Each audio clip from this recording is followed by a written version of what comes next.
This happened in 1995. I was 8 years old, and I was staying the night at my great aunt's house in Methuen, Massachusetts. It was a two-story house, but there was a third floor with a pitched roof. It was basically an attic, but it was completely finished, walled, heated, carpeted, and it was accessible by an actual staircase. At first, they had set me up to stay in the guest bedroom. I was only in there for a few minutes when I asked my great aunt and uncle if I could stay in another bedroom. There was a painting on the wall of what appeared to be baby Jesus, and it scared me. Throughout my childhood, I was scared of many, many paintings. A few years ago, I actually found the painting on Google. They brought me to a different bedroom, and I was fine with it. This room happened to be the last one in the hall before the staircase that led to the third floor. When it was time to call it a night, I fell asleep without an issue, and I slept for a while. In the middle of the night, however, I was awoken up by a strange sound. I don't remember what time it was. What woke me up was the sound of what I assumed to be a Wild West movie playing. It sounded like a fight between Native Americans and cowboys. There was a constant barrage of yip, yip, yip, yelps, and a slew of random gunshots. It gets even more bizarre. This sound seemed to be on repeat at about 10-second intervals. I could definitely tell that it was the same exact sounds repeating themselves over and over again. I got up from the bed and opened the door. The sound was clearly coming from the third floor. I went back to bed and assumed that my great uncle had left a TV on or something. It was known that he sometimes slept up there. I tried to fall asleep, but I couldn't. The sound was relentless and kept on repeating itself for hours. I had the hardest time falling back asleep, but I eventually did. In the morning over breakfast, I told my great aunt and uncle that I had a difficult time sleeping because of a loud TV being on. They looked at each other baffled and told me that they don't have a TV on at any point during the night. When I told them that the sound had come from the third floor, they once again looked surprised and told me that there was no TV on the third floor. It was never brought up again.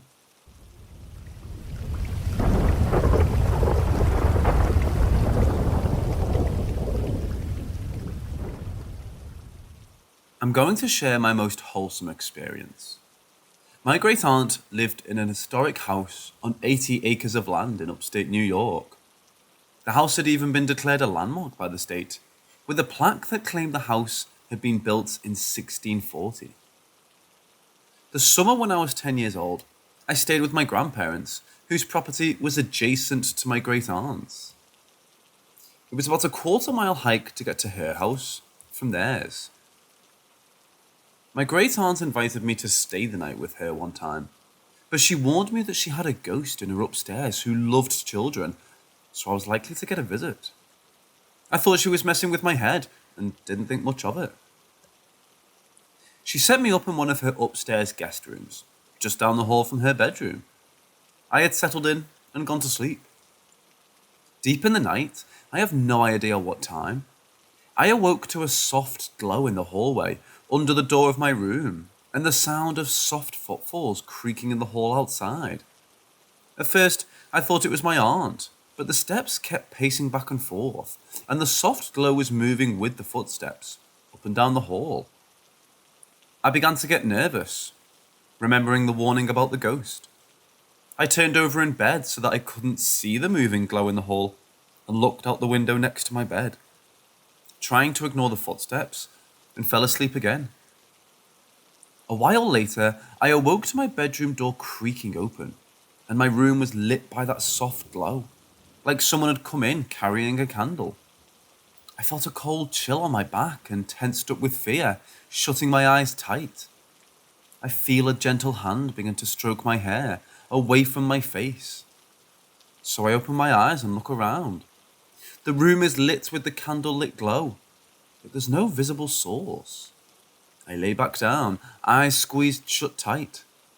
The sensation of the hands stroking my head comes back, and I hear a gentle shh. Then I felt a soft kiss on my forehead, and I was filled with this deep sense of love and peace. The glow left the room, and I was able to fall asleep right away. I stayed over with my great aunt a couple of other times during that summer, and would hear the footsteps in the hall and see the soft glow that went with them in the hall each time. She never came into my room again, that I was aware of. I think she didn't want to scare me.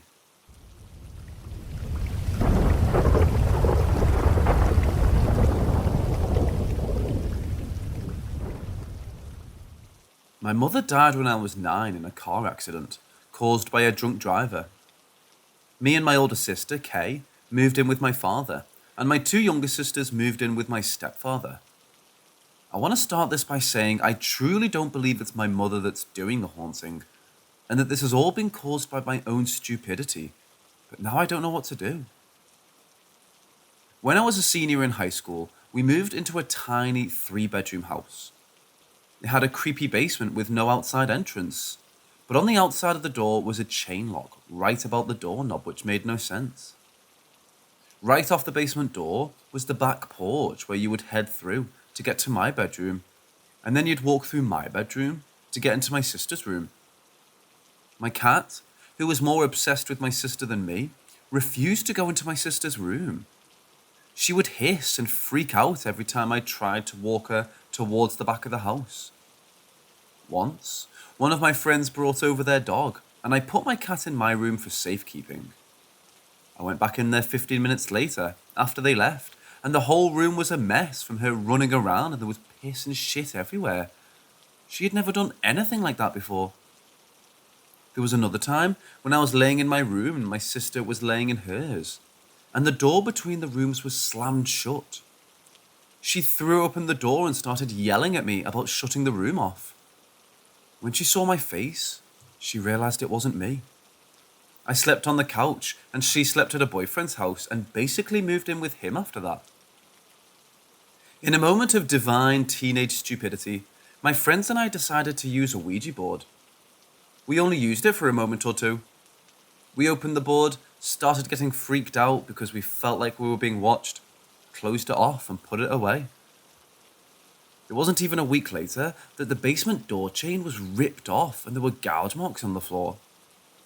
A week after that, I went into my sister's room to grab something to take to her, and the room was covered in gnats. I couldn't find anything that would cause it. Family issues led me to moving in with my stepfather and little sisters right after.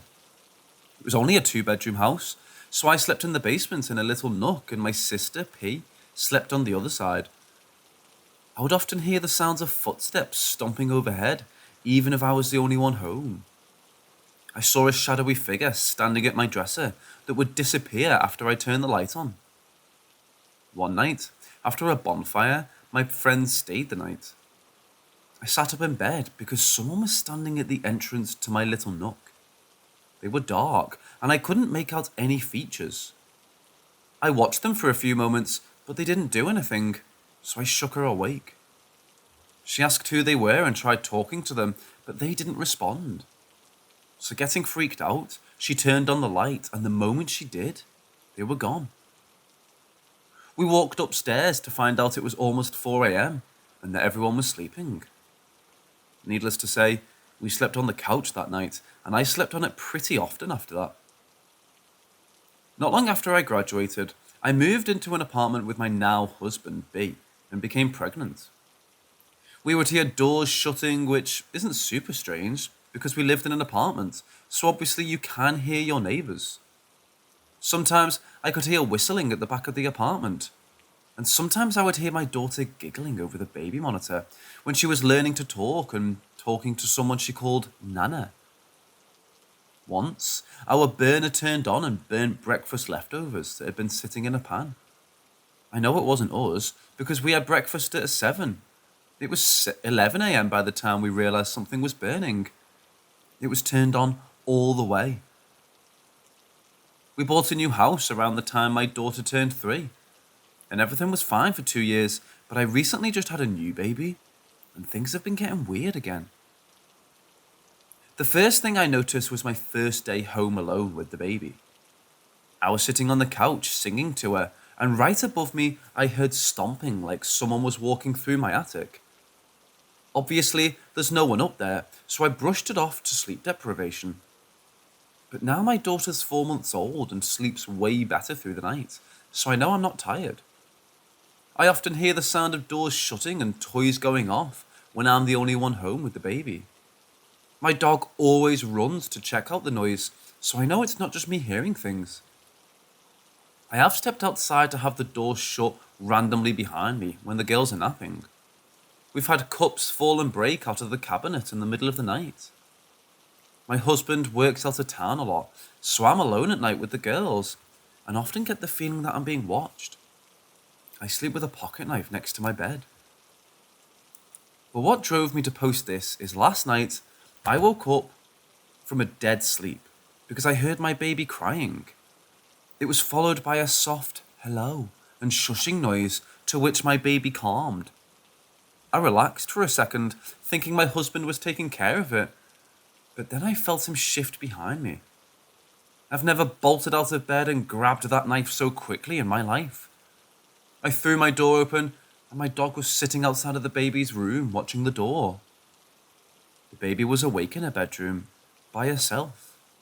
Her cheeks were still wet from tears, but a pacifier was in her mouth, and she was just looking around.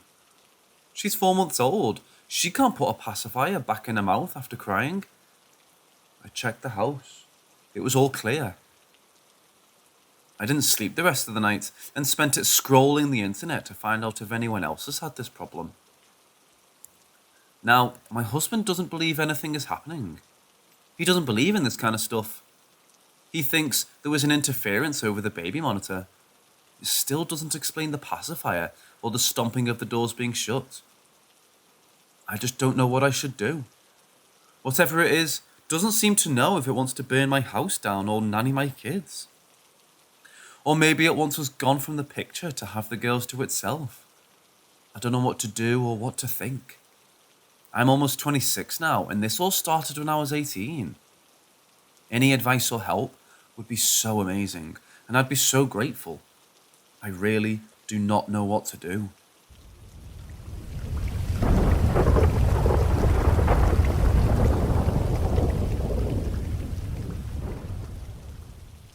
When I was about 11 years old, I was sleeping in my room when I was suddenly woken up by my sister crying and asking to sleep with me for the night. I asked her what was wrong, and she told me that she was in her room trying to fall asleep when she felt something on her leg. She told me that when she looked, there was a small, pale, white hand reaching over the side of the bed, grabbing onto her ankle. This is when she decided to get the heck out of there and run in my room. Seeing my sister like this didn't scare me, but made me feel like I needed to protect her. So as she fell asleep, I kept watching as long as I could before falling asleep. When I thought of scary things at the time, I thought of monsters under the bed or in the closet. Since my bed was against the wall and I was tightly pressed against it, I decided to stare at the closet for as long as I could before falling asleep. When I woke up, my sister was still asleep beside me, but I was shocked to discover my closet door wide open. One thing you need to know is that my closet door and the door to my room were located directly beside each other. One on one wall, the left wall, and the other located on the wall towards the feet of my bed. This design made it so if my room door is wide open, I cannot open my closet, and vice versa. So discovering my closet door completely open the next morning was a shock, because the only way it could have been opened was by someone inside the room, and you wouldn't be able to leave the room after doing so. I decided it must have been my sister, but when she woke up, I asked her, and she told me she never left the bed. This is where my imaginary friend comes in. When I was about 9, I started to talk to my new friend. When I would play with my new friend, I for some reason decided he lived in my closet, and that's where I would play with him. When my family asked me for his name, I told him he wouldn't tell me. I used to talk to him a lot before and after school, and pretty much every time I was in my room. This continued till it was my 11th birthday, and I decided an imaginary friend was stupid. My friends at school picked on me for it, so I told him I couldn't be his friend anymore. 2 weeks after this is when my sister came rushing into my room. Years later, I was about 17 years old and I was out to lunch with my mom and dad. And I asked my mom if she ever had a spooky encounter with a ghost or something. The thought came into my head because I was up watching scary movies with my friends. She told me that as a nurse, she had seen many creepy or crazy things while working. But she said she also had experienced stuff at home. She told me that when I was younger, she would hear what sounded like small feet running through the hall outside our rooms. She would assume that it was me getting up to use the washroom, but when she would go to check on me, I'd be dead asleep with the safety gate locked on my side of the bed. She told me that this would happen almost every night for a couple of years.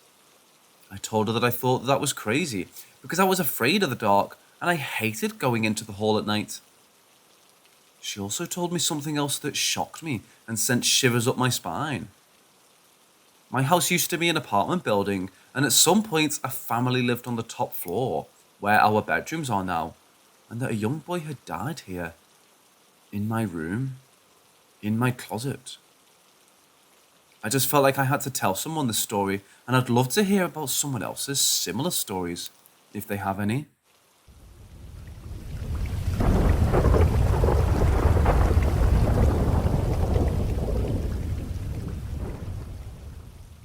So I recently had my mother-in-law's friend come to the house and drop some stuff off.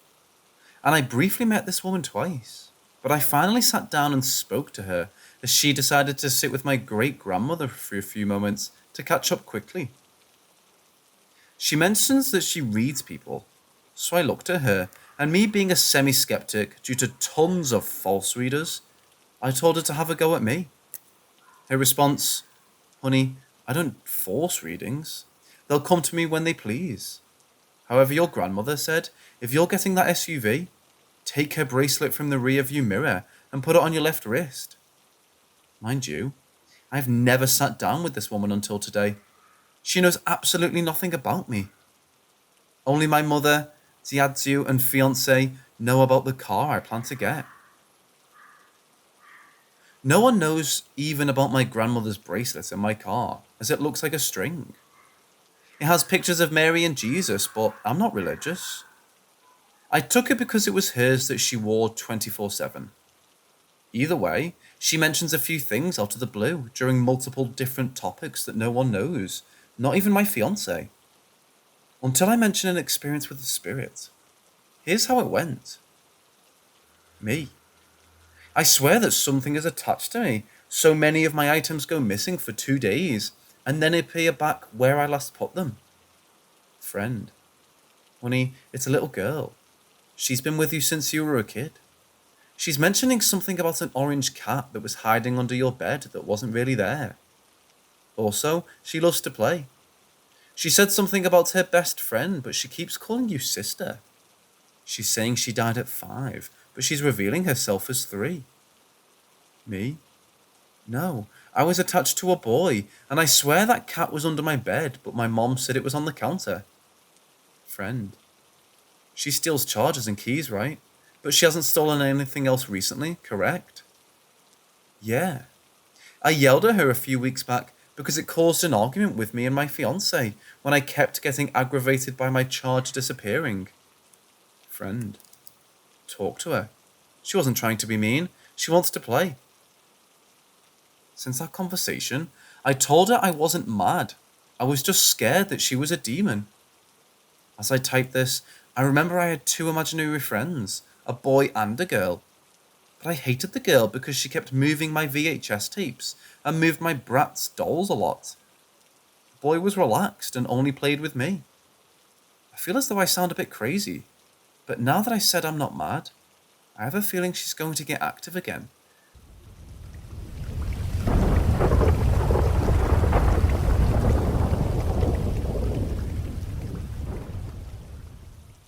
I never had a story to contribute. That changed in May of 2019. My husband and I love to travel, so when I graduated from my ultrasound program in March, we decided to celebrate by taking a trip. 3 of my close friends had also graduated at the same time, so they joined us in our travel plans. We decided to spend a week in Belize and were so excited. We wanted to see as much of Belize as we could. So we stayed in 3 different areas.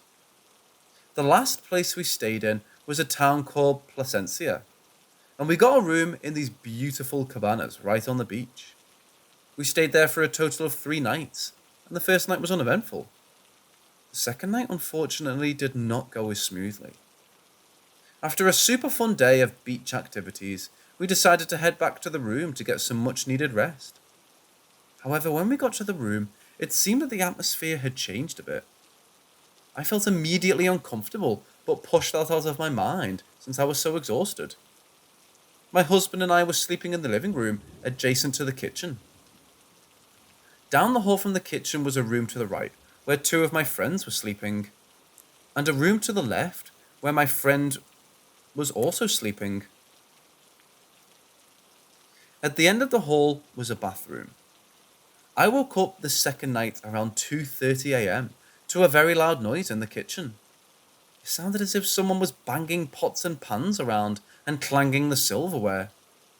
My husband was sleeping soundly next to me, so I thought it was one of my friends making a midnight snack, and was angry that they were being so loud. There was a little divider between my side of the bed and the kitchen, so I had to lean over to see who was making the noise. I was about to say something to them, but I didn't see anyone there and the noises stopped. I then heard footsteps walking around the hallway and kitchen very loudly.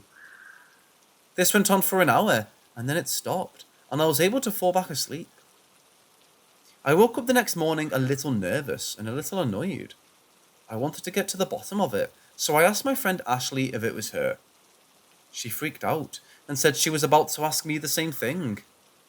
She said she woke up at 2:30 a.m. and heard the exact same things, and even thought she heard footsteps pacing around her bed for a while. Brianna somehow managed to sleep through it, so she crawled into bed next to her and fell back asleep. She told me that she had a dream where she saw a man standing before her, wet and dripping, and she knew that he had drowned.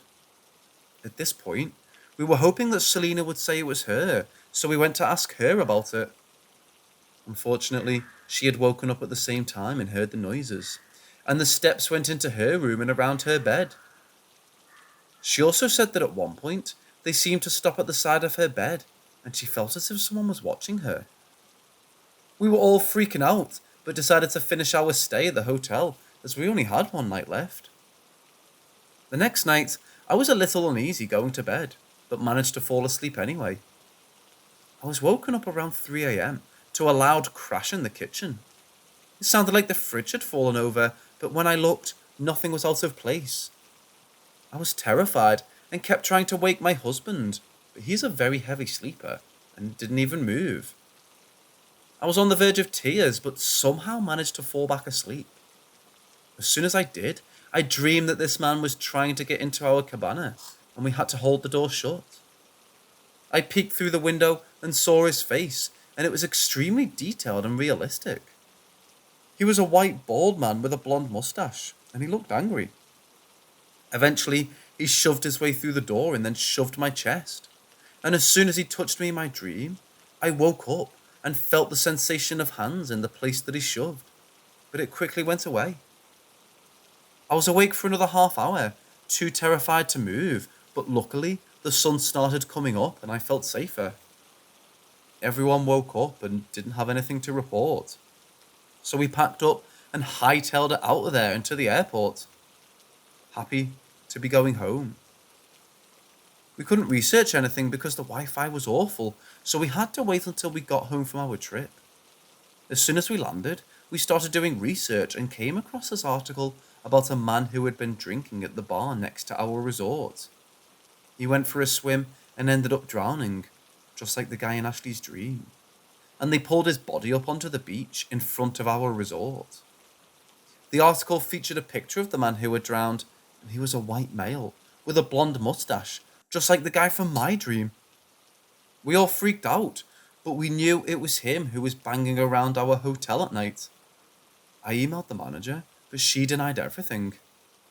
I've never encountered anything like that, and I can definitely say I'm a firm believer.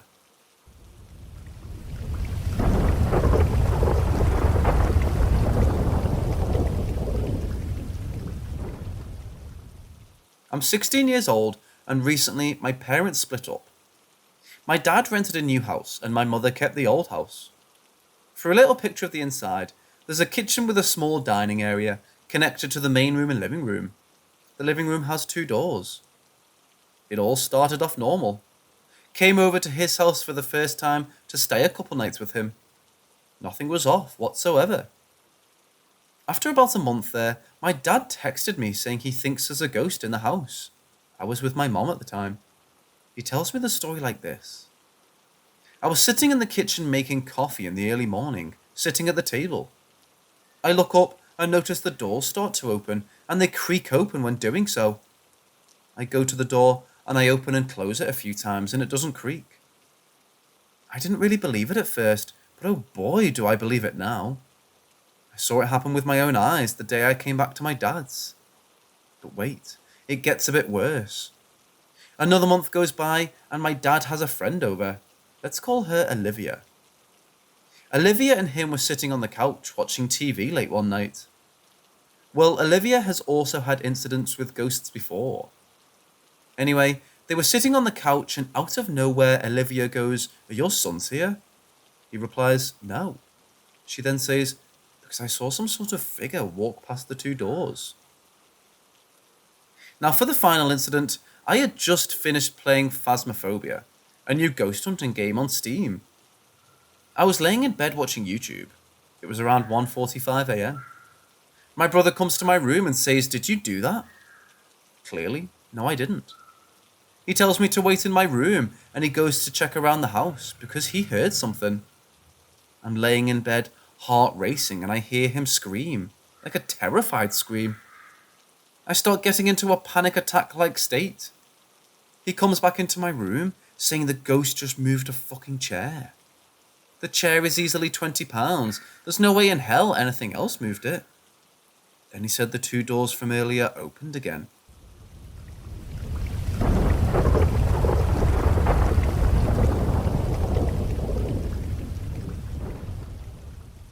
Without further ado, I suppose I should start.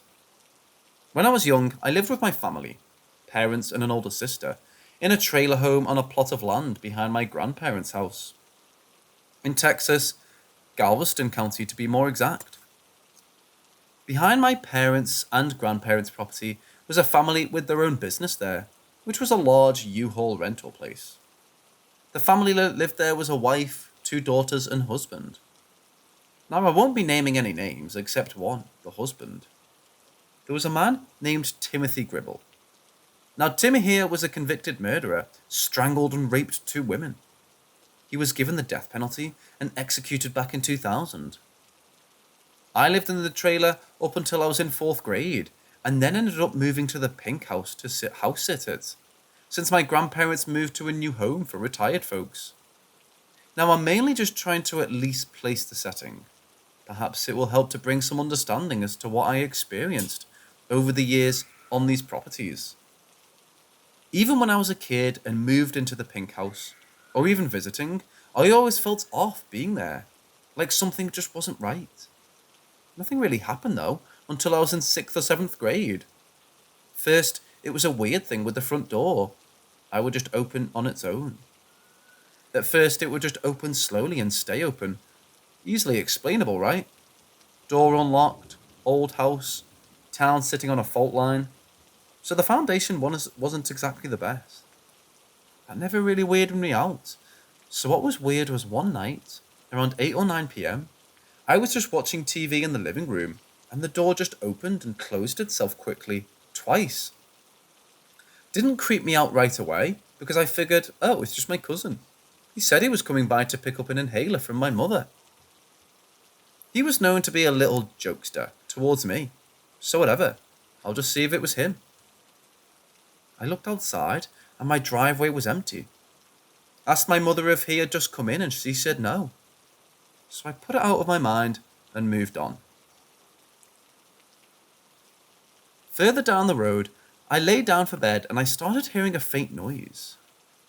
Like a hand faintly pounding on the wall or floor.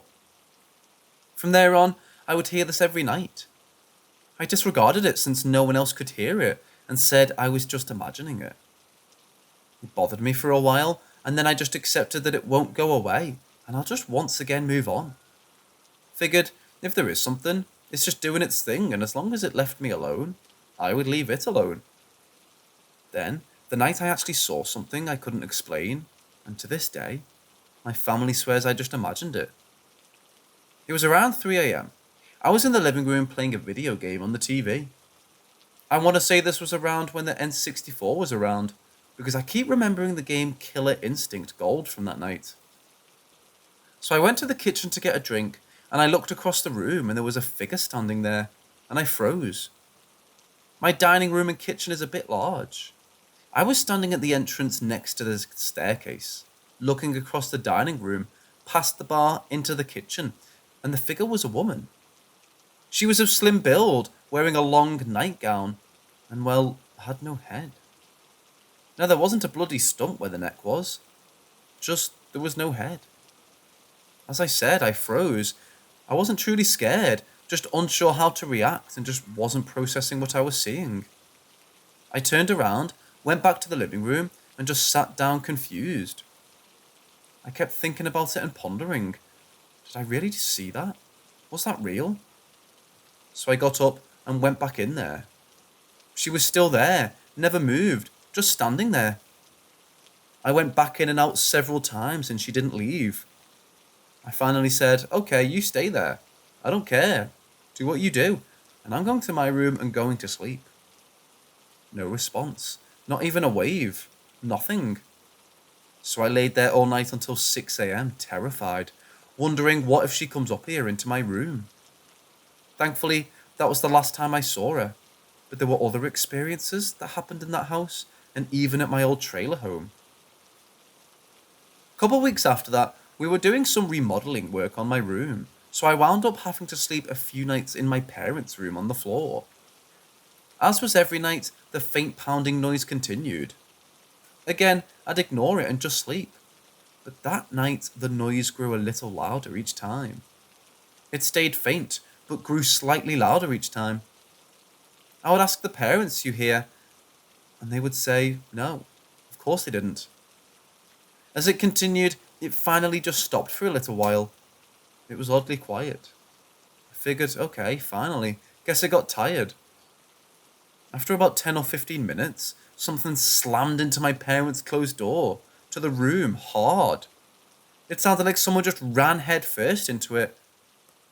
I sat up and said, "Okay, I know damn well I was not the only one who heard that." Parents agreed.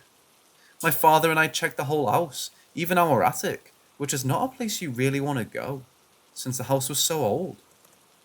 Nothing. No one was there but us. The noise went back to its faint self that night after that. To this day, I think about this all the time. I've had other things happen, but these two events stick out all the time, and I just still don't know what to think about them. I don't know if this woman in the kitchen was a victim of that Gribble guy or someone else. I just don't know. Hell, I wish I actually had some evidence to prove it all happened. Either way, it happened, and I guess nothing else I can say here.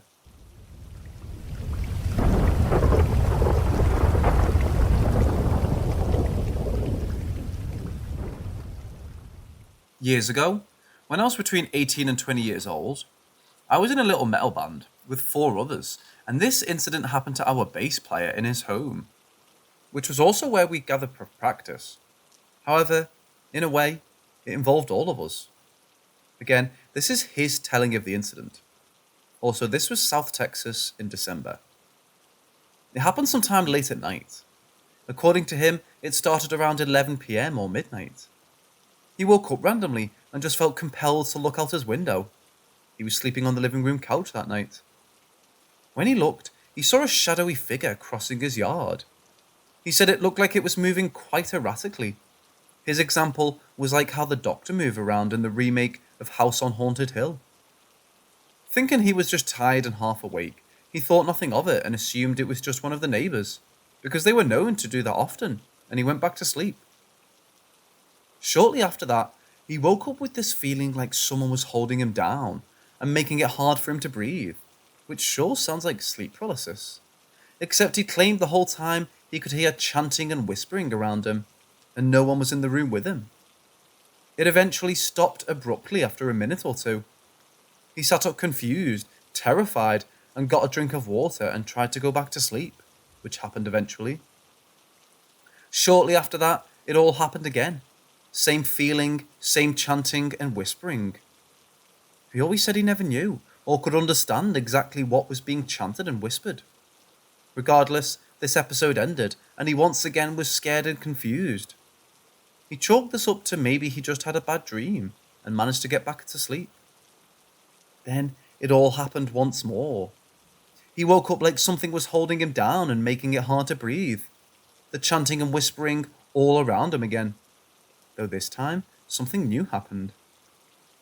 He said he looked over next to him on the couch, and standing in front of the Christmas tree was a short, about 4 foot tall shadowy figure that appeared to be cackling at him, though it wasn't making any other noise. This went on for what he said felt like forever.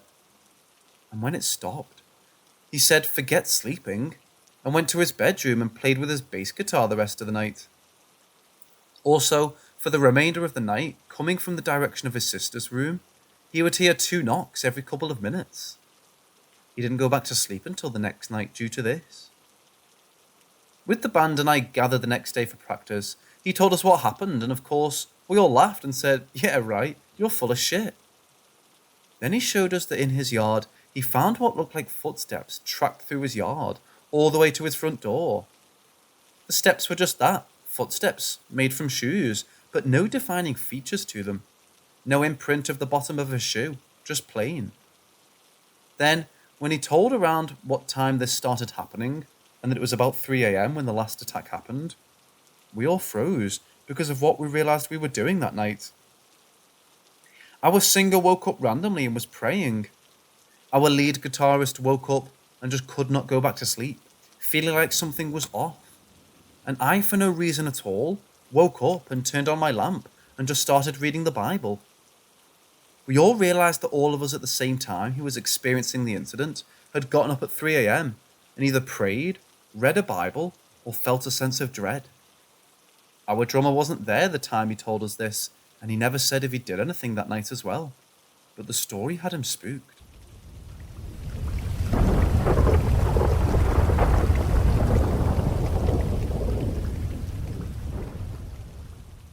When I left the military and secured a new job, I had to move from Norfolk, Virginia, to much closer to Washington, D.C.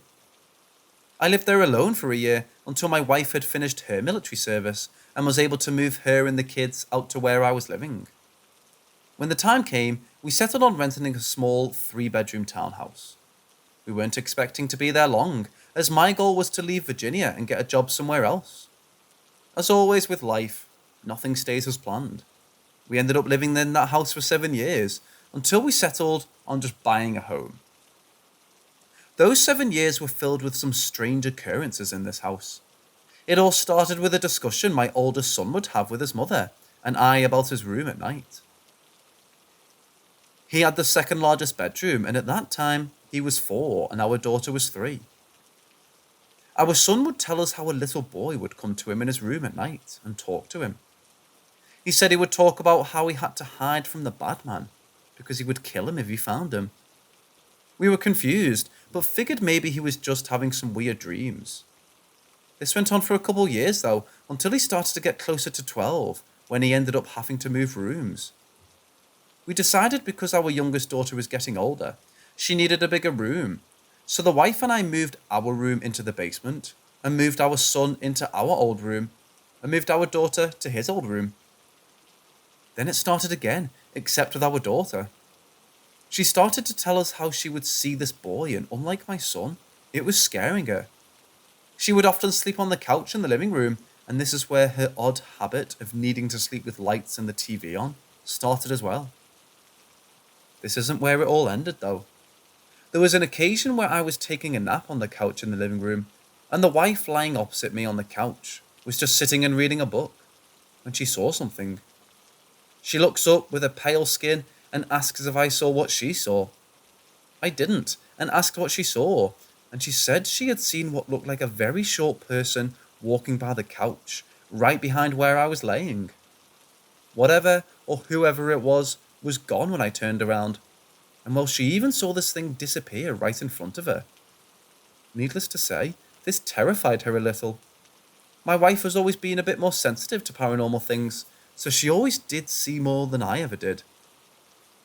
On another day, while I was at work and the kids were at school, she told me she was laying on the couch and could see right up the stairs to the first landing, and a little boy in very old clothing was actually sitting on the stairs.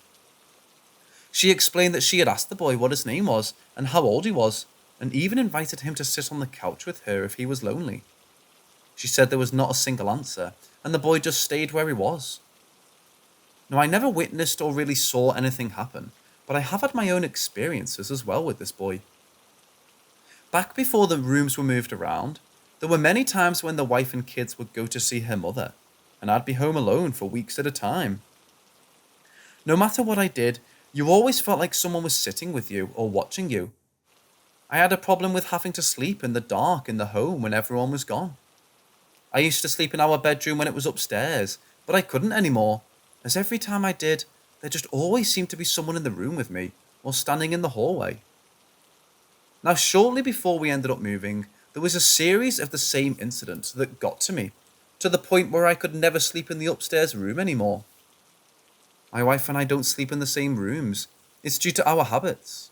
She needs lights and a TV on, and I need darkness and silence.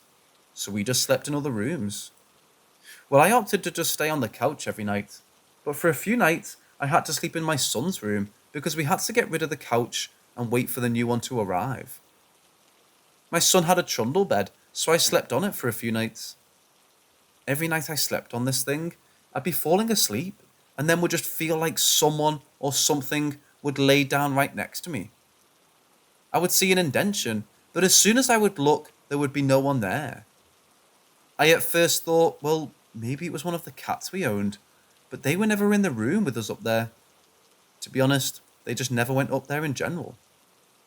This would happen every night, and when I brought it up one day, my son, who was now 11, told me, yeah, it happens all the time. I used to be afraid, but now I'm used to it. I did research on the house.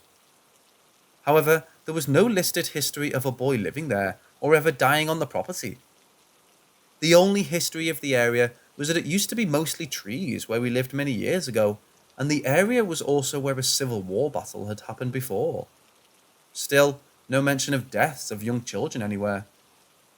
To this day, in an odd way, I feel horrible about moving out of that house, because being a parent has made me feel as if we left a child there to be lonely, and perhaps that's all it was.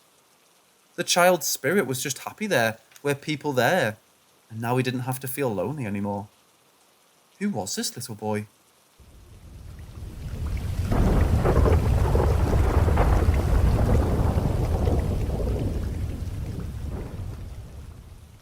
In a small town in upstate New York, about 15 minutes north of Utica, there's a place called Remsen that's home to quite the hotspot for unexplained activity. Star Hill, as it's known locally, is a point on Star Hill Road in Remsen, New York, where the Penn Mountain State Forest meets the road. On the road are two parking areas, both with impressive views of the Mohawk Valley. You'll find two lookouts, one along the actual road and another off of a trail that turns off the road and gives into the forest. Locally, we refer them to the first and second lookouts, first being the one by the road, second being the one in the forest. So I'll be referring to them as such. Up this trail is also a cemetery, a small cluster of buildings, if you can call them that, a small body of water known as Hatcher's Pond, and a radar dome with a sign from the US Air Force prohibiting anyone from getting too close to it. All of these locations have their share of strange activity. Over the years, people have mostly used this as a gathering spot. It isn't uncommon to go up there on a nice weekend in the summer and find people camping or some high school kids having a party. That is, or at least was, mostly what it's known for, high school parties. I've spent my fair share of time here over the years, and I've only experienced one of these myself. It's just the kind of place everyone seems to have a story about. Stories vary from hearing screams in the middle of the night to floating orbs of light crossing the road and disappearing into the woods. I'll outline all of these phenomena and provide some possible explanations. The orbs. Undoubtedly, the most popular story is that of the mysterious floating orbs that can be seen alongside the road by the first outlook. Everyone's story seems to be the same. 2 or 3 orbs of light floating about 6 feet above the road appear seemingly out of nowhere. They appear to almost dance around and slowly move across the road and then disappear into the trees. I've personally seen them while I was parked at the first lookout, facing down the road.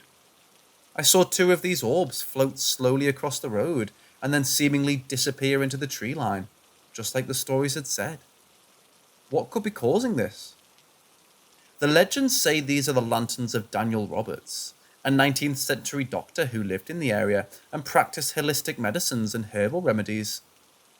Locals called him the witch doctor and claimed he also showed interest in the occult. In 1820, he was travelling on the road and was thrown from his horse. The fall broke his leg and he died at the age of 45 from his injuries. He often travelled at night with a lantern and hung one from a window in his house.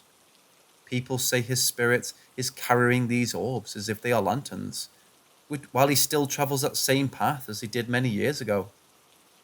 Another popular story is that the lanterns are carried by Baron von Steuben, a Revolutionary War general who once lived in the area. Sometime after his death in the early 1900s, they moved his body from its original resting place to a memorial that had been constructed in his honour. His final wishes were strictly against this, as he wanted a burial that a normal man would receive. Legend states that these lanterns are carried by the Baron, searching for his body. One thing is certain, these lights cannot be coming from a vehicle. They're too far apart to be headlights, and have a distinct flicker to them, like candlelight. It's often been speculated they're being produced by a car driving through the area. However, they do not produce light in the same way that a vehicle's headlights would. There are no other roads in the direction that you'd be able to see. The screams. Another popular occurrence people often report is hearing blood-curdling screams all throughout Penn Mountain Forest, centered mostly around the cemetery. People say that the screams of a woman can be heard at random hours of the night. They've been reported in other areas, but mostly near the cemetery. The theory explaining this is that back in the 60s and 70s, a man by the name of Bernard Barney Hatch, who lived nearby, would kidnap women from the surrounding area of New Hartford and Utica. He would bring them into the woods and kill, torture, and bury them there. They were only ever able to pin one crime on him, and that was the murder of Mary Rose Turner. On April 26, 1973, Hatch killed and dragged the dead body of Turner up nearby Potato Hill Road with his car. He then buried her body in the woods alongside the road at an intersection. He's currently serving a life sentence in state prison, but many believed he's responsible for other unsolved murders of women and children in the area during that time. The screams are said to be that of his many victims, who never got the justice they deserved. The rocking chair. Drive up the rocky dirt path and you'll stumble upon a cemetery. This cemetery dates back to the late 1800s and has a ton of graves from this time period. There was once a rocking chair here, and it's been said that anyone who sat in it would die within the next 24 hours. Today, it's no longer there. The story goes that a young lady had gone there with a group of friends, and some of them had dared her to sit in the chair. Knowing the legend and dismissing it, she sat in it anyway. The next day, the girl was killed in a car accident. The father, after talking with one of the grief-stricken friends, had learned about the dare in legend. He went up to the cemetery and destroyed the chair, so no other parents would lose their children. Evidence of this is scarce and almost non-existent. However, many do report that there was in fact a rocking chair there at some point, and it's gone missing.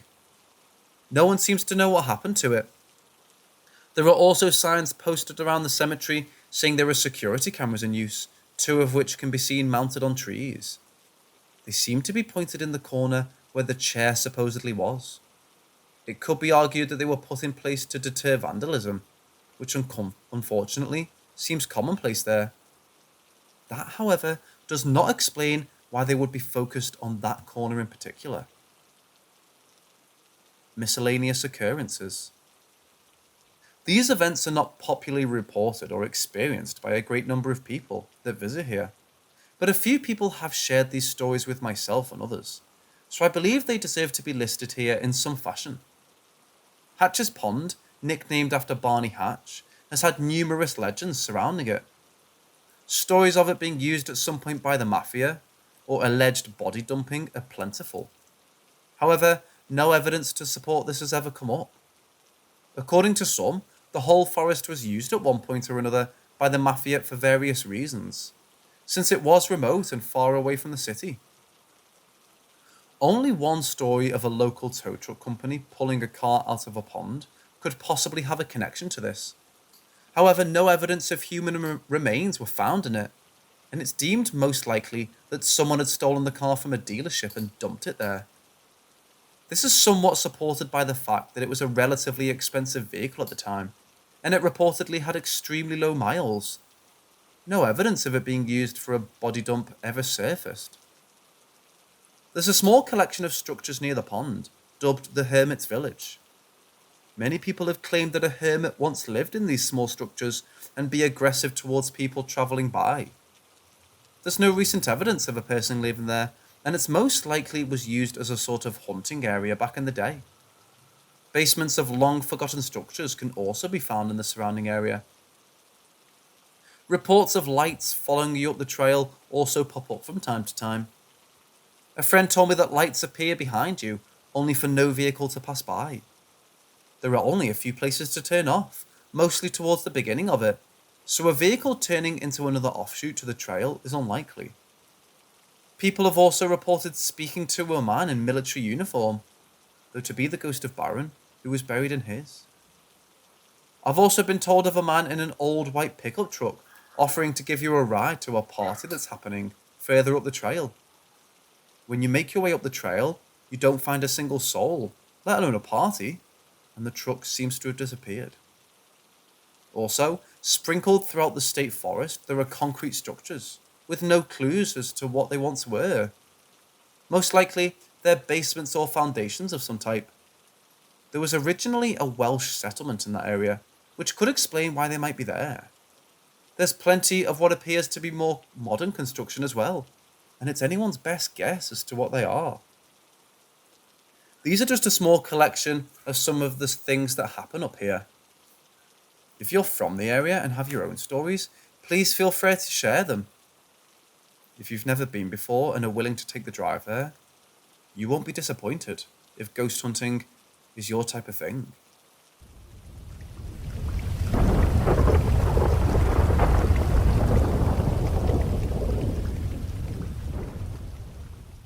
There's a very real chance my 4-year-old is a schizophrenic, but doctors tell me this is rare, and I've run her through a battery of tests this past week. MRIs, spinal tap, and now injecting her with steroids because of a gut feeling on a possible result that may take weeks to come back. To begin with, this started Friday, August 28th. We sent the child to bed while the rest of the family watched Bill and Ted Face the Music. In the middle of this, she began to bang on the door. Then she couldn't all of a sudden open. It happens to her sometimes, probably because she's a kid and not very coordinated, but she never freaks out about it, just calls for us. That day, she was definitely perturbed and frantic. Then started talking about the cloudy people. We didn't really put much stock in it, and she ended up sleeping with us that night. We even forgot about this until we needed to start piecing everything together later. The next real event was at Target on Saturday. My son and I had been hunting action figures, and the wife and 4-year-old tagged along with us. Everything was fine until she saw a Spider-Man toy. Marvel Spider-Man Far From Home Web Shot Spider-Bolt. There's some rubbery webbing on it, and she started freaking out about spiders being on it. I thought she was just being a silly kid and thought webbing equals spiders. After we pretended to brush the spiders off, she started to become clingy. but things worked out. We ended up at Walmart and bought her a Blue's Clues stuffed. I mention this because I remember her calmly and rationally making her decision between Blue and Magneto. She chose Magneto. The next day, I was out of the house mostly, until the evening. We made a run to Home Depot for some soil for the wife's garden, and brought her along. I had time to interact with her in the car, because I didn't feel like driving, and tried to get her to say please when she asked for a snack. She was being stubborn, and was going to say please, but then decided against it. We ended up at a different Walmart, and she saw this Trolls microphone that plays the same song over and over again. For 20 minutes, she incessantly played it, and only gave it up at the register. But I never put it back in her hands. I gave her some candy we bought to get her to forget about it on the ride home. Again, I tried to get her to say please, and now she refused outright. Back at home, within an hour, the hallucinations started. She started giving them names of cartoon characters, Tyrone and Lady Tasha from Backyardigans. They often go on adventures and never remember cloudy people. I checked my Plex records, and she had watched them on the 26th of August, a few days prior to the event on Friday. Prior to this, she had watched them on the 21st of August, and before that, March. The cloudy people were everywhere, and she began to talk gibberish and nonsense. A lot of verbal diarrhea. Imagine a very hyper child on speed. Her heart rate increased, and she began to walk back and forth, opening and closing doors. We tried to get her to sleep, but she wouldn't relax, even when we had her in the bed. We were definitely concerned, but I thought maybe she had too much candy, although this is not normal behaviour for her, even when she has had too much sugar in the past. I finally get up and took her to another room, and held her close to me, and asked her to relax and close her eyes. I started to hear the rhythmic breathing of sleep, but the eyes never closed. They were wide open and blinking rapidly, like in REM sleep. The next morning, she slept until past 12, but I ended up waking her, just to make sure she was okay. She got herself up and seemed pleasant, but when the incessant verbal chatter started again, then we noticed she was having a conversation for the first time. Not like a child at make-believe, where they're talking to themselves and maybe answering the questions too. She seemed like she was being interviewed or interrogated. She would give answers to non-existent questions. I sent her on a neighbourhood walk with my oldest daughter. Along the way, she discussed moving and finding a new house, but not with my daughter, with the voices she was hearing. Upon their return, we set up a virtual meeting with a paediatrician, while we're waiting for our appointment with the real paediatrician. I also learned during the meeting that my daughter had bought her ice cream from a quick stop, but immediately after arriving, the child had forgotten she'd eaten it. The virtual paediatrician was the first to point out this behaviour seemed typical for a 4-year-old. Yes, I've seen hyper 4-year-olds, and agreed, but not for her. I still thought maybe a sugar reaction, but we started to see her talk with a changed higher-pitched baby voice. The doctor noticed it as well, and then noticed her talking to herself and then answering the cloudy people. She told him that's who she was talking to.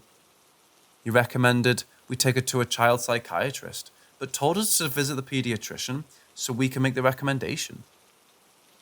Soon after, she was bouncing off the walls with hyper fears and anxiety. Spikes on the floor set by the cloudy people, among other things. I started to be filled with dread as a parent, but still thinking it was sugar, I decided to take her for a walk to tire her out. So we went to Target. She found that microphone we bought and she proceeded to use it for over an hour straight. On the drive and at the Target, until we saw the same toy again.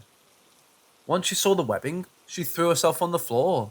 The spiders were all over here and on my hand, and she wouldn't let me touch her. And on the microphone, which I had to wash for her to touch again. That night was even worse than the previous night, only now I had a 4-year-old who's regressing into herself, becoming more immature, smushing her food. That was a long night. Hard to get her to sleep, and us looking at every theory in the book, from pandas to ADHD to autism. Monday at the paediatrician, The first pediatrician only saw what she believed to be a normal, babbling 4-year-old.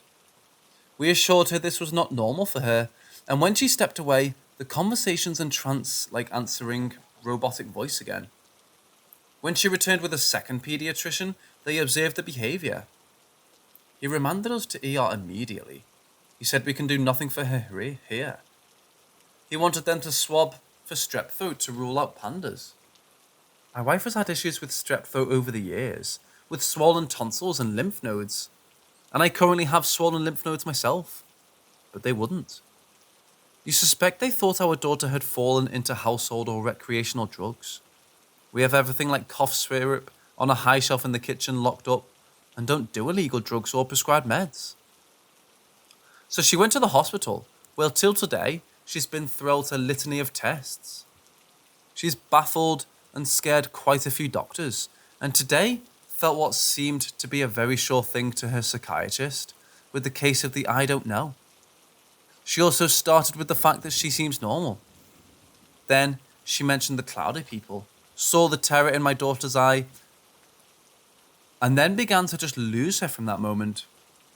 We think it's stress related, but they won't let her out of the hospital, and the neurologist gave us the hard sell on steroids. She had seen our child in a trance-like state and assured the psychologist there was a real problem. I hated agreeing to the steroids, but just wanted her home to rest. The hospital has been traumatic.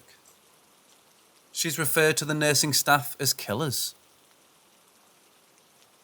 Her hospital gown as jail clothes and described a jail area somewhere in the hospital. But here's the punchline. I decided to talk to her to get through to her and asked about the cloudy people, who they were and what they were doing. She said the name George. I said, what does George do? George and Harold make comic books, she said. Captain Underpants is my favourite of my son. And it just so happens that she watched it at the hospital. I'm getting nowhere. So frustrated, I said, George and Harold are on the TV. It's Captain Understands. Tyrone and Lady Tasha are backyardigans. They're on TV too. They aren't real. She gets quiet and whispers, they have the same name. Same name as who? George and Harold? No, it was George at home and George. The fucking dog, who's a rescue off the streets, whom we never named Georgie, because our child, who was still crawling at the time, just said the name out of thin air. We thought it was cute, assumed it was from a cartoon and thought nothing of it. She stopped talking soon after that. We feared autism, and we took her to speech therapy. She eventually started again. But if that wasn't enough, my wife's sister watched her today at the hospital. When the sister was leaving, she told my wife that she also talked to ghosts as a child, and my wife realised she had repressed those memories.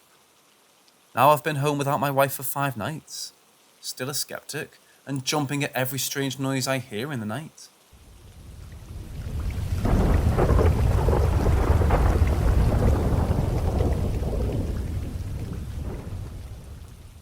I've lived in my apartment for 5 years now. It's a small 1-bedroom place where just me and my girlfriend stay.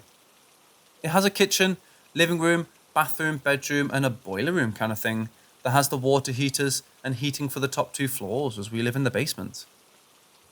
The boiler room is near the bathroom and it starts off the hallway to our back door. We'd always had a type of weird vibe coming from it, but we just kind of played it off. We've noticed over the past 3 years, we're starting to get more and more creeped out by that room. Around 1 AM every night, you feel a presence just kind of lingering near or in the room. I can't really explain it other than you are being watched. I used to love sleeping out in that living room as our couch is very comfortable for me. But now, anytime I'm in the living room alone after 1 PM, I honestly get too scared to be in there as I feel like someone is just standing over me watching me. I also started to notice in the past few years that anytime I try to ignore this feeling, I start to have really dark thoughts. I'll close my eyes while ignoring it and try to sleep, and I'll just start seeing pretty graphic images of just scenes from the day of a horror movie that play randomly in my head, even through 5 seconds or so. I was on YouTube watching a very calming video of something funny. I don't understand how I was just so calm and closed my eyes to sleep, and my brain is overrun by these dark images and thoughts. So I usually pick up my blankets and run back to the bedroom where my girlfriend is sound asleep. I hop in bed and my thoughts go back to normal. I thought honestly I'm just a bit goofy and over scaring myself, but about 2 years ago, I had a friend who was homeless for a while, and he stayed with us, and he would sleep on the couch. I noticed he always slept on the side facing the inside of the couch. One night, we had had some people over and were drinking, and I asked him for some odd reason why he always slept like that, and he told me, I feel like someone's watching me when I try and sleep. That kind of confirmed what I was feeling. So me and my girlfriend went and got sage from Spencer's and saged the house, but nothing. In April of this year, we had a small get-together in my backyard and with people from my job. We're in our early 20s, and this girl from my work asked my girlfriend to go with her to the bathroom. And my girlfriend was busy doing something outside, and so she explained to the girl where the bathroom was. I know where it is, I just get a creepy vibe from the room next door. So later that night, we're playing drinking games and talking, and I asked her what she meant, and she told us that she went in to get ice earlier, and it felt like she was being watched by something or someone in the boiler room, and that she can kind of feel spirits since her grandma's passed away. We all kind of started discussing it, and a few people also mentioned to us the same thing about the room. This was all around 9 p.m. It literally just got dark outside. So this is where I can confirm something in that room. A few weeks ago, we were deep cleaning our house, and my girlfriend was cleaning the bathroom, and she had bought this clip with little holes you screw into the wall, and it holds your clearing items like your mop, broom, Swiffer, etc. So she asked me to screw it into the boiler room wall. We keep all our cleaning stuff in the wall as soon as you open the door, and the room is a rectangle, but where the door is, there's a small wall directly opposite when you open the door. I drew a picture, but it won't let me upload it, so I'll add it into the comments. Anyways, I get the drill and get to work. I'm screwing the second screw in when all of a sudden, I feel a hand rest on my shoulder. At first I didn't even notice it. Honestly, I kind of just was too busy screwing the screw into the wall. But then it put more pressure, and so I turned my head thinking it's my girlfriend trying to get my attention. Then I heard the water from the bathroom start. I turned around real quick while the hand is still on my shoulder. No one is there, and the feeling just disappears. This was around 2 in the morning.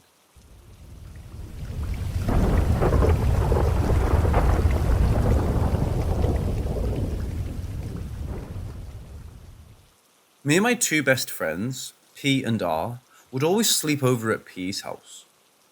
One thing to note is all of us loved anything paranormal and would often read ghost stories, play paranormal games, and watch ghost videos. Either we triggered something or we had an overactive imagination. Either way, I want to share it.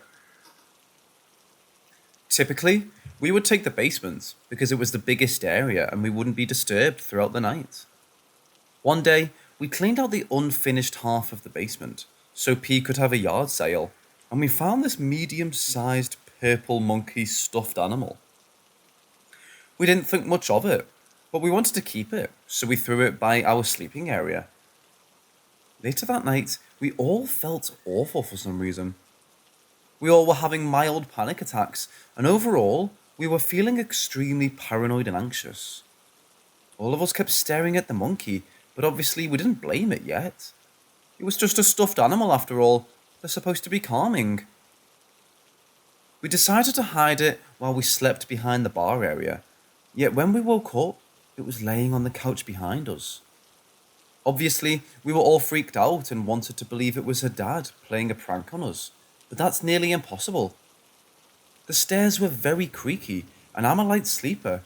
I would have woken up. And he's a big man and wouldn't be able to step around us while we slept. But finally, he didn't even know about the doll or where we hid it. We decided to run a few different experiments with it, such as asking it to interact with the room or move the stuffed animal, but most were unsuccessful. The one that was successful is when we brought it outside and said we were going to leave it in the rain. As we walked away, we heard something in the grass, and when we turned around, The monkey looked like it had been thrown about 2 feet in our direction. We all ran into the house and screamed for her mom, but understandably, she didn't really take it seriously. We then agreed we needed to smudge it with sage and sweet grass, tell it to leave, and burn the monkey. This seemed to work with that spirit, but we're convinced she has 2 other spirits in P's house, since we've all seen one little girl and one grown man in her hallways, watching us sleep.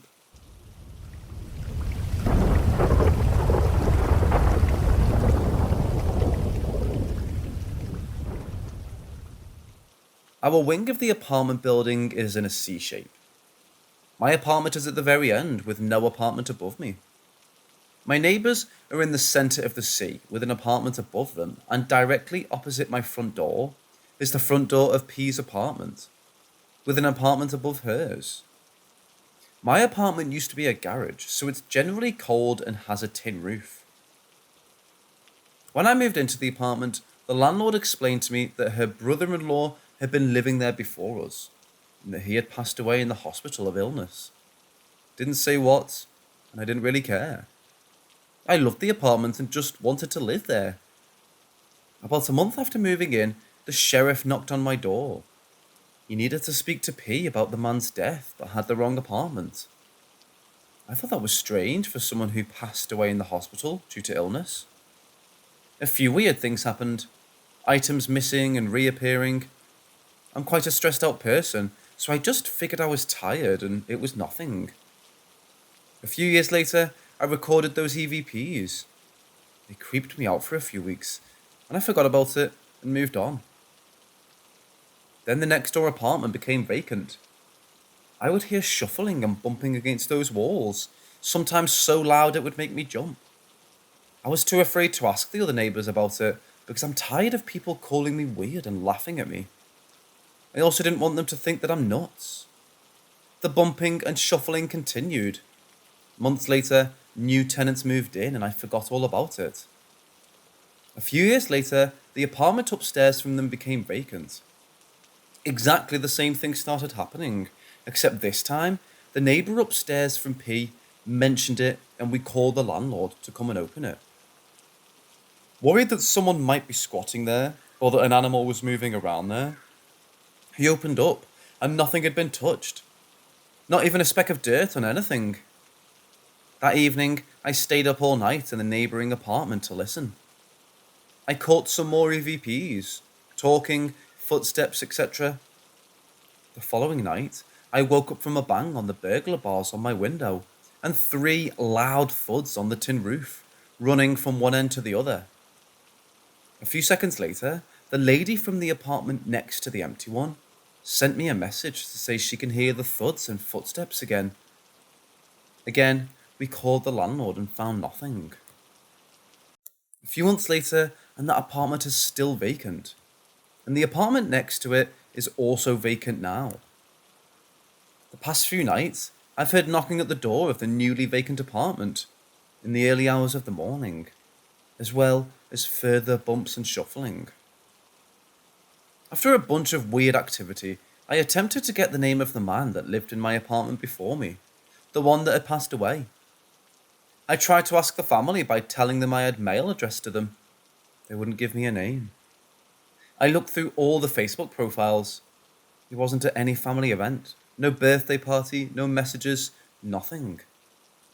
I decided to narrow the search down to the year and the few months prior to me moving in.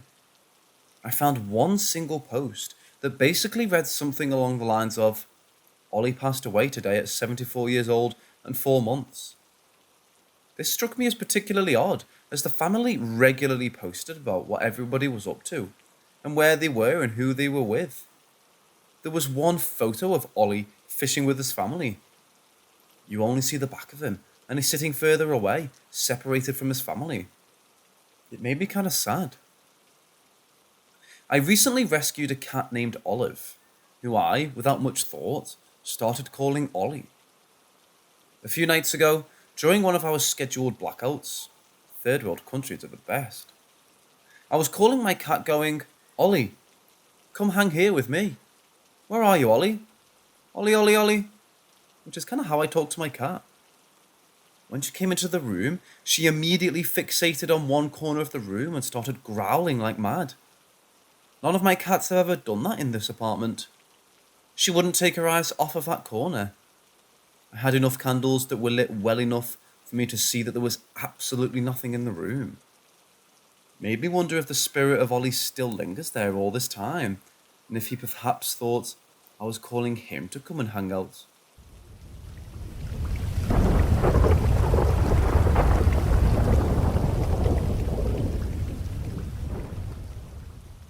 Back in 2016, I had graduated high school, and my dream was always to go to New York City. As a semi-broke high schooler, I tried to find the cheapest options for my accommodation so I could have more spending money. The travel agent recommended that I book the Hotel Pennsylvania, as it's right in Midtown, across from Madison Square Gardens. She did mention it's the oldest hotel in New York and it's a bit run down, but worth the money. So the day after Thanksgiving, I flew out to New York. It was my first time overseas on my own, and my first time in the city. I got to the hotel around 4:30 p.m. and checked into my room. It was room 612. It was definitely small, and it looked as though it hadn't been updated since the 70s. But hey, you get what you pay for, right? I went out for dinner and came back to the room to find a pair of mice on my bed. I called the lobby to complain, and they apologized and said one of their staff would be up in a minute to show me to my new room. This really nice older lady comes up to me and says my new room is on the same floor, just on the other side of the hotel. She hands me the key pass and directs me to the room. It's room 666. I definitely had a bit of a chuckle when I saw it. I thanked the nice lady and went into the room. I immediately noticed two things. One, the peephole on the door was completely shattered. Two, the room was incredibly colder than the hallway. Again, not being the superstitious type, I even messaged my friends telling them if anything happens to call the Winchesters. I brushed it off being nearly winter and thought there must be a gap in the window or something like that. By this point, it was now 7 p.m. and the jet lag was catching up to me, so I called it a night. Now, I usually dream a lot and have very vivid dreams.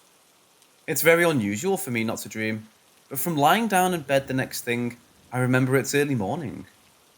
I'm in my bed on the left side facing the wall, and I can't move my body completely stiff. I can feel this presence next to me on the bed. It's this heavy weight, weighing down on the other side. I can feel and hear breathing. It's this low, raspy breathing, like a smoker or someone on the heavy side. All I could feel was this sense of dread, and for the first and only time in my life, I felt like I was about to die. After about 3 minutes, I felt my body relax and I swung my fist around to hit whatever was there. Only it was nothing. No weight, no breathing, nothing. I was definitely shaken. I immediately called the lobby and made up a lie that a mouse was in my room again, and they said they'd move me up 6 floors to level 12. The second I hung up, I packed my bag and waited in the hall. That was the worst it got. But things were off about that hotel for the rest of the trip. Weird noises and voices in the halls, flickering lights, just an overall uneasy feeling in general.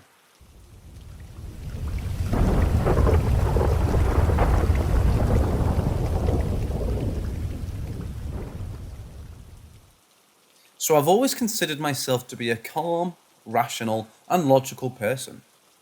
And when it came to the paranormal, I was always on the fence. That is, until this day occurred. The incident happened about 4 years ago, in August 2016. I'm driving to go meet up with my girlfriend and get food. One thing I'll never forget is glancing down at the clock to notice that the time was 8:30 p.m. with the sun beginning to set.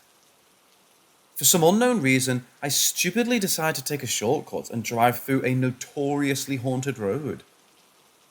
This road is situated between a huge cemetery, many of my family are buried here, and a crematorium.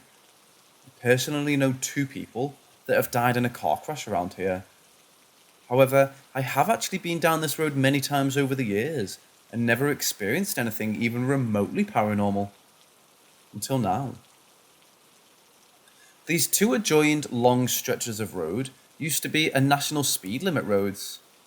This means that, in the UK, you're legal to drive up to speeds of 60 miles an hour. Therefore, that should make you aware that I'm focused, alert, and have my wits about me. In addition to this, these roads have absolutely no streetlights. Lastly, there are no pavements or sidewalks on these roads. I'm cautiously driving at a high speed and in tune with my surroundings. We continued moving along and quickly end up reaching halfway between those two connected roads. It's a point where the trees on each side of the road form into sort of a tunnel.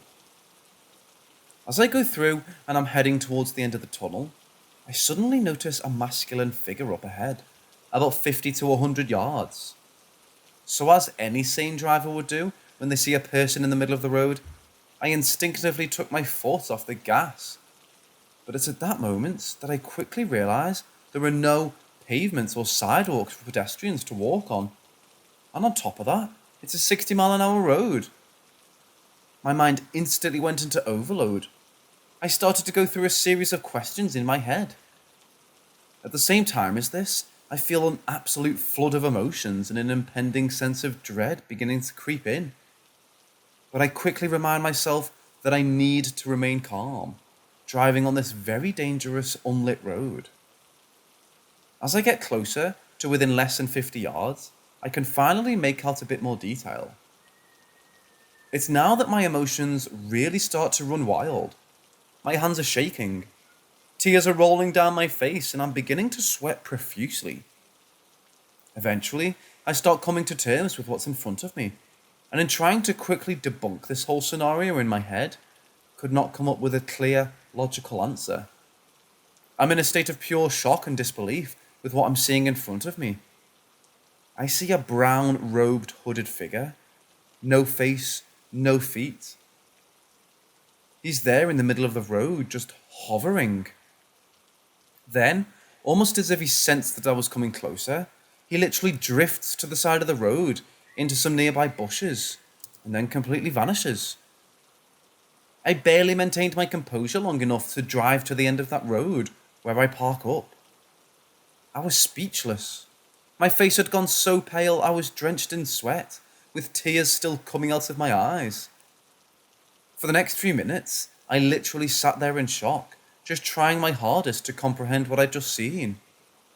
But the truth is, there were no streetlights or anything that could have somehow caused a visual misinterpretation. There were no paths for a random person to enter this section of road. Definitely wasn't any interference from other external sources, and no headlamps from any cars coming in the opposite direction whatsoever. I eventually began processing in my mind that the only thing that I could come up with was I had just witnessed a full body apparition of a brown-robed Benedictine monk. Do you know what the funniest thing about all of this was? My girlfriend was there for the journey, but she was looking down at her phone the whole time. Since it all happened so fast, and with me being gobsmacked at the time, I couldn't even open my mouth in time to tell her what had just happened in front of us. However, she did end up having her own experience another time, near the crematorium, after I drove down the same road again, a few weeks later.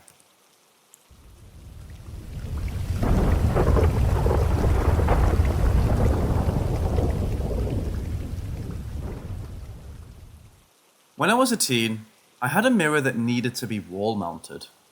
We lost the mounts, so I just laid it against the wall. I wasn't thinking, and I put it against a wall that my door collided with whenever I opened it. One night, it suddenly fell forward.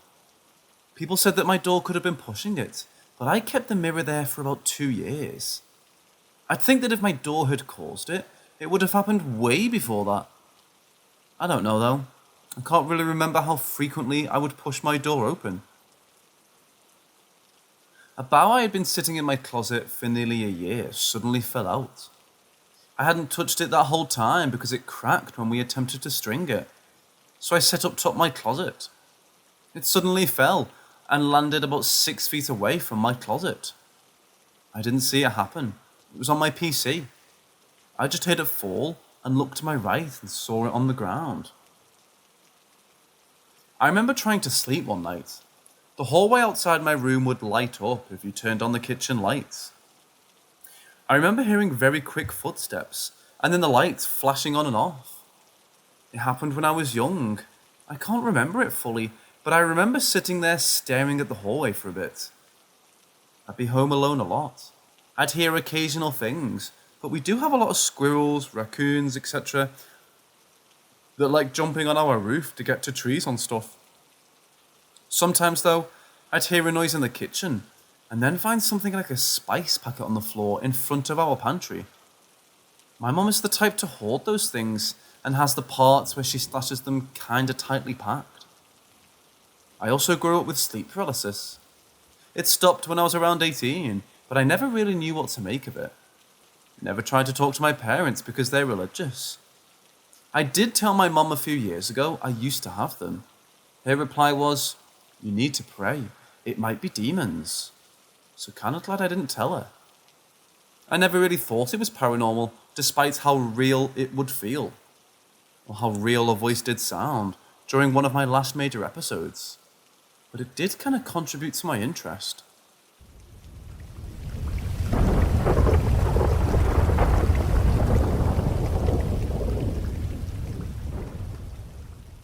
So as a teenager, I lived in San Antonio, Texas. I was about 17 at this point. My best friends were non-believers for the most part. One time, a friend and I went to my aunt and uncle's place to hang out and watch some movies. They were your typical hippies. Their place smells heavily of sauteed veggies and incense. Uncle is my mom's brother. They had just moved to town. When I get there, my uncle tells me, "This place is haunted. It's nothing bad, just an old man. I can see him sitting in that," pointing to a recliner. "Chair over there sometimes. He just sits and rocks back and forth." I believed him, but at the same time, I didn't think I would experience anything unusual that night. After we ate dinner, we all watched a couple of movies, and before you knew it, it was about 5 a.m. We were all kind of giggly from the hilarious movie we just saw. We were just having a casual post-movie chat as the credits rolled. One of us made a joke, and we all began bursting out laughing, getting pretty loud. Then, during the peak of our laughter, we all hear a loud bang on the other side of the room. We looked over and something, presumably this ghost or poltergeist, knocked a painting off the wall and kicked a trash can across the room, about 10 to 12 feet away from where it was against the wall. We all saw it happen at the same time, and we just sat there in shock for a minute. There was trash everywhere and some broken glass, so we all helped clean it up together. Then my uncle says, "See, I told you. Crazy, huh?" And as soon as he says that, I hear a whisper in my ear. When I turn to see who's there, I feel a gust of wind blow past me, through the kitchen where I can see these papers attached to the fridge, flying off with the force of the wind. Then he goes, "What happened? Did you see something?" And I told him what just happened. It was almost like a gag. I feel there were too many of us to feel really threatened. But anyways, his wife went to bed, and it was just the three of us sitting around for a while. I was thirsty as hell, but I didn't really feel like going into the kitchen alone. Had a feeling there'd be a surprise waiting for me. I was right. When I walked into the kitchen, I felt like someone was behind me the entire time, but I just ignored it. Then I just stood there for a second, and just entertained the idea that maybe ghosts aren't real. Not a few seconds later, I hear someone lean over and breathe heavily into my ear. Definitely some kind of taunt. It was enough for me to freak out, but at least I got my water. We stayed a bit longer, and then left shortly after sunrise. My best friend was just jaw drop after that, because up until that point, he thought ghosts and such were all bullshit. Dude, I never experienced anything like that before. That shit was scary. Pretty sure he was terrified. Some people don't like to talk about things like that after they've experienced them. I have friends that just totally refuse to have the conversation, and that's understandable.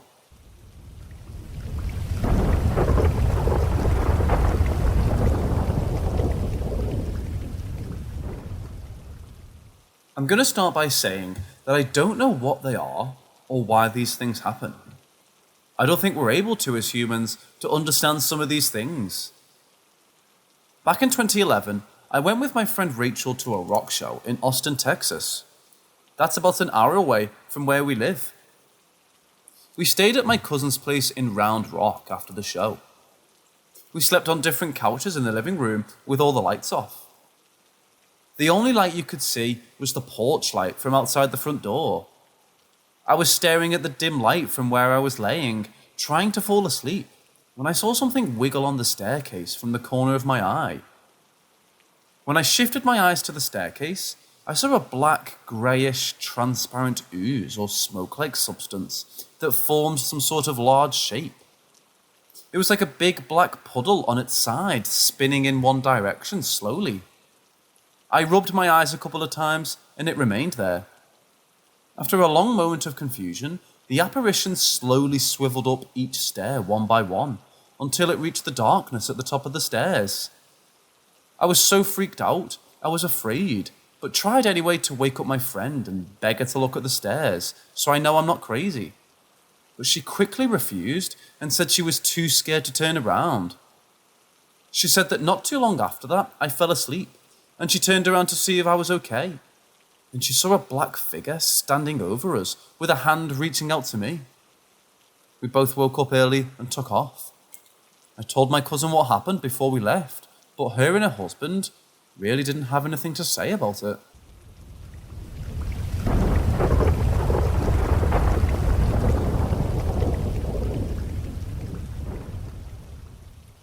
My soon-to-be 11-year-old son has told me he's now seeing someone outside our house every night, at around the same time. We've lived here for several years, but have just purchased the place. For reference, we're surrounded by townhouses and other condos. He's been outside a few times in the past week, taking out the dog, and he's told me he has started to see an adult male on the walking path behind our house. This person has his head down and is pacing back and forth in a specific spot. This seems to only happen at a specific time, around 9:30 p.m. The male will look up, smile at him, and take a step towards him. My son has told me he runs back in the house, and when he looks back outside, the male has disappeared completely.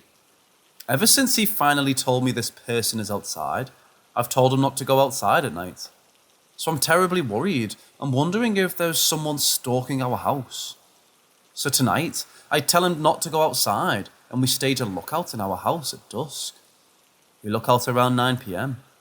He's not there. I tell my son to look out the window around 9:30. The man is there. I come and look, and he's gone. My son said he saw a car pull in the driveway near him with their headlights on, and he vanished right before his eyes. He tells me this man is dressed very nicely and in the same exact outfit every single time he sees him, in a very nice suit. Who wears a very nice suit on a walk at night every night?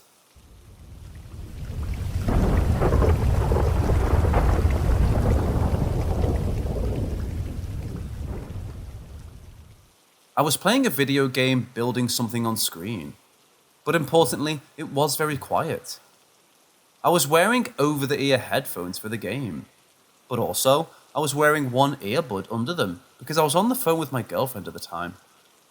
We usually talk until she passes out while I watch TV or games like we did tonight. It was late, so she was just drifting off to sleep and our conversation was dead. I wasn't tired because I typically went to bed at 4 a.m. Cringy sleep schedule, I know, but whatever, I was younger then. 1 a.m. wasn't that late. I definitely wasn't tired or needing sleep. Also, important to note, I was in a very confident state of mind that ghosts didn't exist. I was more than confident that ghosts were just explainable misconceptions. I've seen white mist before at night while driving. It was just fog created by the sprinklers. I've heard strange pops, knocks and bangs the night before from the house, which could be the house settling, or the fridge making a noise, or maybe a cat or animal jumping at the window. I've watched ghost stories on TV, and I've also seen how they debunk them. Lens flares or glares, dust or lights, all are easily debunkable and debatable. This is relevant because it shows I'm not leaping to conclusions that it's a poltergeist or whatever. Actual story. I was laying stomach down on my bed gaming, and suddenly to my left I heard a loud bang and knock. I had a clear view of half my closet because the sliding closet door was open. What I saw was at the topmost shelf of my closet. An old Guitar Hero guitar piece was sliding off of something and falling to rest on the top shelf of the closet. So imagine a dead silent room at 1 a.m. My girlfriend is half asleep and my game is very silent, and I hear this loud sound. Again, it's a knock or bang or some deep noise of something hitting something very hard. So instinctively, when I heard it, my head turned towards the sound. I was more or less annoyed than scared. My thought process initially was, oh wow, what's moving and falling? Now I'll have to reorganize my closet and fix whatever fell or broke or shifted. But that was just the instinctual first thought I had. It changed after I processed what I saw. I saw the Guitar Hero guitar fall off from something, but it wasn't too scary or odd to see the sound being caused by something moving. It was just interesting and curious and, yes, a bit odd. Because I knew there wasn't anything the guitar was next to that was higher than it, so it fell from nothing. So I obviously got up and inspected it right away, because I was super curious what and how this happened. I wasn't thinking of ghosts yet. I just figured I could see a big box that I forgot about that fell to catapult the guitar into the wall to make the loud noise I heard. I looked over all the top shelves, nothing out of place. The creepy part was the Guitar Hero piece that was sitting at rest in the highest point of the closet afterwards. How does something fall onto the highest point? I saw it slide off of something at least 6 to 8 inches higher than the highest point. I saw it physically slide off of something. That's how it made the noise, and that's how it moved. But I'm certain it wasn't thrown, because trust me, I searched and wanted to find anything that fell below it. I felt creeped out because logic stopped. It was funny that my girlfriend woke up to this noise, over the earbuds mind you, while she was half asleep too. She said, "What the fuck are you doing?" Which is hilarious, because she's thinking I'm moving furniture or throwing things late at night. This is further proof that what I heard was loud. Not just a cardboard box falling a few inches, or a plastic guitar sliding into the wall. Also, I later woke up my mom, who was asleep, because I became genuinely freaked out after I couldn't find a logical or recreatable source of the sound and object movement. My mom also heard it. So in total, me plus 2 other people heard this sound. I'd be more than persuaded I was going crazy than having a ghost encounter if I was the only one to hear this. I'm that skeptical about ghosts. I'd rather claim I'm crazy than it being ghosts, because I like science and logic. I'm interested to hear your theories.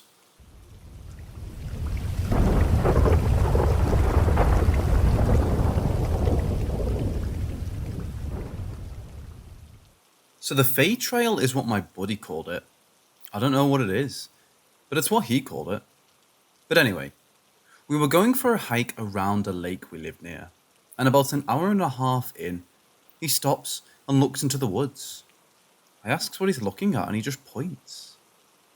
I look where he's pointing and there's a pretty damn near perfect gap in the forest. Like trees just didn't grow in this 3 or 4 foot line, going straight as an arrow into the forest. So I think it's cool as shit and start walking towards it. He tries to pussy out, but I don't let him. We get to where the trail starts and he freaks out because there are mushrooms going down the sides of the trail, like a border for it. I keep walking, but he literally yanks me back to the normal trail by my backpack and refuses to talk about it for the rest of the hike. I went back a few days later and couldn't find it.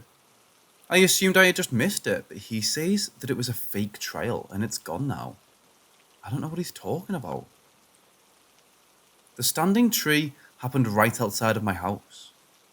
There was a massive thunderstorm the day before, and it had struck a tree about 200 foot from my front door and knocked it over. Not a big deal. I'll get rid of it on the weekend, I thought to myself. The storm stopped for a bit and then continued into the next day. I had to leave for work, and I saw the tree down as I opened my door. And when I turned to lock it, there was another strike near my house. I spin around to see if another tree fell, and the tree that was already down was back up at about 45 degrees. And as I stood there being soaked, it kept going up and just stood up again. I feel like reattached would be a more accurate description. I was already going to be late, so I went to work, and when I got back home, I checked out the tree. I knew it was the same tree because it had bits of dark blown off of it. I'm 100% sure it was the same tree. It had cracks all along where it was broken, and there were still branches on the ground from where it fell. After that, it just kept growing. In a few months, most of its branches were sprouting again, and it just acted like it didn't ever fall. Those marks are still there, although the tree is now dead. The Whisper Shack is probably the strangest of these stories, and I could go on and on about it. I have some foggy memories of it, and some really clear ones too. The first time I found it, I was just wandering around in the woods looking for stuff to shoot with my new BB gun. I came to a small clearing I hadn't been to before, and there's this little shack that could have been there for God knows how long. It was all sorted out and had definitely seen better days. I figured there might be something inside I could use for targets, so I walked up to it. About 50 feet away from it, I stopped. I don't recall why, but I know I did. And I had to convince myself to get closer. About 20 feet away, I thought I heard someone say my name. I look around and there's no one there, and I keep walking. I get to the door and knocked for some reason. From inside, I heard someone say, "Who is it?" It sounded like they were right behind the door because it was really quiet. No more than a whisper. So I bolt and get the fuck out of there, because creepy dude in the forest is not going to be how I died. As I get to the edge of the clearing, I look back and the door's open. Not all the way, but kind of like half open, like someone was peeking outside. I didn't go looking for it again, but a few years later, I was walking in the woods doing other kid shit on summer break. I don't remember exactly what, but I found the shack again. Not the clearing, but just the shack. It felt like it just appeared there because I didn't notice it at all, and then I'm like 30 feet away from it. I walk up to the door and it's cracked open.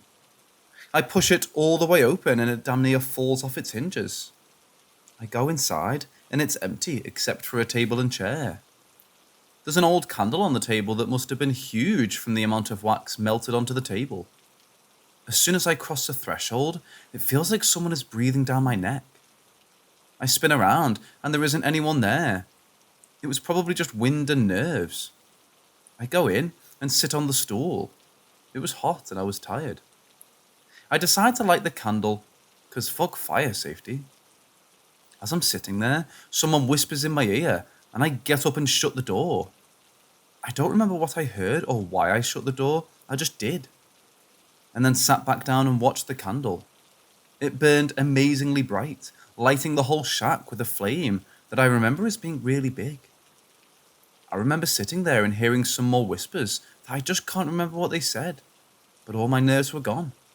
I was just relaxing in the glow and warmth of the candle. At some point, I remember getting up and sitting back down on the floor.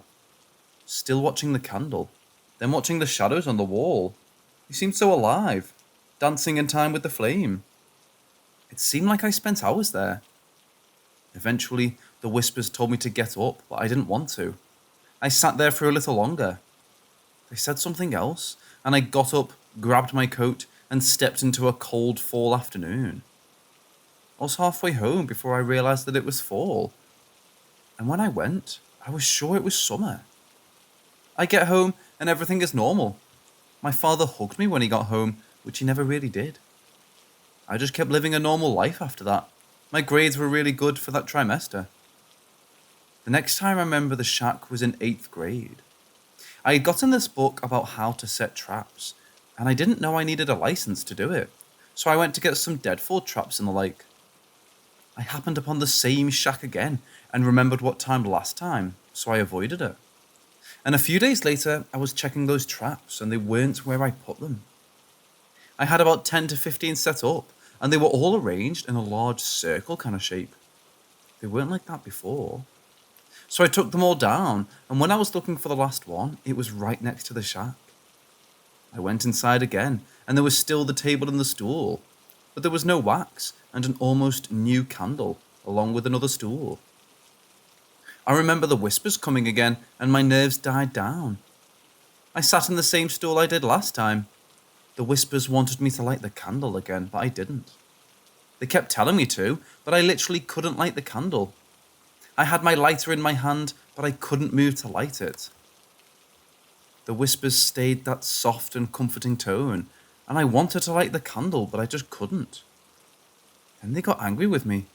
They whispered, but it was like someone trying to whisper when they're really angry, like my mother scolding me in public or something. I really wanted to light it, but I couldn't do it. I sat down in the corner and cried, like really fucking hard, snot-nosed and just bawling like a child. Well, I was a child, but just uncontrollably sobbing. The whispers were quieter in that corner, but they were still angry at me, and I didn't know why. I must have been there in that corner for at least an hour and a half, maybe more. Once or twice I got up and tried to light the candle, but I couldn't. I remember whenever I tried to, they were nicer to me, and when I couldn't, they got angry again. I'm tearing up, just thinking about what they said to me. They stopped asking me to light it and started telling me to.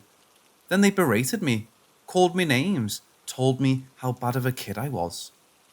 They told me things I didn't want to know. They told me things about my parents, about my friends, about my teachers, stuff that I didn't want to hear, stuff I shouldn't have known. They told me about my parents' divorce, which came later that year. They told me about my grandfather's death, which happened a year or two later. Many other things that I'd rather not remember, much less mention. Eventually, I stopped crying and got up, stumbled out of the door and went home. It probably took me another 2 hours to get home, stopping to cry more every so many feet. My parents were out for a few days, and I didn't go to school. No one asked questions, no one changed. I blamed a lot of things on that day, but most of all, it changed me deeply. I'm a cold person now. I've faced down so many situations that should have affected me without any expression, without any feeling. I've had bouts of depression, but I pulled myself out of them. I faced down the barrel of loaded guns held by myself and by others. I lost a lot that day. Emotions are probably the worst. I felt fear very few times since then. Happiness even less. I lost a part of me that day. Maybe it was the part that wanted to live.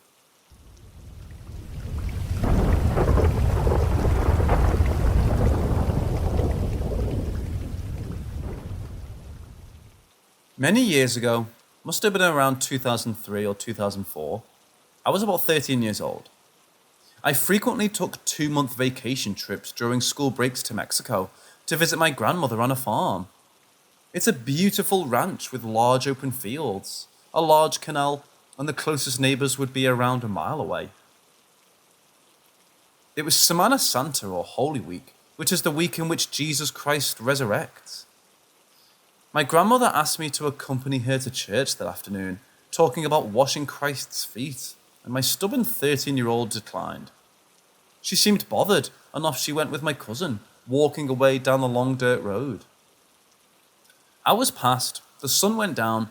I went outside and checked on the cattle, pigs, goats, the pack of dogs we had, and just walked back into the house, locked the giant metal front door, and walked into the living room and sat down. I remember I was watching Big Brother on the TV. I was living the life, man. I remember being very comfortable on a giant sofa couch.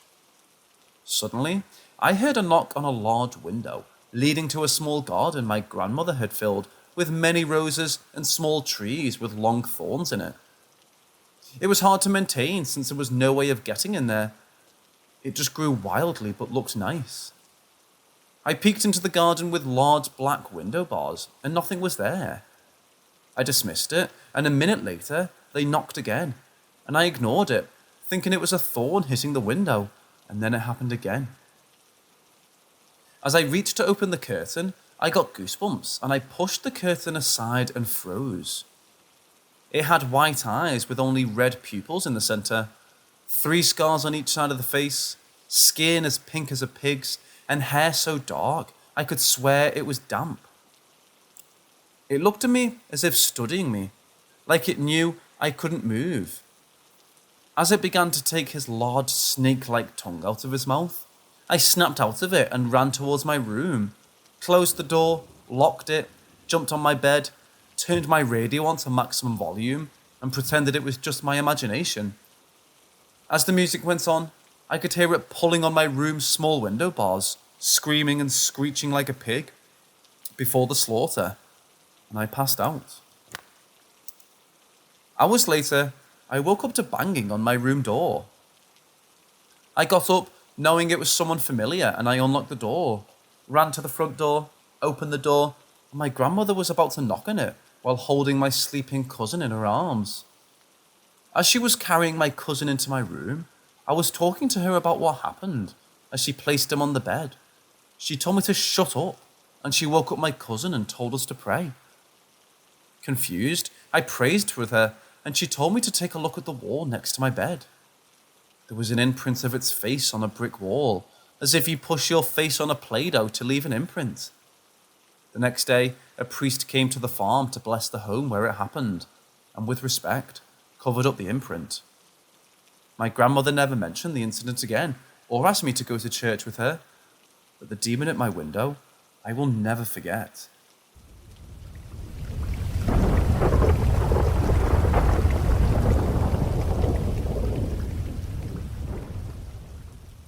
I've had a couple weird experiences that I figured I'd share just for the hell of it. Nothing crazy, just a couple of weird incidents. When I was 11ish, maybe 12, so 2008 to 9, my father and mother both had decent jobs, and every year during summer, we'd go on vacation, typically to go visit my uncle in Arizona. Every year, we would drive, and it was a 2-day journey from where we lived. I remember one year, we had stopped at a motel for the night. My parents went inside and basically passed out immediately. Now, I'm not going to say what most would say, "Ooh, I had a weird feeling," or "something didn't feel right." No, I just couldn't fall asleep. I typically slept in the car. I'd say around maybe 1 or 2 in the morning, I was up watching shitty motel TV when I saw the handle to our room jiggle. Thought it was odd, but continued to watch TV. It happened again. Kinda getting a little bit uneasy, but continued to watch TV. It happened a 3rd time, and by that point, 11 to 12-year-old me was pretty damn scared. Tried waking my dad up, but his ass was out. The handle jigged about 3 or 4 more times. I was a mixture of annoyed and scared. So I made a decision, not a very bright one, that when it did it again, I was going to haul ass to the door and fling it open. So like clockwork, it jiggles, and I dead sprinted to the door and flung it open. Nobody was there. I looked left and right down the rows of rooms, and it was barren. Didn't sleep that night, and to this day, I don't think I've ever told my parents. The second occurrence happened relatively recently. Back in December of 2018, I was a bum and decided to take off 6 months and lay around and not do shit. My father is an OTR truck driver, and I needed his car to do something during the week, so my girlfriend and I took him to work. After we dropped him off, we decided to do a little road trip around the back roads by the warehouse we dropped him off at. We were about 30 to 45 minutes in when I decided to take a right down this small little curvy dirt road. We came up to a hill that led into a left-hand curve. As I crested the hill, I saw something up ahead in the upper right-hand corner of my vision. At first, I thought it was a deer, so I proceeded to slow down a bit before realizing that nothing was actually there. And what I saw would have been more up in the trees than on the road. Now, I shut the hell up and wasn't going to say anything because I wasn't sure what I'd just seen. But my significant other decided to break the ice and let off, "Did you just see that?" Which in turn I replied that I did and didn't know what the hell it was. It looked kind of like a floating glowing orb with some kind of mass type thing around it. I don't know, I'd like to hear your guys' thoughts on these two experiences I've had. Because honestly, I don't know what to make of either of them.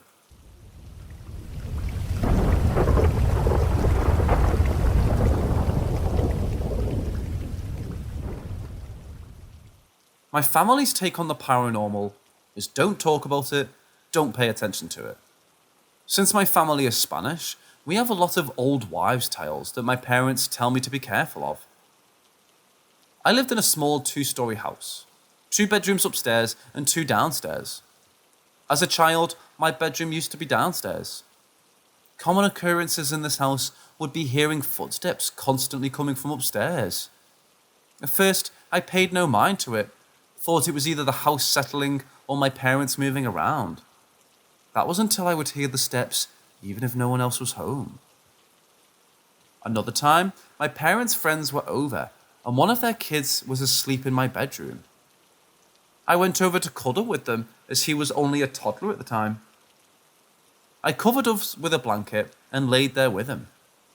From time to time, I could feel a tug at the blanket. I would get up and look around, thinking someone was playing a practical joke. I couldn't see anyone.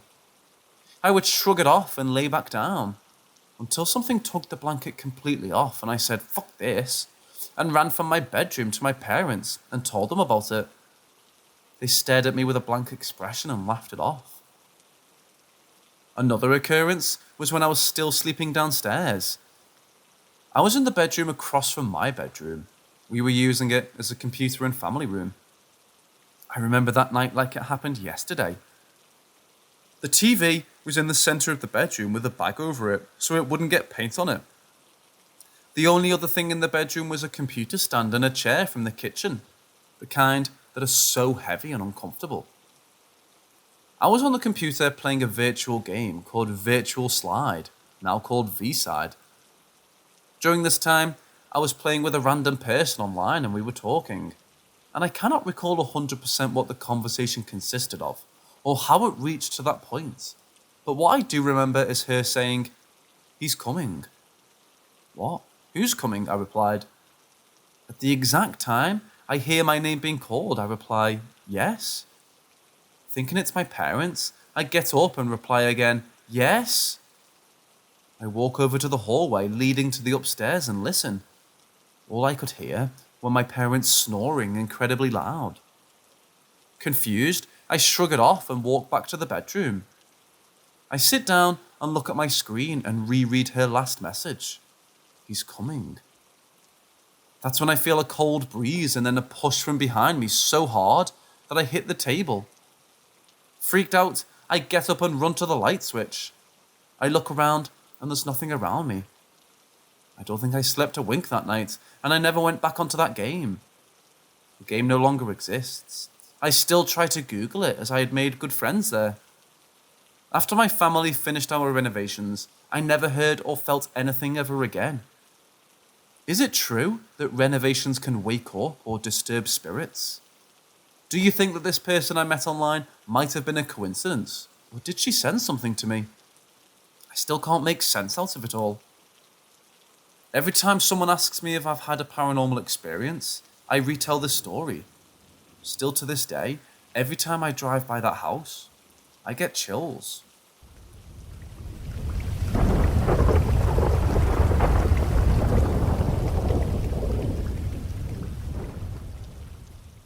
I was about 25 at that time, living in Memphis, Tennessee, back in August 2008, when my parents and sister were out of town and left the house for me to watch over while they were gone. This was the house that I had pretty much spent my entire childhood in, and wasn't really that old, built in the 80s, I think. So I invited my girlfriend over to stay the night with me. We had a nice quiet evening and went to bed kinda late. There were a few weird things that had happened in the house in the past, but nothing like what we were about to experience. That's what made me a true believer. Now, I had always had an open mind about the paranormal, and like to think I had a pretty healthy skepticism. She was the same way. We had shared some experiences over the years about hearing voices, footsteps, things like that. Keep in mind that I had not discussed any of that stuff in some time, so this wasn't just like a power of suggestion sort of thing. The next morning, as we were both laying in bed, I was sleeping on my back and she was resting her head on my shoulder and arm. The sun was shining through the blinds and the room was well lit, but not super bright. I remember having this really strange dream. Can't begin to tell you what it was about, and felt her grab my arm tightly, suddenly waking me up. Now, I've always had really, really weird dreams, my whole life, so I wasn't really surprised that I had had another one. At the very end of this dream, right before she woke me up, I saw this really weird face and upper sort of torso that was staring down at me in the sort of misty, extremely dense cloud, clearly outlined in the shape of a man, with no real distinguishing features about his face or clothes. However, I do remember very clearly him having a really surprised look on him, and in place of his eyes and mouth, it was just pure static, like the kind you see when your TV doesn't have a signal. Seeing that, and having her jerk my arm awake, I was obviously a little startled, and honestly kind of irritated that she woke me up. So she wouldn't move, just clenching my arm tightly, having her face buried into it. I asked her what was wrong. She didn't respond. She didn't say a word, and I just figured she had a bad dream. I patted her head, told her, "It's okay, babe. You were just having a bad dream, just go back to sleep." And I fell asleep right away. Later that day, after we had left the house, and this is without me saying anything about the dream I was having, she said, "I need to tell you something. Please don't laugh or think I'm making this up. Do you remember waking me up this morning?" I nodded. Well, when I was lying there, I opened my eyes and didn't move at all. And I saw this white figure of a man sitting beside you on the bed. He had one of his legs propped up on the bed and the other hanging off the side. I thought that maybe I was still dreaming. So I closed my eyes and opened them again, and he was still there. So I sort of yelped, realizing what I was looking at, and just before I buried my head in your arm, I saw him turning towards us. I don't know if you can believe that or not, but that's what happened. I wasn't dreaming. I froze immediately, and came to the realization that what I saw was not a part of my dream. It was there in the room with us. When it realized she was awake, he or it got startled, looked over at her, and then down at me with that surprised look on its face. I had been looking up at this thing and it was looking down at me. Then it vanished in the literal definition of a split second. I told her that I believed her and that I saw it too, but I thought that it was part of my dream until she started talking about it. She said that she didn't want to say anything while we were still in the house. I could tell that she was relieved that I believed her because she was very shaken up about it and couldn't go back to my parents' house for at least a year. After this, nothing ever happened to me again.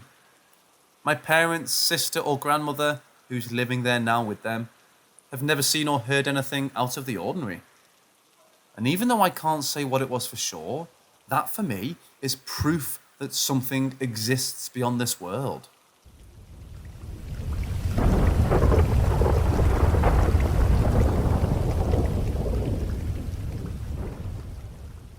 When we bought our house, I specifically asked if it were haunted or there were any graves on the property.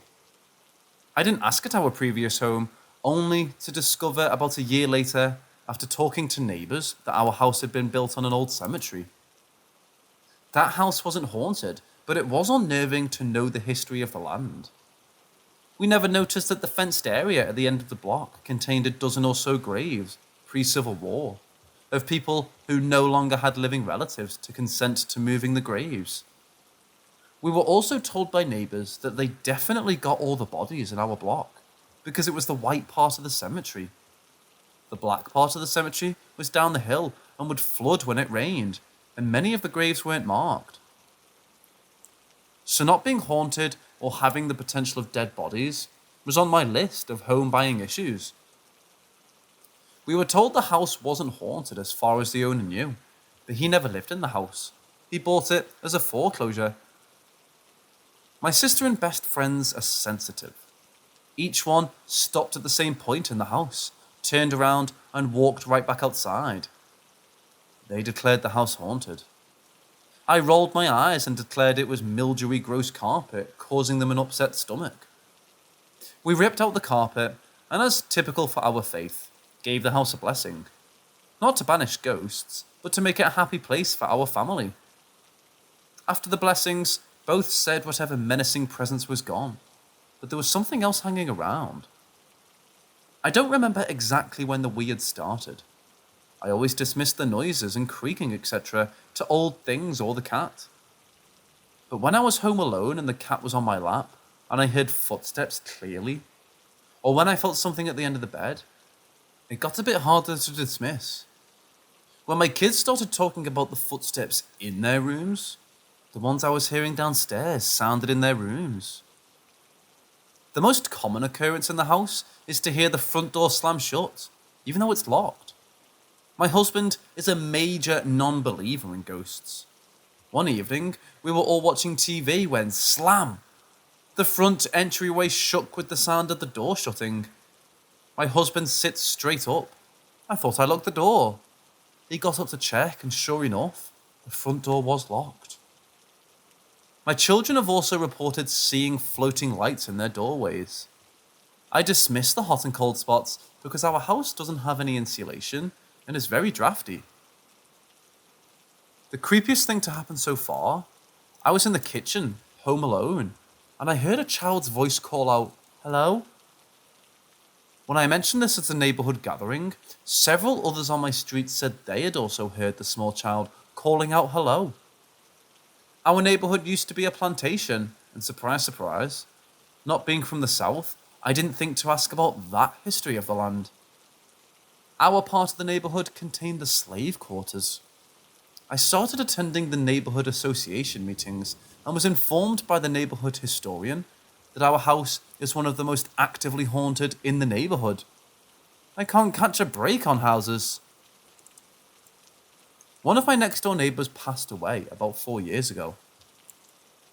About a year and a half after her death, I heard her very distinct voice calling for her cats. She was a cat hoarder.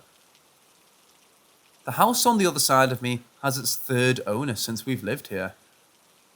Independent of each other, told me about the woman in white who appears in the house. She doesn't do anything besides appear to check out the new owner and leaves. I'll be interested to hear if she appears to the new owner.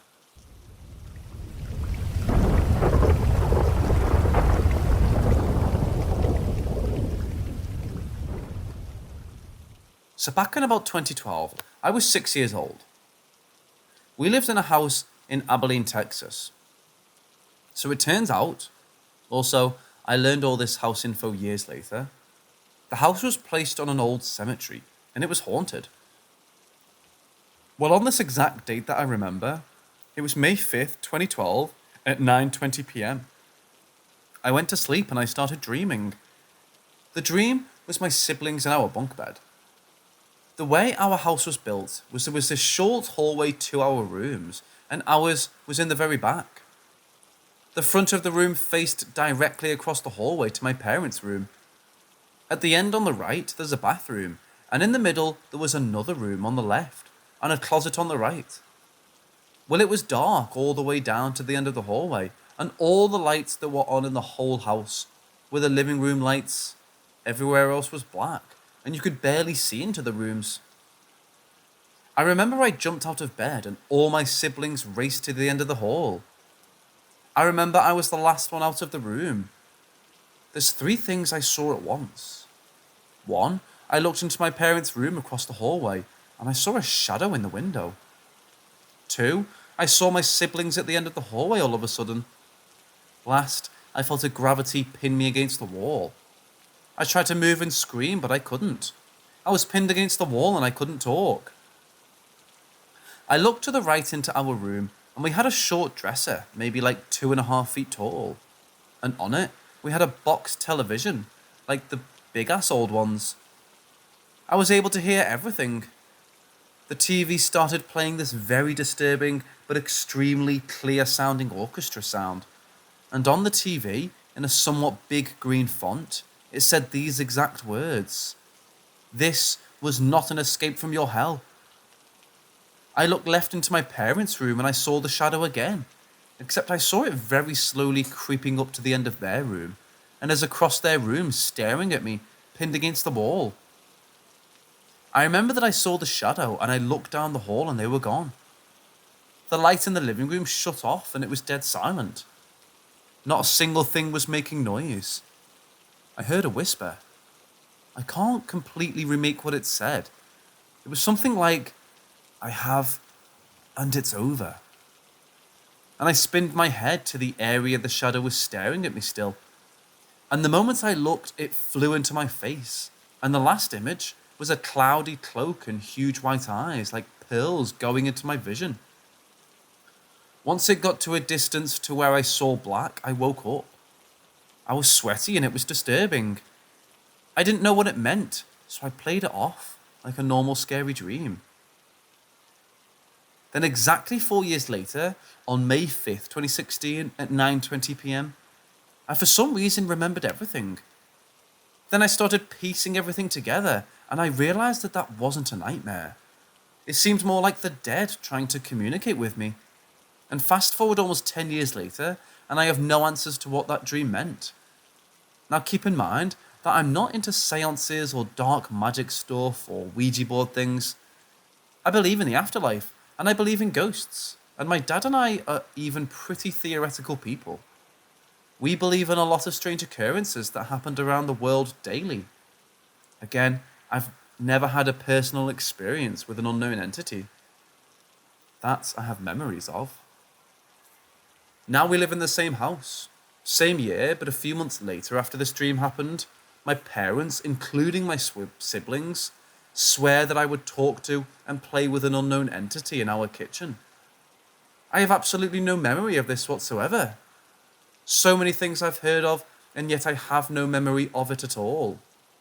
All of this is unexplained and has definitely left a huge dent in my mind, wondering what it is, and will never find out unless the future withholds a bad experience that awaits for me. I pray that this unknown entity doesn't reach my kids when I grow up.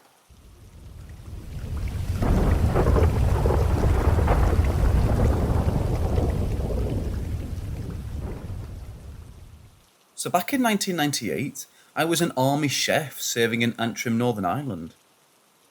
Among the soldiers on camp, we had a visiting cadre of military policemen, about 15 of them. Being a chef, as you can imagine, you get to meet pretty much everyone. So over the days of their visits, I got pretty friendly with them. As they were temporarily based at our barracks, they were housed in the Tenko huts, as we called them. Basically, old wooden huts, I think 10 or 12 in what was one long room, with bed spaces either side. One evening, I went to the camp which had a small convenience store and bar for soldiers, and joined the queue with about 6 of the policemen. That was when I noticed one of the guys looked rough, like ashen pale with big dark bags under his eyes. His mates were all taking the piss out of him. Curious, I asked him what was wrong, and what he said next has always stuck with me. He explained, in the early hours of morning, he was woken by the sounds of someone walking into the room.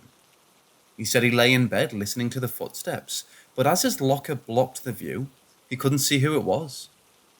The footsteps slowly carried on walking down the room towards his bed space, until finally he saw that the footsteps belonged to an old man. He was bald, but with grey hair at the sides, wearing a red and blue lumberjack bomber jacket, and he was walking with his mouth wide open. He said the old man walked to the end of his bed, and then turned towards him. That's when he noticed that his hands had fingers that were unnaturally long, like a foot in length. He said the man reached out with both hands as if to grab him. He tried to move, but said he was literally paralyzed and couldn't move a muscle. While he was telling me the story, his mates were all laughing. Apparently, he had woken them all up by screaming. But it was when he described the old man's hair that stood up on my body, even recalling this now. The thing is, I recognized the man from his description. One of the civilians who washed the pots and pans in the kitchens was a grumpy old man from Liverpool. A few months prior, he had sadly collapsed walking home just outside camp and had died of a heart attack. He always wore a red and blue lumberback padded jacket, and when they tried to resuscitate him, they discovered he had stolen a big block of cheddar from the kitchens. It always struck with me. He was a cantankerous old git, but harmless.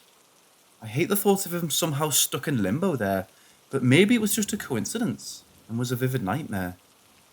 What do you think?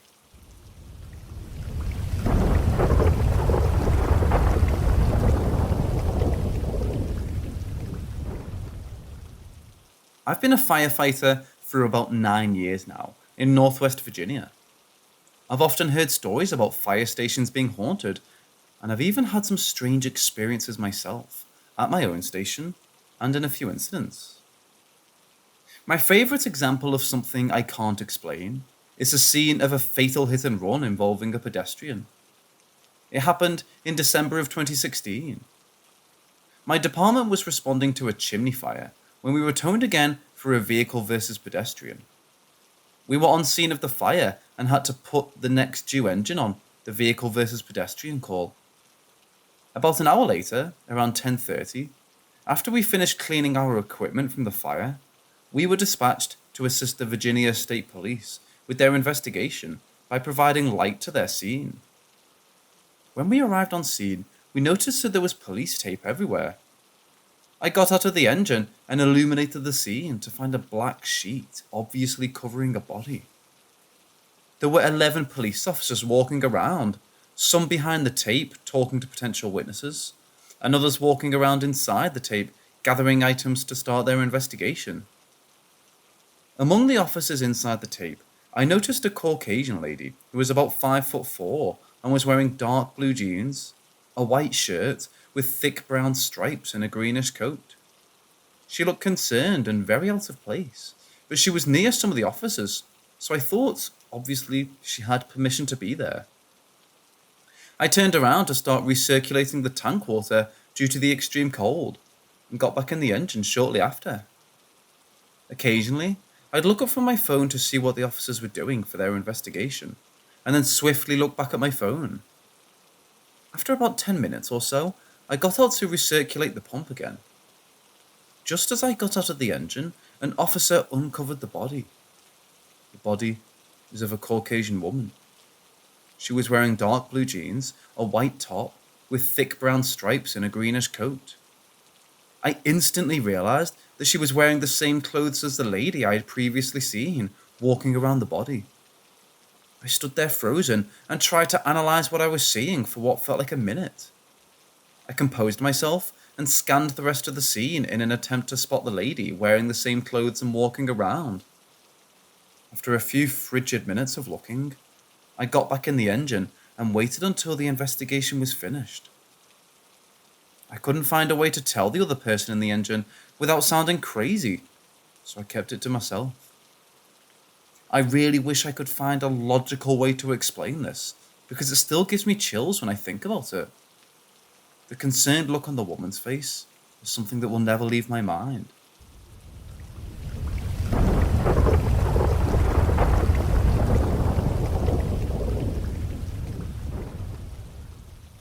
I have a physics degree, and I'm very skeptical of stuff to begin with, but I've always been extremely fascinated by this stuff. Had some experiences with a Ouija board when I was aged 14 to 20, but still nothing to make me 100% believe. Backstory. I've been to this hotel 6 times. 2 of the times, we've had some interesting stuff happen. The other 4 times, we've caught absolutely nothing. The first time there, we caught very little in the way of evidence of ghost hunting, but about 10 minutes after we arrived, my wife thought a kid tugged on her shirt in the kitchen as we were mingling with other guests. She mentioned it, but chalked it up to not much of anything. Later that night, when we went to bed, I would have sworn to you a small dog or a cat jumped in bed with us. It happened 3 times. The first 2 times, I thought it was just my imagination, all the way to the blankets. But when I pulled the blanket tight between my feet, and the pressure sat down between my feet, I then got up and walked around the room and went to the bathroom. Anyway, I'm still not convinced. Now fast forward to a year later. We're in the green hallway, and the room is absolutely popping off with sounds and whistles. In the video, you can hear 3 instances of the whistles that we heard with our ears in the moment. And the last one, no one heard, but it showed up on the recorder after the fact. When it happened, and especially the extremely loud and clear one, I was convinced someone was faking it or messing with us. Even afterwards, I still didn't believe it. But ironically, only 3 of us in a group of 10 heard the extremely loud and clear whistle. It wasn't until later that night, when the guest who I was sure played a recording, came up to me and told me he caught the whistle on his recorder, that I kind of thought maybe we had caught something strange. When he played it back to me, he was even louder and more clear this time, but still was clearly not coming from him, because in my recording, you can hear my whistle and how loud and obvious it is that it's a real person.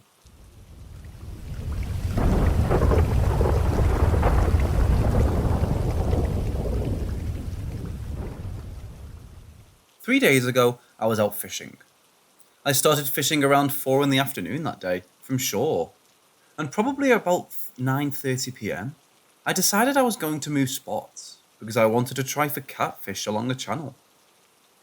I drive to a new spot while talking on the phone to my friend.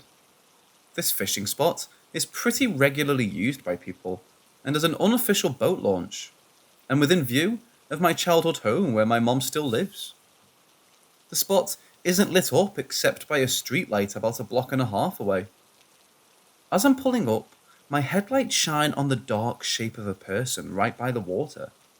I pause, because I don't want to fish next to a stranger in the dark in the middle of nowhere. But when I look again, the shape wasn't there, so I figured it was my eyes as I was driving in. I get off the phone with my friend and get myself set up by the shore, essentially where I thought I had seen the person standing, because that was the best spot to get set up with my chair. I sat alone in the dark for about an hour or so, and at one point, I turned on my flashlight to toss my hat in a different spot. It's a cloudless night, so I can see stars, but there isn't a moon at all, so it's really quite dark. The one streetlight comes nowhere close to illuminating the spot. Nowhere close to it, actually. I have my flashlight on and get myself seated back in my chair before turning it back off. I sit there in the dark for a few minutes as my eyes adjust again, when I realise that directly across the channel, about 20 feet, I can see my shadow in my camping chair, and about 6 feet to the right of my shadow, I see another shadow shaped like a person facing me. Thinking that maybe it's just some really dark, conveniently shaped foliage across the water, I turn my light on, only to see nothing. The grasses are the same, no bushes. I turn my light back off and see it's still there. I move around a bit with the light off to confirm my shadow hasn't doubled from some other unseen light source, and I see my shadow move, but not the other one. I get up, and over the course of 5 minutes, I move around, turning my light on and off, around the shore from behind my chair, around the sides, behind my car, which was parked about 50 feet from shore, and couldn't make that extra shadow change position or shape. I decided that I'm going to sit back down and ignore it, because I don't have time for foolishness sometimes. I sit down in my chair and turn off the light and realise that now the shadow has moved closer by about 3 feet and changed shape to be more identifiable as a person, but turned to the side of it as standing next to me and looking at me. It was at that point I decided that I wasn't turning the light off, and it was time to go home.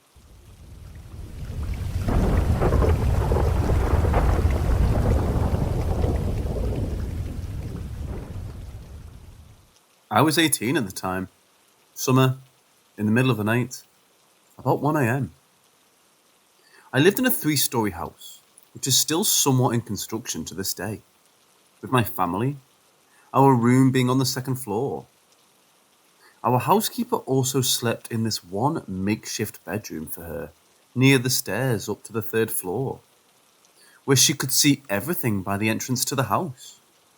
Most of the time, she calls off the dogs we had if they were being too rowdy downstairs. Sometimes she'd go down there herself at the late hours when needed. Anyways, the stairs leading down were on the opposite side to where she slept at the time.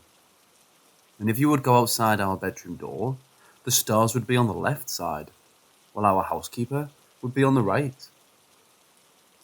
Our internet modem was placed outside our room, a straight shot forward from our bedroom door.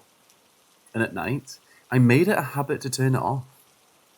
Both me and my brother shared the room and tended to sleep really late, so we would end up being the last couple to be awake in the house. I volunteered to go outside and turn off the modem. I stepped outside and shut the door behind me, turning on the lights in the process to see where I was going. Everything seemed fine. The dogs were pretty quiet. I could see our housekeeper sleeping comfortably in her bed. Other than the sounds of random cars passing by outside, it was completely silent. I made it to the modem and shut the thing off. And right before I turned around, I could hear a faint but audible shh. I don't know why, but something inside me told me that it wasn't our housekeeper. Not only did the sound come from my left, where the stairs leading down would be, but it just didn't sound right. It wasn't the kind of shh meant to silence someone. More like a person calling out to you to get your attention, to make you look to whoever or whatever had made the call. Needless to say, I didn't look. I turned around and sprinted for the door to our bedroom. The looming sense of dread somehow built up so much in me, even though the door was only 4 or 5 steps away. Once I got in, my brother asked me if I was okay. I told him about all of it in a joking and obnoxious manner, but in reality, I was scared. Nothing else happened after that. I find it ironic, honestly. My folks have a long history of hauntings, especially my mother. But this was my first and currently only real-life spook that has happened to me. I don't know if I should be relieved or disappointed, but either way, I definitely do not want to get the shh at me anytime soon.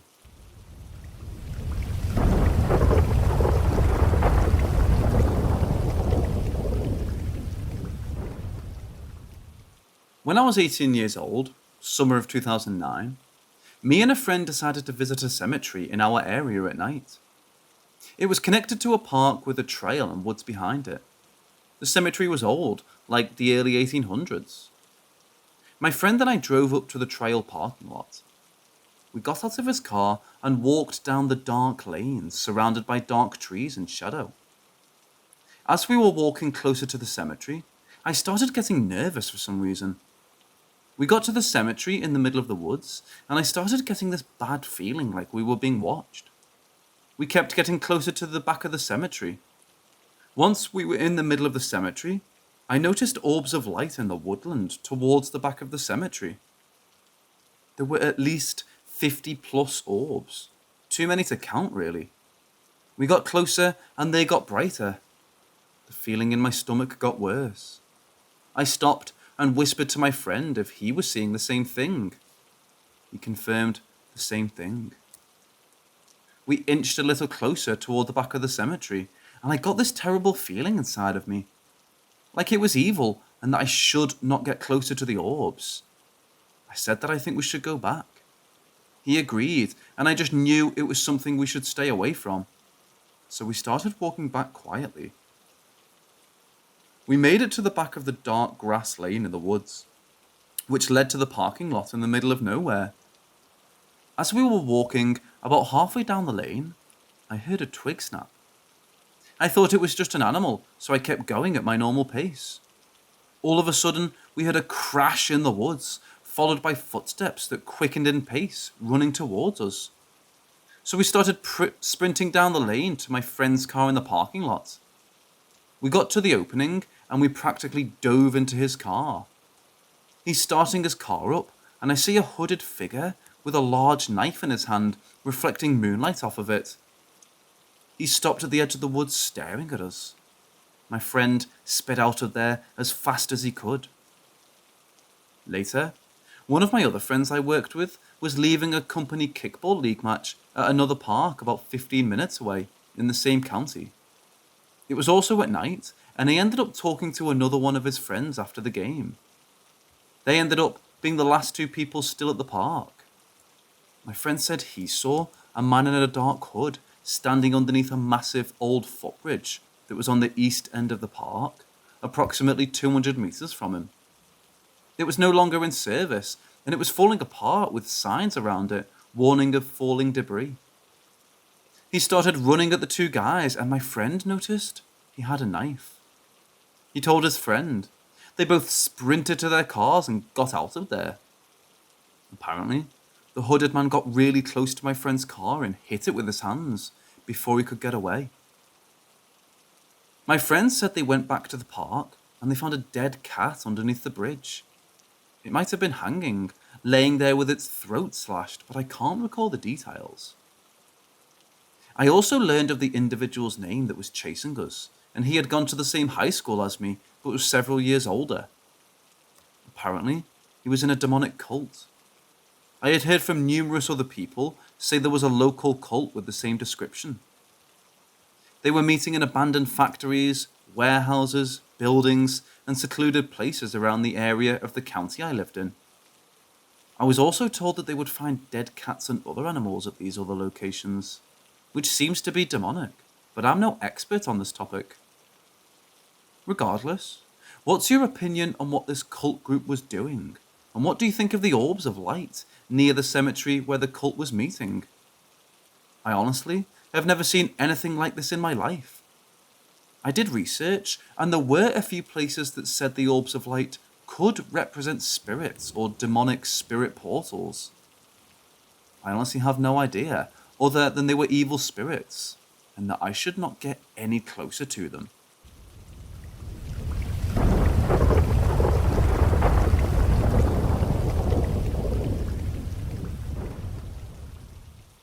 Back in 2009, I was 26 years old and I lived by myself on the second floor of a multi-family house. The entrance door to the apartment was a double door made of clear glass that led straight to the living room, so someone standing at the door would pretty much see the whole layout of the house, since it was a studio-like place where the living room and kitchen was in an open concept, and you could see the door, a real wood one that led to my room.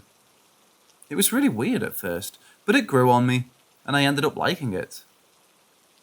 To ensure privacy, I installed heavy curtains on the inside of it, but I would always leave them open during the day, because it would help with the lighting.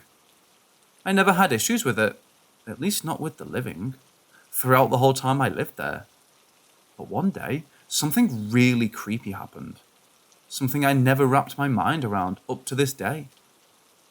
That day, me and my boyfriend at the time had just started dating and were going to go to the movies. So he called me and told me what time he would pick me up, so I headed to the shower. The bathroom was inside my bedroom to get ready. I left my bedroom door open because even though the curtains from the main entrance were open, you couldn't see inside the bedroom, just its door. So I showered and started getting dressed when I suddenly realized the time he said he would stop by came and went. I thought he was just a little late, so I called him to see if he was on the way. When he answered, I asked him if he was coming, and he was super confused. He said he had gone to pick me up, but when he got to the door, he saw I had a visitor, so he left and was going to give me a call later. I told him no one had been at the house, and I ran to check the doors and the front locks, and asked if he'd come over to the house again. Everything was locked. Windows, front door, everything. When he got there, his face was white as paper, and he was black, and he proceeded to tell me what he saw. He said that when he got to the front glass door, my curtains were opened as usual, and he saw a black man dressed in light jeans and a white buttoned shirt in my living room. The man was right in front of the bedroom's door, which was opened like I mentioned, and he was looking towards it, talking and laughing like he was having a conversation with me. My boyfriend was a little confused, so he kind of stood there for a few seconds when the man acknowledged him, looked at him, and then looked away again, returning to his conversation with me, again in a friendly manner. So my boyfriend just left. This happened right during the time I was getting dressed in my bedroom.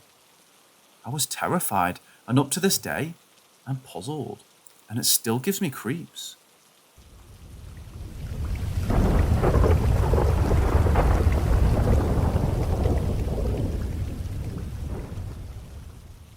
When I was around 3 or 4 years old, around 2005, I lived in a house with my mom. I don't have any brothers or sisters, so I always wanted one to play, because I felt lonely sometimes. So I remember that some days I used to play in between a wall and the door of my bedroom with a little girl. I always thought that it was my imaginary friend, because I would often hear about them in movies and TV shows. I remember my mom asking about my imaginary friend, and I told her that she had her face covered in some sort of mud or dirt, and that I could only see her eyes. I told my mom that she was my neighbour, that she had fallen in the streets, and that's why her face was like that. I still remember her face so vividly to this day. I remember that some days my mom used to have people with her in our house, and they would often stay in the living room talking about stuff. My mom always told me to stay in her bedroom until they were gone. Some other strange things that happened in that time period was that my mom often would visit the grave of a friend of hers that had recently passed away at that time, and she would often cry a lot at his grave, saying things like, "Take me with you, I can't do this anymore," and stuff like that. I never thought about it because I was so little and I didn't understand much about what was going on at the time. Fast forward to a couple of years ago, about 2016. My mom was getting married and the photographer of the wedding was a friend of hers. I'm going to call the photographer Laura. So before the photo session, we went to Laura's house and they started talking about random stuff, and then something pops out of me. Laura asked my mom if our house was still haunted. Something clicked with me and I started asking questions to both my mom and Laura. Laura told me that one time she went to our house, but there was nobody there, and because of that, she wrote something in a post-it note and stuck it on our front door. But when she was doing so, she saw the curtain started to move as if someone had sticked his head out to look outside. She found that quite strange and asked my mom about it, and my mom told her the story about what was going on. I started questioning my mom about what happened at that time, and she told me the whole story. My mom's side of the story. Apparently, in 2004 and 2005, my mom used to work in the same place with a neighbour. A girl about the same age as my mom. I'm going to call her Abigail. They were never friends, but they got along fine. Abigail's mom used to sell paintings, and my mom asked to buy one that had a couple of angels and a Bible verse. It's worth mentioning that I don't remember this painting at all. So when my mom got the painting, strange stuff started happening in our home. She would often see a woman and a little girl. She always was in a bad mood, and sometimes our house would start to freeze in some rooms. So my mom started looking for help and called a church group to pray in our home. But she didn't see any improvement in the situation, so she and my grandma went to see some sort of medium or witch. I really don't know what this lady was. My mom started talking about what was happening in our house at the time, that she would often be in a bad mood, that she would often visit her friend's grave and cry for help. The medium told my mom that when she went to visit her friend's grave, she wasn't asking for her to a friend, that she was speaking to something or someone else. Then the medium said that our house had some spirits that came from something inside our home. She asked if my mom was given some present or if she bought something when everything started to happen, and if she knew someone that could be jealous about my mom's life. My mom told her about the story of the painting and Abigail, and the medium told her to burn the painting because it could be what was causing everything. So my mom called her brothers and tried to burn the painting, but it didn't catch fire at all. My mom went back to the medium some days later, and the medium helped her burn the painting. But the medium told my mom that she had to make sure that nothing wrong happened to Abigail, because every bad thing that the painting had would come back to Abigail. But if something happened to Abigail, my mom would keep the bad stuff on her. After that, everything went back to normal. We moved cities and started using that house as a storage unit to keep our old furniture and boxes there. But one day, I went back to my old city to visit some family, and I was staying at my grandparents' house. But there was a thunderstorm that cut the entire block's electricity, so we had the idea to go to my childhood home and stay there for the night. We went to my old house and tried to unlock the front door with no success. I tried unlocking the back door with no success either, and my grandma told me to leave, that the house didn't want us there that night.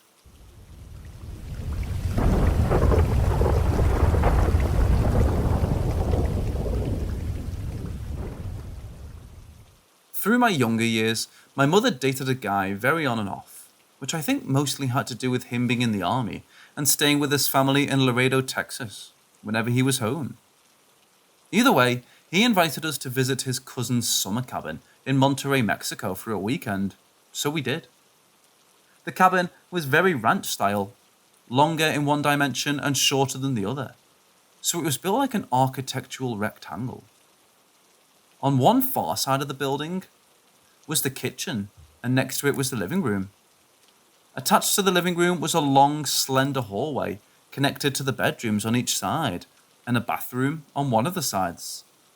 The backyard was only accessible through the living room via a sliding door, and what started as a bit of the desert floor met a forest tree line of dead and dying Monterey cypress trees.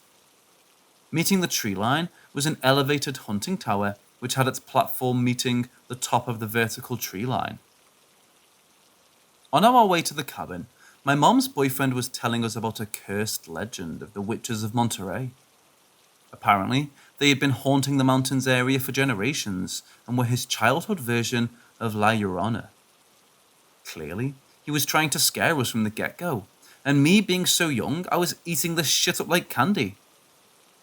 We got to the cabin in the late evening, so we decided to stay in for the night and watch M. Night Shyamalan's The Lady in the Water. After the movie, my mom's boyfriend asked me to go get something from the bedroom for him. And as I was halfway down the hallway, he turned the lights off on me. Let me remind you, this was a very rural part of Mexico, so the dark was dark. So with all the scary stories and the scary movie, I was spooked and froze. My mom's boyfriend began to make his stereotypical ghost noises and taunted me to go deeper into the dark hallway.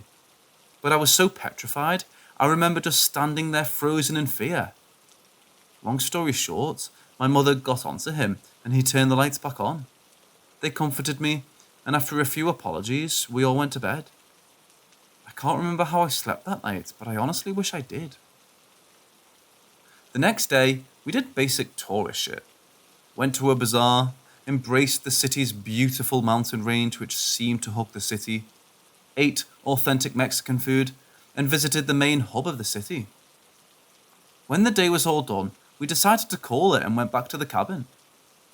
This is important to me because I remember the night before so vividly, yet can't remember anything else about this night other than what I'm going to write about.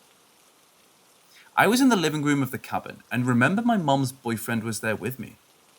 He asked if I wanted to go up into the hunting tower out back with him, and innocently I said yes.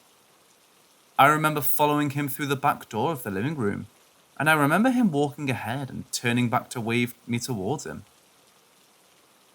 I took it as he was trying to help me keep up with him and follow him. I watched him climb up to the ladder of the hunting tower, and then I heard a voice behind me. "Hey, where are you going?" It was my mom's boyfriend behind me, asking where I was going. I turned back around to look at the hunting tower along the tree line, and no one was there. Nothing was. Not an animal, not my mother, not a spectre. Nothing. Fast forward to a few years ago. My now wife and I were still dating at the time and sharing ghost experiences with one another. And yes, I do have one other ghost experience in my life that I believe to be genuine as well. I told her about this experience in Monterey, and I'll never forget the pale look on her face when I told her. She is from a Mexican family as well, and this legend of the witches of Monterey is a very real thing for her as well. The scary part? I was telling her this story on a Friday, and according to what her family told her growing up, Friday is a forbidden day to talk about them because that's the one day of the week they're most powerful. Apparently, they never forget their prey and use that day as a lure towards what was lost. Initially, I thought bullshit, but I can't begin to express how many Fridays my wife had to stop me because I had randomly brought the story up on a Friday. Maybe it was self-conscious. I don't know.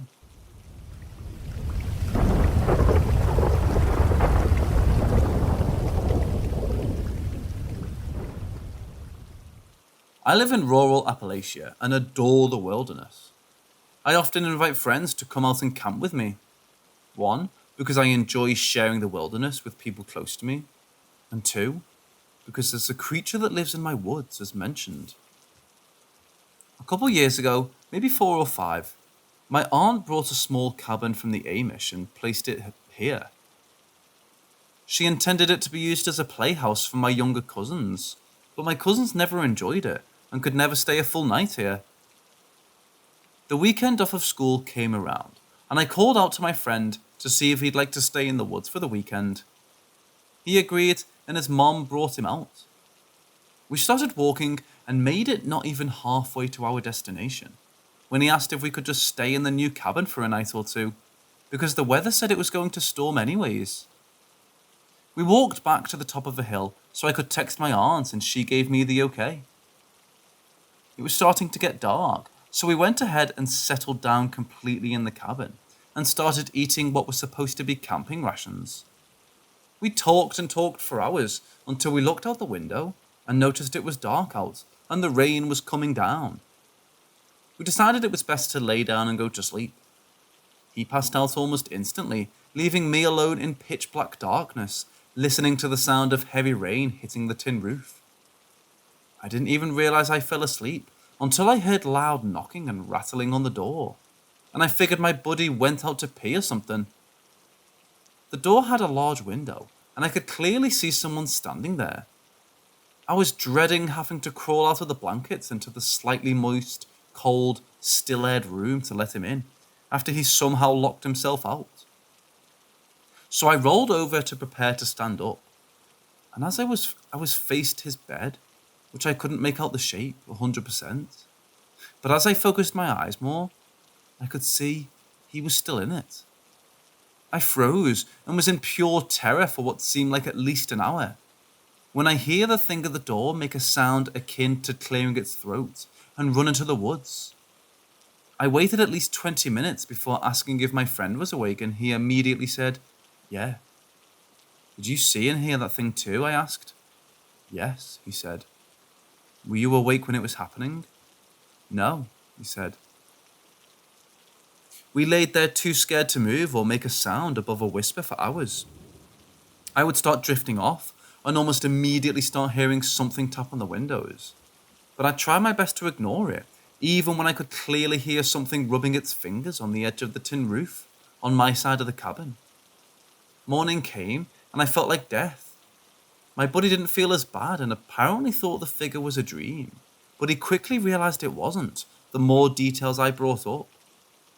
We packed up and started to make our way back to my house. Halfway up the hill to my house, I realized the scariest part of everything the night had to offer. We never locked the door. The rest of the way up the hill was spent with me constantly looking over my shoulder down at the cabin. To this day, I haven't spent another night in it or gave it a glance longer than 2 seconds on my way to the woods.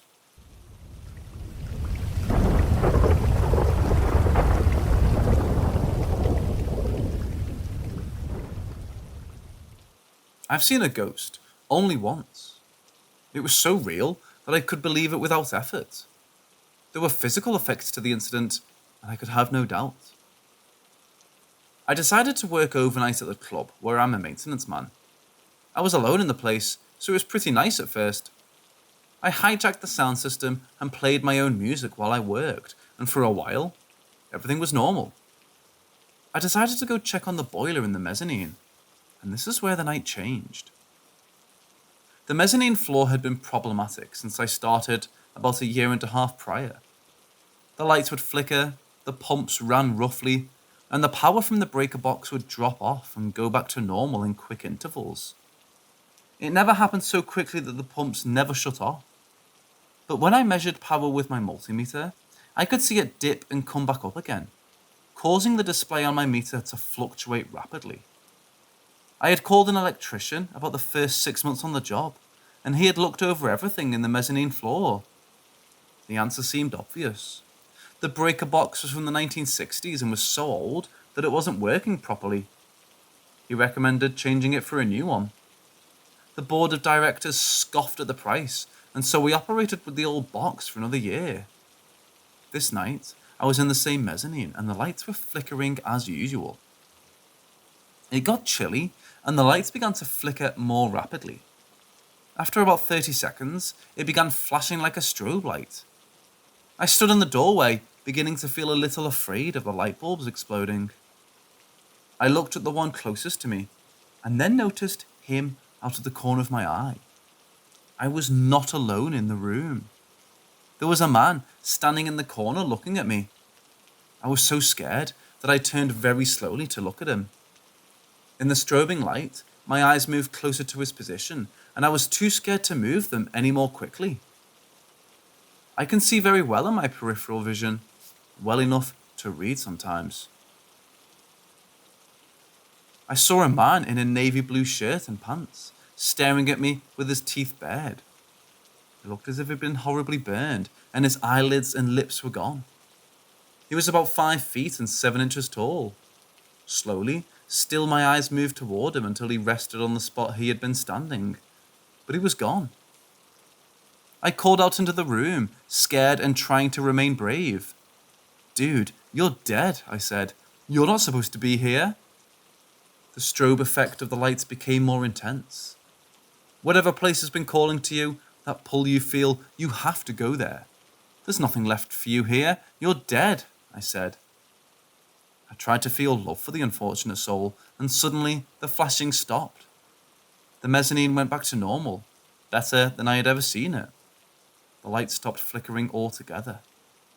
The pumps were purring like they had never done before. The power from the breaker box has been consistent ever since. I don't think I need any more proof of the afterlife if that's how it's going to present itself. Once was enough for me.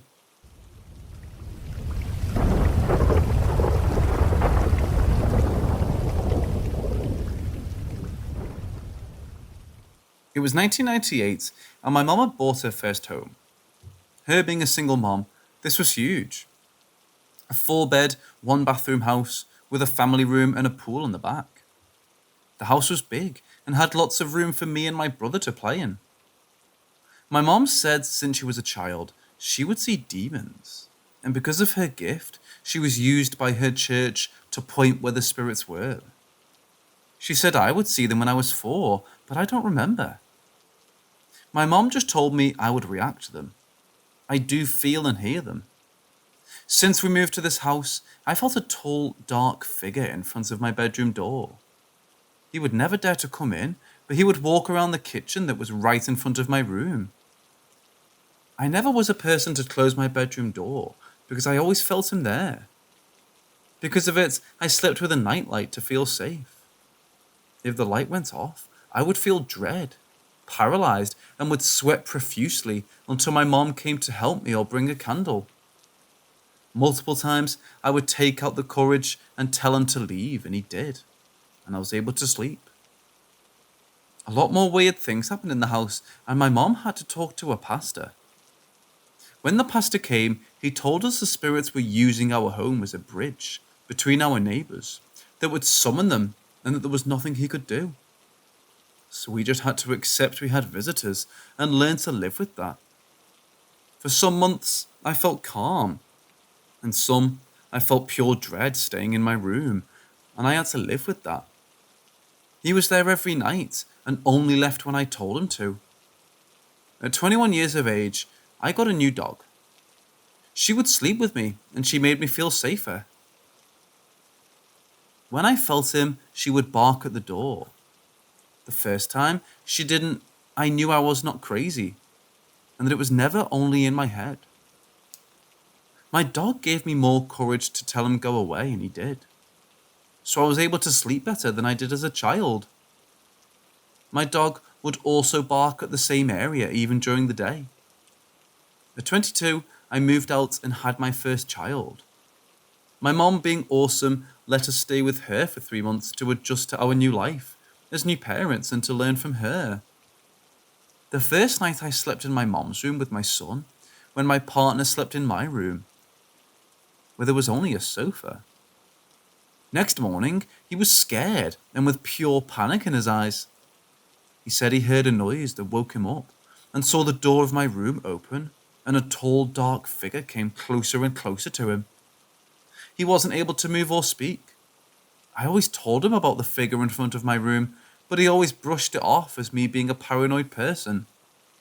That day, he learned I wasn't lying. Years later, my mom sold the house to a lovely couple with a toddler and a baby on the way. But we then heard the news they stopped living in it and then sold it again. Now it's being put up for rent and no one wants it. I always ask my mom if it's because of the spirits that walk around it.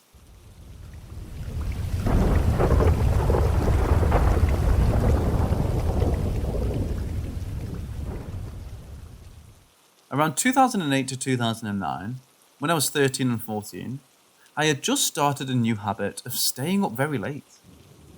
I'd sit in my room with the clock radio playing some tunes while I sat in bed doodling all night. I can't pinpoint exactly when it started, but one of those nights, my radio just began making this jacked up noise, like a distorted, terrible noise over the faint sound of music struggling to be heard. I immediately hated it, but changing the station did nothing.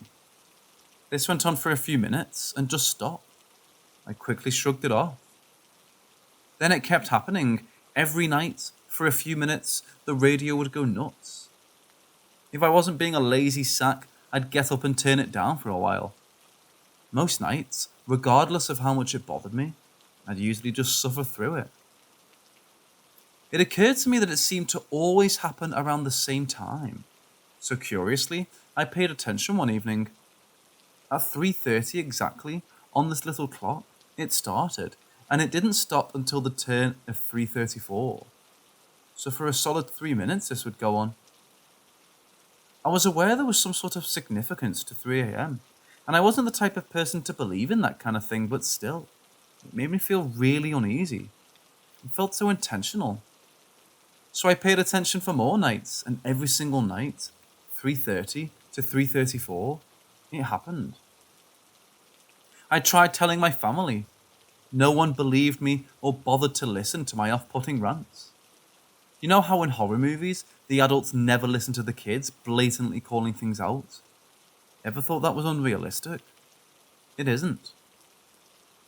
Everyone else in my house was asleep by 3 a.m. until finally one night, my older brother and his best friend were awake long enough for me to convince one of them to please come check this out. He acknowledged the strange sound and literally said, "I'm not fucking with that," and left. I started just turning the radio off and hanging out in the game room, but every time 3:30 rolled around, I was on edge. One night, once again alone, I was sitting at the desktop computer, trolling whatever, when I heard what sounded like an avalanche falling in my kitchen right below me. The game room was upstairs and overlooked the living room, which connected to the kitchen. Completely open space. I heard what I assumed was every pot and pan in our kitchen simultaneously falling out of the cabinets. My first assumption was our cat was up to no good and knocked something over. But as I descended down the stairs in the pitch black abyss of the ground floor, I thought, What if someone's breaking in? I run to switch on the lights, but nothing. No cat, no pants, no mess. Everything's perfectly fine. I was so confused. I even looked around to make sure, but I had zero explanation. And I know for a fact the kitchen was the source of this noise. The last minor thing I can recall was an incident where I was on the phone with my best friend, and mid-call, the phone went absolutely nuts. The call cut out and just screeched and gargled. I can't quite describe it, but I've never stared at something in pure terror like that before. It was a landline, and it's not like something similar hasn't occurred before, but this was different. Just awful. I didn't even call her back. I just left, walked down the street to her house. Fuck this shit. Finally, the kitchen again. It's a Saturday evening, and previously mentioned best friend was over at my place. My mom was on a date. It's probably important to mention my dad had died in 2007. It's around 7 or 8 p.m, and we're making snacks when we hear my mom's car pull up. Keep in mind, we've been hanging out in the kitchen for at least 20 minutes, and we had slightly tantile. We go to meet them at the door. We're all heading back into the kitchen, my best friend and I highly anticipating the leftovers we're about to steal. Upon entering the kitchen, we all notice spots of blood on the floor.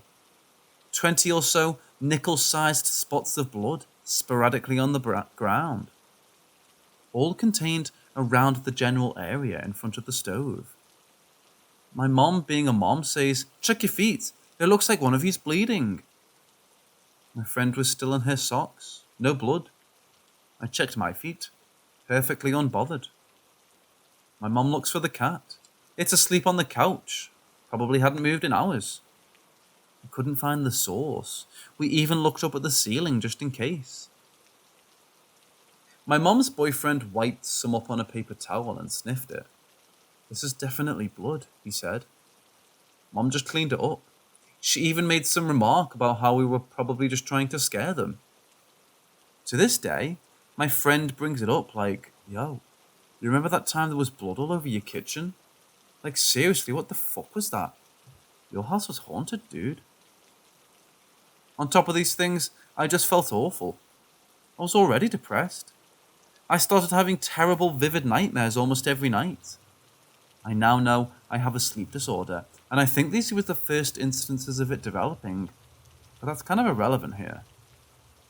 I no longer slept in my bed. I created a sort of a safe haven in my closet. After everyone went to bed for the night, I was always on edge. Another night of me snuggled up in my closet, I was listening to my radio, and time somehow escaped me. The radio did its thing, and I was done. I felt terrorized, targeted, and afraid. I just started crying. I hated it. Whatever it was, I just absolutely despised it. I begged it to stop.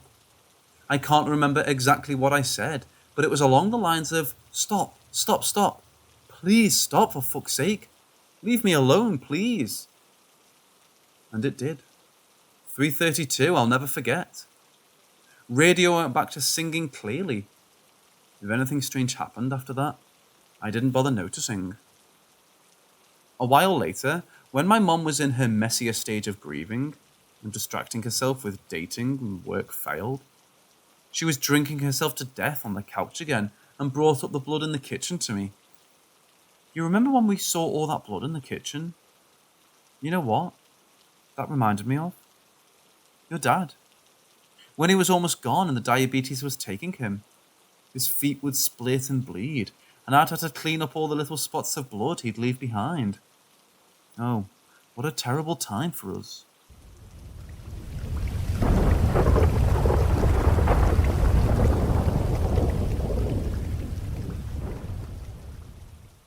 When I was a kid, about 6 or 7 years old, I experienced some kind of entity while with my best friend. Based on what I now know, as an adult, I'm pretty sure it was a demon. My first experience with it was when I went to my friend's house for a playdate. When I got to her house, I went to her bedroom to look for her. The light in the room was off, but the one in the closet was on. So I looked there, and that's where she was. She was sitting on the ground, talking as though she was playing pretend. I asked her what she was playing, to which she responded that she wasn't playing at all, but rather talking to another person in the closet. I remember she had a Barbie poster in a closet, so I asked her if that's who she was pretending to talk to. She got kind of annoyed and said no again, then got up and walked out of the closet, turned around and asked me why I was in there. It was like she didn't know any of what had just happened. This was strange behaviour by her because she was usually extremely sweet and more thoughtful and caring than the average kid her age. She wasn't one to lie or try to hurt others' feelings.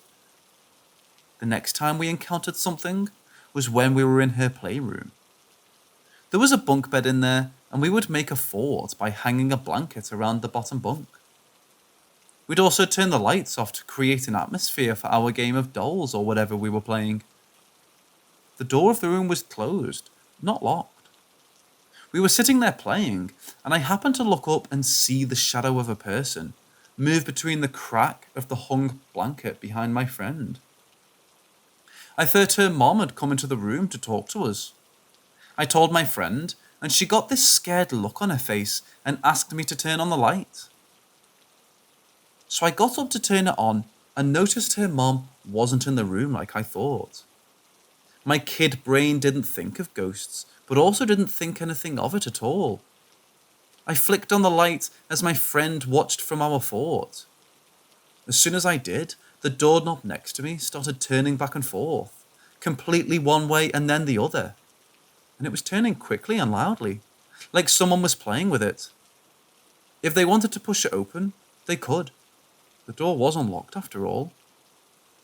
I remember waiting there for a minute, watching it in confusion, and wondering if maybe her mom wanted to do this instead of knocking on the door for permission to come in. So I grabbed the knob while it was still going and pulled it open. Of course, I'm sure you can gather that no one was on the other side. I went to the hall closet nearby to see if someone had hidden in there. Maybe one of my friend's siblings. My friend ran out of the room while I did that and down the L-shaped hallway to her mom. I went after her and listened to her explain to her mom what happened, and I added that it was true and she wasn't pretending. Her mom chalked it up to us being kids and making it up. We also checked, and neither of her siblings were home that day. This was the last experience I vividly remember, but not the end of the story.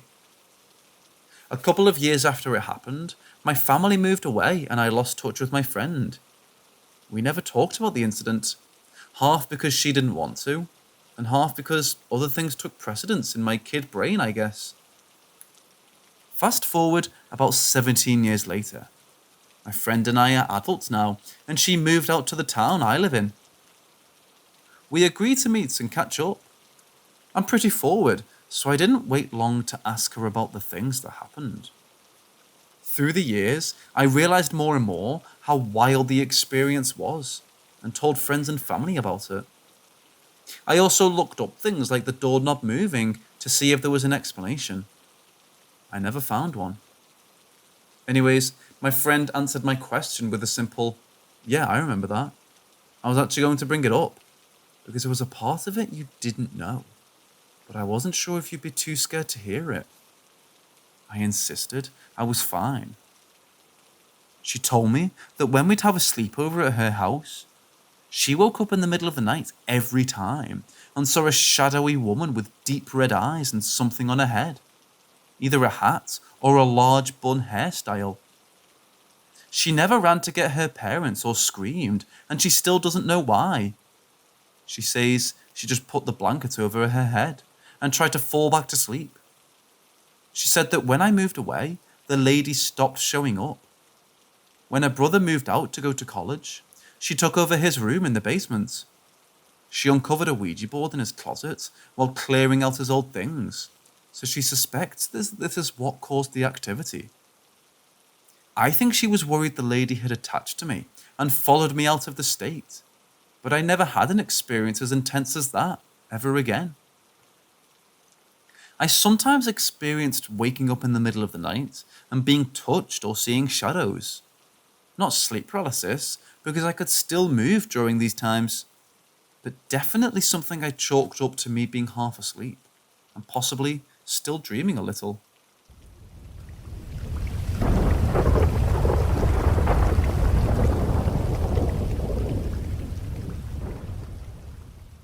I'm a preschool teacher, and kids are weird, and we all know they're in tune with the paranormal, right? So this was my first year working in a preschool as an assistant teacher. That part doesn't really matter, to be honest. So there's this one little girl that just started out. She's 3 years old. She doesn't get along with the other kids as well, but she talks to me a lot. She goes on and on about this other kid, presumably a sibling or something. She talks about how they spend time together, play games, and go to the park. I'm like, wow, what a cute sibling relationship. The name of this other kid is obviously a real name, and something a 3-year-old wouldn't come up with. So one day, my dad picks up, and I'm making small talk. I say, when am I going to meet your sibling? Student talks about her all the time. Dad gets quiet like he knows, but wants to pretend like he doesn't. And then he's like, who? And I say, oh, I thought she had a sibling. She talks about her and all the fun stuff they do all the time. And he's like, no, she doesn't have siblings. So then he doesn't say anything else and it's awkward, and he leaves with his kid quickly. The next day, I'm all curious, so I ask the kid while she's doing an art project, and I'm like, so who is this friend? And she deadass stops what she's doing, goes blank-faced, looks at me with the most dead eyes I've seen a 3-year-old give me, and says, she's the girl who watches me sleep through my window at night. Bro, when I tell you I shit my pants. I asked her to draw a picture. I don't know if you know this, but 3-year-olds are ass at drawing pictures. So it was just a circle person with stick legs and arms and a triangle bow on her head. But that wasn't all. I actually babysat this kid a few times. Her bedroom was on the second floor of their house. There wasn't a tree there for anyone to climb up or anything. And I asked her if so-and-so still watched her sleep, and she was like, no. Mommy and Daddy went to a church, and she stopped coming over to play with me.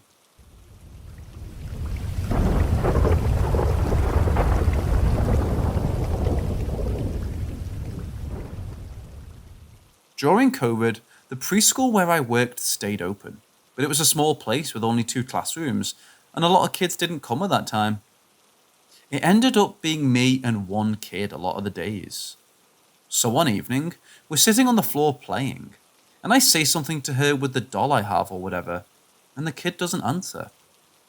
I look up at her, and she's not looking at me, or at the dolls at all.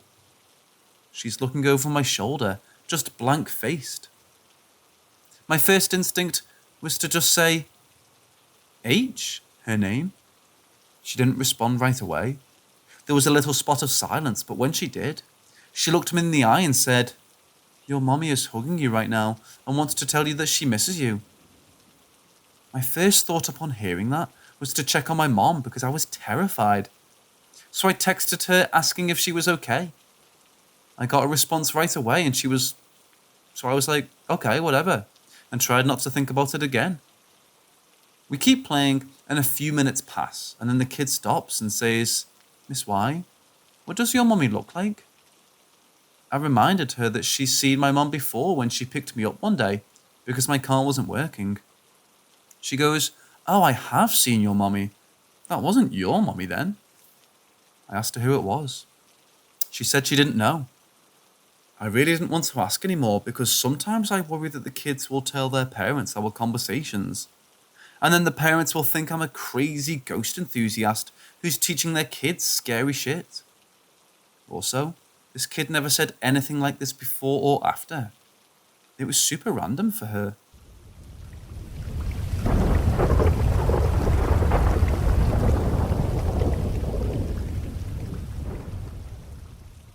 I'll honestly, when this one happened, I think the kid was just as freaked the fuck out as me.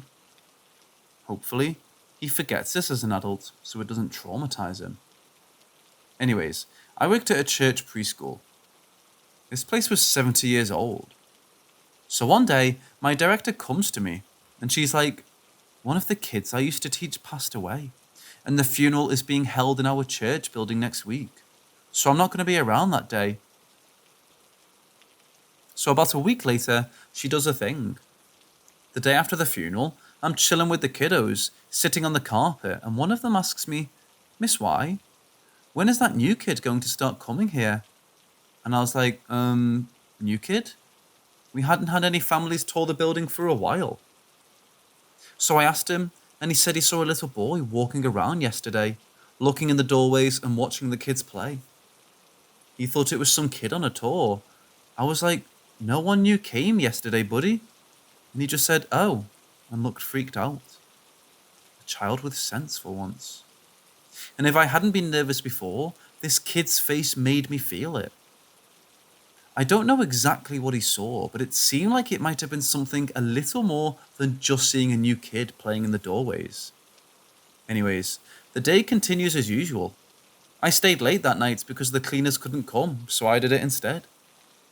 So I'm doing my thing, just finishing cleaning, turning off the lights, when I hear the distinct sound of a child talking. And my stomach drops because my first thought is, holy shit, did I miscount and lose a kid today? So I call out, hey, who's here? And it goes quiet. Now it's a little spooky. So I think, okay, maybe I imagined it or heard someone outside. Mind you, it's dark and cold outside because it's winter, and it's not like we have some casual visitors just walking by this late with their kids. But we make up whatever narratives to help sleep at night, you know? So I continue doing my things, getting closer to the church building that's connected to the preschool, and I hear it again. Louder. Little kid chit-chattering away, and it's definitely from inside the dark church building where all the lights are off. And I say my fucking prayers because I know I have to check and make sure I didn't forget a kid, because I just have to. So I walk over there. My butt is so clenched, and the church is looking scary as hell. The talking stops, and I flip on the lights, check every little corner and room like a madman, and book it out. I'm not religious, but I was thanking the Lord for that being the end of it, because if I had had the displeasure of actually seeing something, I would have simply passed away.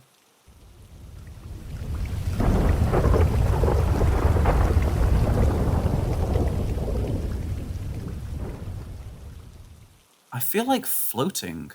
The best way to describe it is like being under the water and somehow still connected to my body. I don't see myself in bed. It's just a feeling, and I know it's not a dream. It was scary at first, but it actually started to feel relaxing now. First time that this happened, it didn't last long because I panicked and woke up. I thought it was a dream back then, but it keeps happening and it's evolving. Now, besides this floating feeling, I also feel like I'm being dragged. I feel like something is dragging me. It's hard to describe. I can feel the pressure as if my body is in contact with the surface while dragged. And then at one point, I feel like I'm being absorbed. Last week, something a little bit different happened. I remember thinking, okay, seems like I'm floating again. Once more, I feel like I'm floating, feeling the pressure, just like always. But this time, it's like I'm trapped in some sort of circuit where the starting point is my own body. Everything is white. There are no walls, just a white emptiness. After a while, I noticed a bed. It's a small bed. It's all white and there's an old man lying down. First time I noticed him, it gives me the vibe that he's sleeping. I just look at him and keep being dragged around. Another round, and I'm back at the same spot. I somehow stopped. The old man is sitting now, and I ask him what he's doing there. He says that he cannot tell me. I ask who he is. He said that he can't tell me. It's like we're having a conversation without talking. We can somehow communicate, but no word is exchanged. he starts to get out of bed and I get really scared. He didn't seem to want to attack me or anything like that, but his appearance was scary. I cannot remember completely, but he was mostly bald and had some long white strands of hair on the back of his head. I kind of woke up after that. I told my husband, and he doesn't believe me. He thinks that I'm dreaming, but I know that I am not. Has anyone experienced something like this before? I'm not even sure if it's called an out-of-body experience. I googled it, and out-of-the-body experience is more associated with near-death experiences, which is not the case. But I don't know how to describe what is happening to me.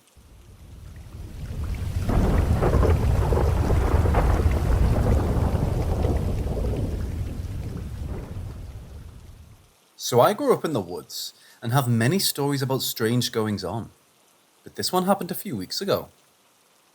I had just left my mother's house and was driving back to mine down a back road I've driven down many times before.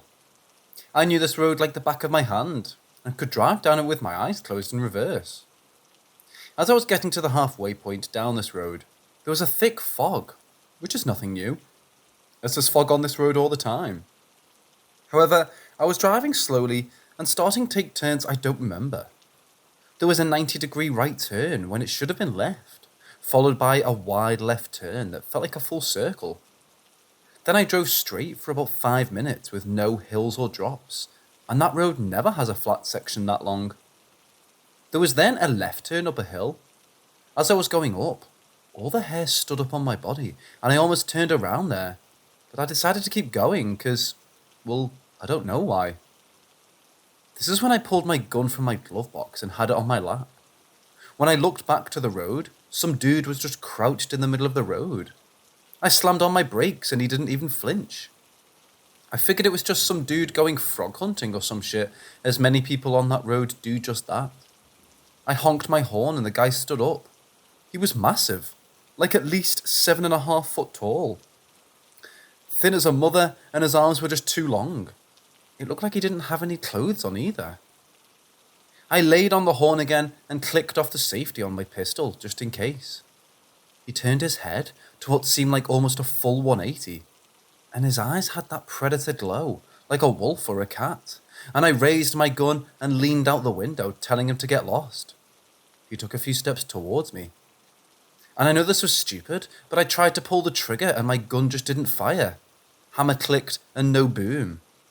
I whipped the car around faster than I've ever done before. I then just flew down the road at least 20 miles an hour above the speed limit. About 30 seconds after I turned around, I realized that I recognized all the turns and hills. I was driving down the road like I had never taken that first right. I went back during the day and still don't know where I took a wrong turn. There are no side streets down that road that are paved, and certainly no straightaway as long as the one I drove. I went to the range a day or two later and put some round in the chamber and it fired no problem. I have no idea what happened. I also don't drive that way at night anymore. Please tell me someone knows what I saw. None of my friends believe me, and even my mother doesn't. I know I'm not crazy. I know this happened.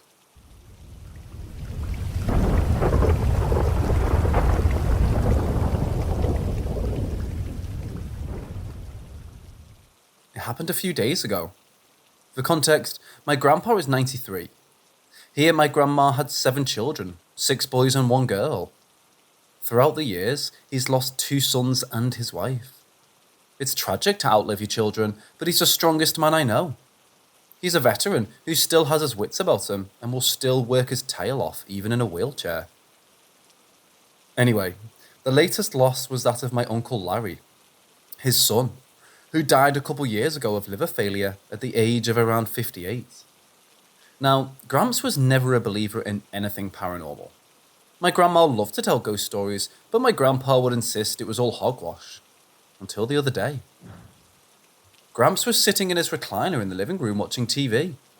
He heard the front door open and a particular kind of hello, which only Uncle Larry said, with a distinct tone of voice that could only be him. Gramps looked around, hearing footsteps going down the hallway. He saw nobody there, which was strange, because he could hear the heavy footsteps in the exact direction he was looking. Once he turned his head forward again, Larry stood in front of him wearing his infamous trench coat and ratted cowboy hat. Gramps described a feeling of utter happiness to see him, without any doubts or questions you'd think would pop into his mind, about his very recently deceased son appearing right in front of him.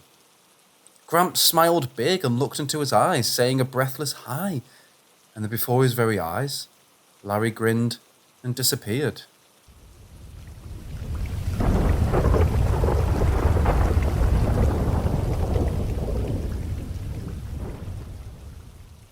I'm 35 now, and it's as if I've always been hypersensitive to the spiritual or vibrational energy side of life. Since high school, I was very heavy on drugs and alcohol, and hid it very well, to the point that I was a fully functioning, high drugged up person from morning until I slept at night. I played sports every year, and all throughout the year while still playing it off. It wasn't until I was around 32 or 33 that life got crazy. It was right before the pandemic. I remember crawling on my bedroom floor, gasping for air, to the point I was freaking out. All I remembered was having a hard time breathing and gasping until I blacked out. I woke up on my floor hours later feeling empty and like I was in a long hallway. That's when I began hearing and seeing things daily and all day. This was literally a few months before the pandemic broke out, before any word of the virus or its name. At that point in life, I had left a long, toxic relationship and started coming into a groove where I began going out again. It was 2019. That year, I got roofied 4 times. 4 separate events throughout the year, and coded twice in one night, a week before my 34th birthday. So that's 2 deaths, 0 me. I was released out of the hospital, and again, there was that empty feeling, and it became bigger and overwhelming. So around age 33-34, I'm working this sick job in a cannabis dispensary in Hawaii. And it was during the beginning phase of the industry in Hawaii, so it was very exciting times. I eventually worked my way into a store manager position for their 3rd location, and that's when things began turning into a full-blown haunting. I lived with my parents at the time. They helped me get my life together and watched my dog as I worked brutal, soul-killing hours. My mom reveals to me after the entire haunting that in that beginning, the security light outside of my room would stay on, as if someone was standing right outside of my window. She also spotted a male figure standing outside, believing someone was there to the point she went out with a bat, but it was always nothing. All this happened, and I was oblivious. I started to become aware when I would go to the bathroom at work. A simple small 5 by 5 foot bathroom with a sink, 6 foot tall locker column, and a toilet. I ate a lot, so I took a lot of shits. So when I'd be going number 2, the faucet to the sink would go off and on rapidly. It was one of those sensor ones, so I thought nothing. It began happening more and more to the point that every time I went in there, it was going off. I began posting it to Instagram stories for fun and proof, because no one believed me. One morning, I'm getting ready and it's doing it again, so I record and post. One of my co-workers, who was more like a sister, came in and told the whole crew to gather around one morning before opening, and she had some stuff to tell us. At this point, it's a couple months after opening, and just the water faucet was the biggest anomaly. She begins explaining how her wife saw a dark entity behind me, and to use her words, the entity played with me as if I was a toy. And she said she would see it at the window at night watching us leave, as we did every night, at about 7:30 p.m. She gave us stern warnings to stop engaging it because it wasn't good. We were all interested, but it didn't fully set in until a few weeks later. The wife literally drew the store's floor plan with specific details in each room, connecting to other ghost stories that our security guards had experienced, but were not made known until this moment. She said this dark entity dwells upwards and towards the back of the undeveloped space. A big, open, empty room with weird mirrors along some of the back walls. Totally looked like a construction site. It was fucking freaky. The wife would come and wait for a couple hours in the parking lot until we finished, because the building was very strict with government regulations on people entering without proper documentation or a valid medical cannabis card. She drew the map one day waiting in the car, having no idea of how the store was built, but she explained it was like visions she was getting while out there. That kind of set the energy into an anxious-filled vibration. Plus, we were all worked to the bone and drained from it all. There was fear in the air, and that heightened very quickly. We had a new girl from Tennessee. She began experiencing stuff immediately. In her first week, she asked if there was anything wrong with the bathroom faucet, and we all looked at each other and said, no, but she knew.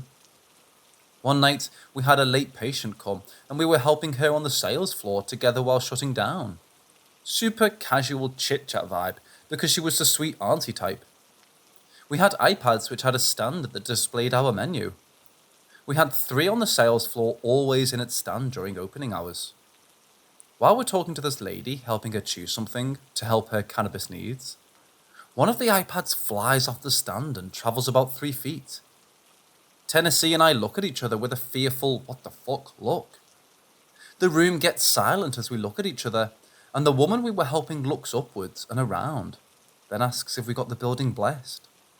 Sadly, they skipped that process for this store, only because of the delays it took to open, and they just wanted it done. So the answer was no. We told her no. She made her purchase and left right after that. There were 3 of us there, and as soon as she left, we locked up and came back to the sales floor to express our shock. Like, what the fuck just happened? And why did that lady leave like that? Then, boom!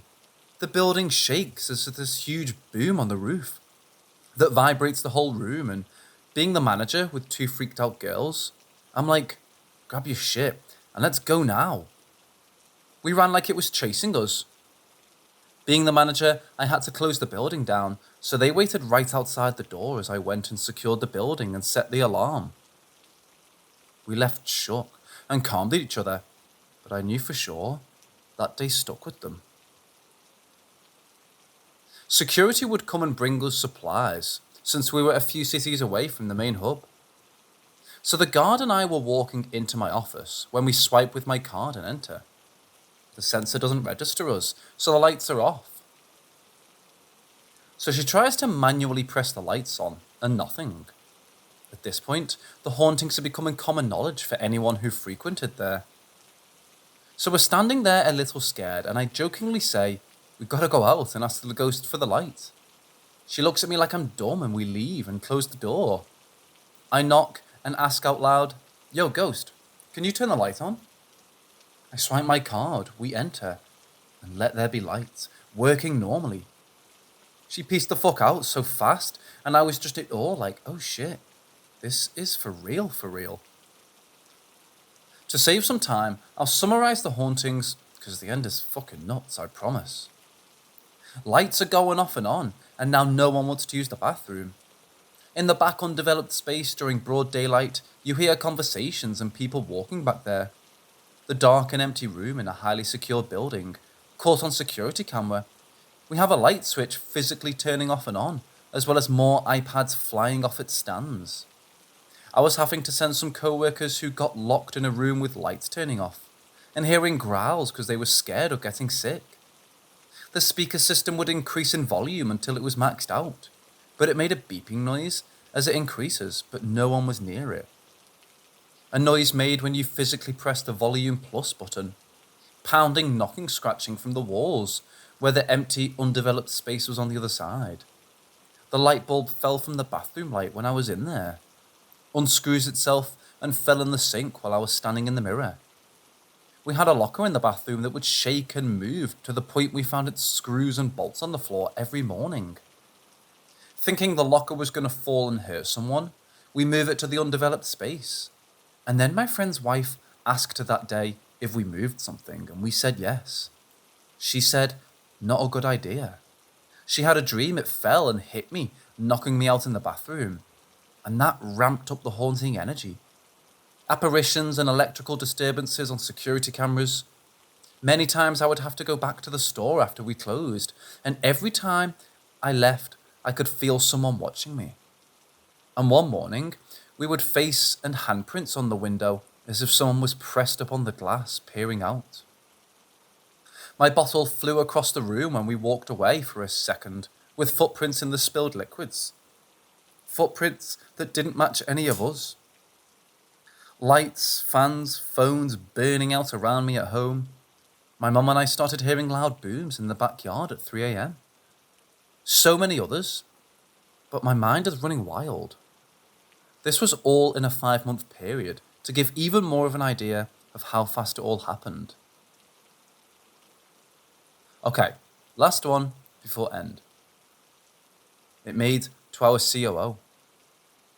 One morning, I'm running late for work, and in our company communications, we used Slack.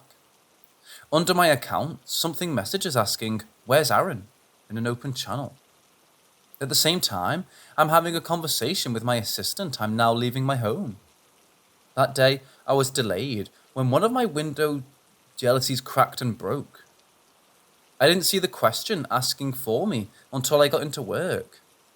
I get into work, and our IT does their magic and sees that the message was sent from my phone at the same time when the window broke, and while I was messaging my assistant.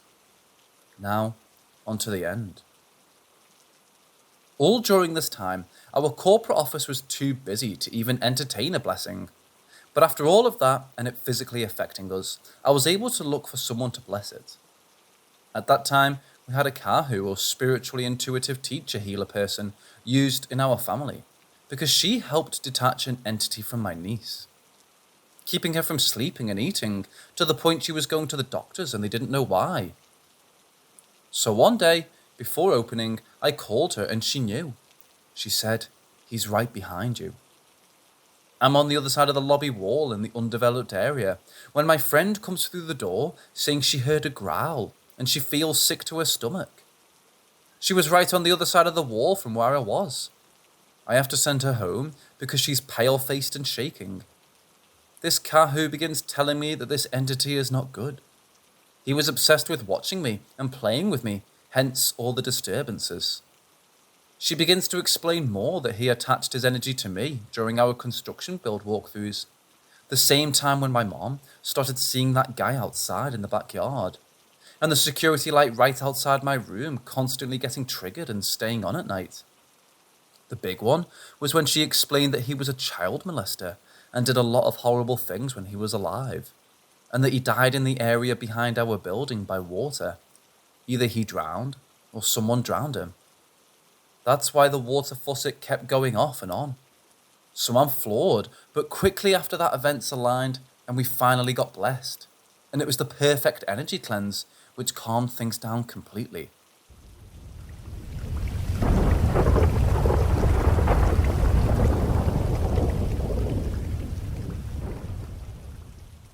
My first memory of anything really paranormal was me walking in the pitch black at 7 years old. I was scared of the dark. I would never consciously do this. Going down the stairs at my mom's house, looking to the left and seeing a white spirit in front of the refrigerator with the fridge being open. That's all I remember, nothing afterwards, and I, to this day, cannot remember if it was a dream or real. Second experience, I'm 13 at a continuation school with gang members and druggies. They make a fake Ouija board out of paper and I play along. That night, I woke up from a nightmare about a demonic goat in a pentagram. It's 3 a.m. and my TV is on the stereotypical static like in horror movies. The remote was on my bed right in front of my face, aimed at me perfectly. I always turn the TV off and put my remote on the floor next to my bed routinely, because I'll stay up all night if I don't decide to go to sleep. I brushed it off and went to bed a little scared, but that morning the paper we played with was ripped up and scattered on the lawn. This could have just been the kids playing a trick though. Third story. Because of the second story, I had my room set up like I had OCD, so I would know if anything moved. I had my door propped up with my laundry basket. I didn't even have hinges on the door at the time. Everything was in its correct place and lights off with the door closed. I remember waking up to something trying to get my attention. Not verbally, but like telepathically. like when someone is watching you and you can feel it. I opened my eyes. I'm pretty sure this was still me in my dream, but I saw an all-black face staring at me, like someone peeking in my room. I only saw the face, no body. Not like it was floating, but like it was bent over creeping in. I then became fully awake, and just like in the dream, my door was open, but I didn't see the face like I did in my very first memory or dream.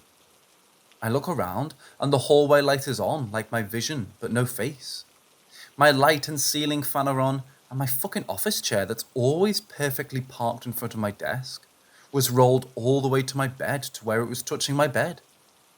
I'm frozen in fear, waiting for something to pop out or for me to hear something, or for me to hopefully still be dreaming, but it was real, and I was losing my mind in fear.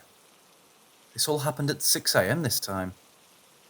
2 minutes go by, and I hear my mom go to the bathroom, and I muster enough courage to get up and go to her. I ask her if she was at my door trying to get my attention, and she said she just woke up. My heart dropped like a fucking anchor. I have no history of sleepwalking, just an FYI. I tell her what happened, and she is shook too. She had her own experiences. I told her not to tell me because I was too afraid to want to hear about it. I'll get to that soon. I end up going back to my room, and when I walk past my 3-year-old little brother's room, at least 3 of his toys start going off. I can't make this up. Then nothing happened. I just went to school real confused and scared, just trying to explain what the fuck I encountered. Nothing really happened since the third story when I was 16, but it doesn't end there. Like I said, I told my mom and sister to never tell me what happens. Fast forward to a few months ago, when I was 25, I finally asked my mom what she had seen. So let's get into their encounters. First thing my mom tells me is there are 4 ghosts in the house. And of course, the first one she sees is a white ghost that is not evil in the kitchen. I've never told my mom about the dream of me seeing a white ghost in the kitchen. Then she says there's a baby in my little brother's room. The toys are going off by themselves. Another toddler in the hallway, which my mom and sister claim to have seen. They said he has a striped shirt. Then she says there's a big, very evil entity in my room. She then says she's seen the big evil one spying on her out of the corner of her eye, and that my sister saw it too downstairs on the couch, and the big evil one was on the staircase peeking around the corner. My sister said she felt a hand touch her back when she was laying on the couch downstairs when she was younger. She also said one time she went to the bathroom at 3 a.m. and saw a big shadow guy in my chair staring her down, or like focused on her in the dark. This is where it gets really crazy. My little bro told my mom about a nightmare he had with someone sitting in my chair. Like I said, I have no reason to lie. This shit is crazy. Luckily, nothing has really happened besides hearing something thrown at the wall when I was home alone once, before the chair incident.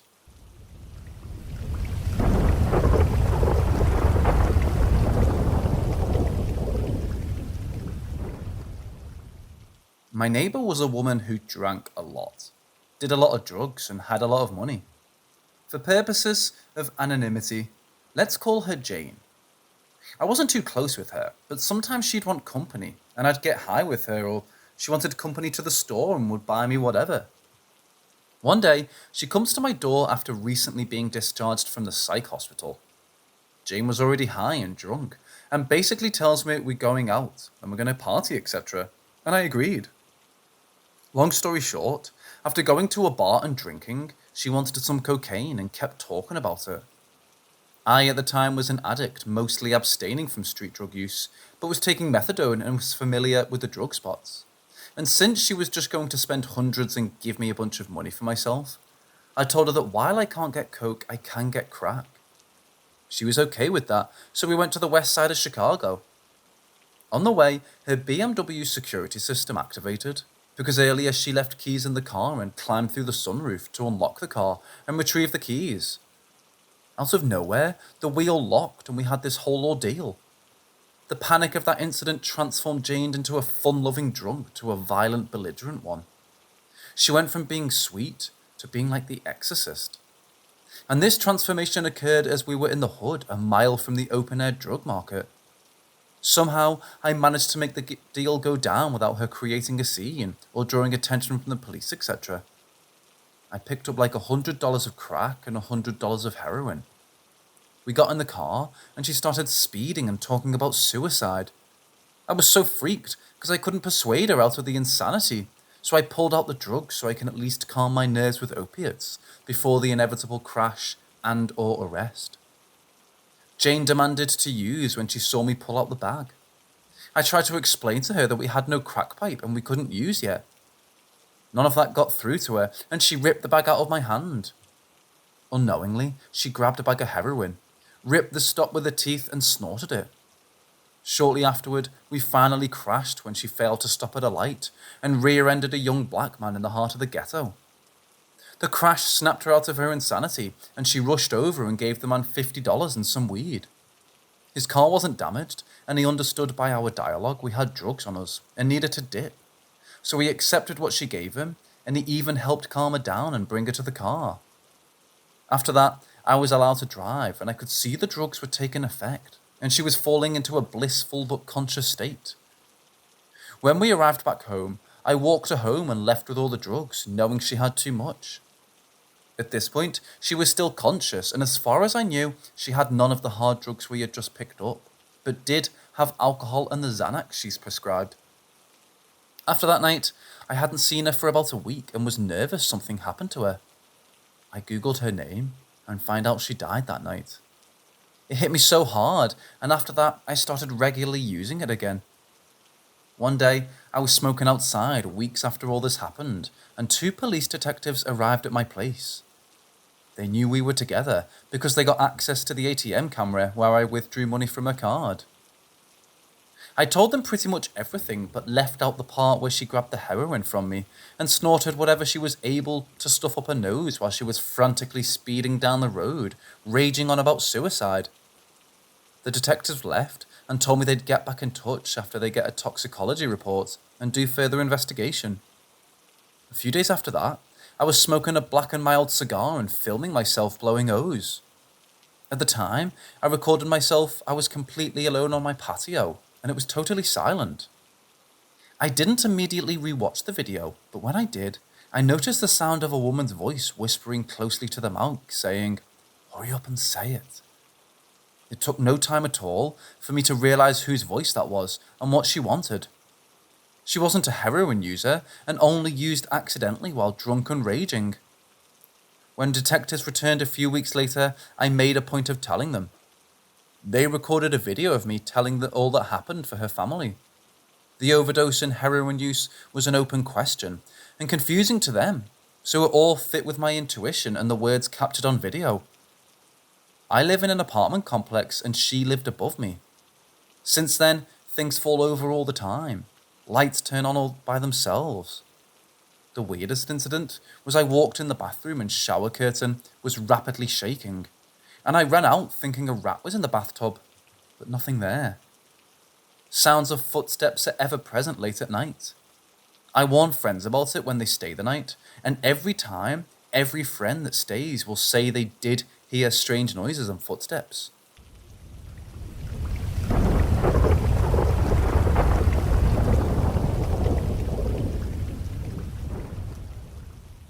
The Hat Man haunted me. From 5 to 8 years old, I grew up in a chaotic household with a drunk father. The first set of dreams didn't have the Hat Man in them, but was certainly related. I don't remember too many of these dreams, but it consisted of a little girl with pitch black eyes who tried to gain my trust and led me to this house. I believe she was leading me to him. The house was creepy and caused me to yell "no" in my sleep. The Hat Man dreams came directly after the first set. I remember this like it was yesterday. The setting was an old ranch on a dirt road. I never went to the ranch, I only stayed on the dirt road. The ranch, however, was always dark, built of old rustic wood. The ranch was to the right of me, and everything else around me was nothing but dirt. The first time I saw him, he stood far away with a top hat, a trench coat, and a shadow for her face. I stood on the dirt road motionless and scared for my life. He then immediately got really close and tried to get me to go into his portal on the ground. The portal was a circle and was maybe as big as the width of a car. I refused, and that's when he started to hurt me. He scratched me, and I would wake up scratched in real life. He choked me, and I could feel the sensation of being choked. He would come back night after night after night to try and get me into his portal. Inside his portal was pure darkness, nothing to see, just black. The setting never changed throughout the dreams, always just a ranch on a dirt road. After nights of terror and waking up in pain with scratches and being choked, I decided that tonight I wouldn't be scared of him, and hopefully he'd go away. That night was the worst of all nights. He threw everything at me, scratched, choked, and inflicted pain in my body. He then dragged me into his portal, and I was only hanging on with 2 hands with my feet dangling in his portal. At that moment, I knew I couldn't be scared of him. So I just hung there, not screaming or fighting back, and I realized I wasn't scared anymore, and he disappeared. When I woke up immediately after the dream, I decided I wasn't going to be scared of him. I looked in my doorway. As a kid, I always shut the door before I slept, but this time it was cracked. I looked and I saw him, but he looked different this time. He had a brownish face and you couldn't really make out a nose or a mouth. His eyes were silver or white, and he just stared at me for about a minute. He then just left, and I haven't seen him since.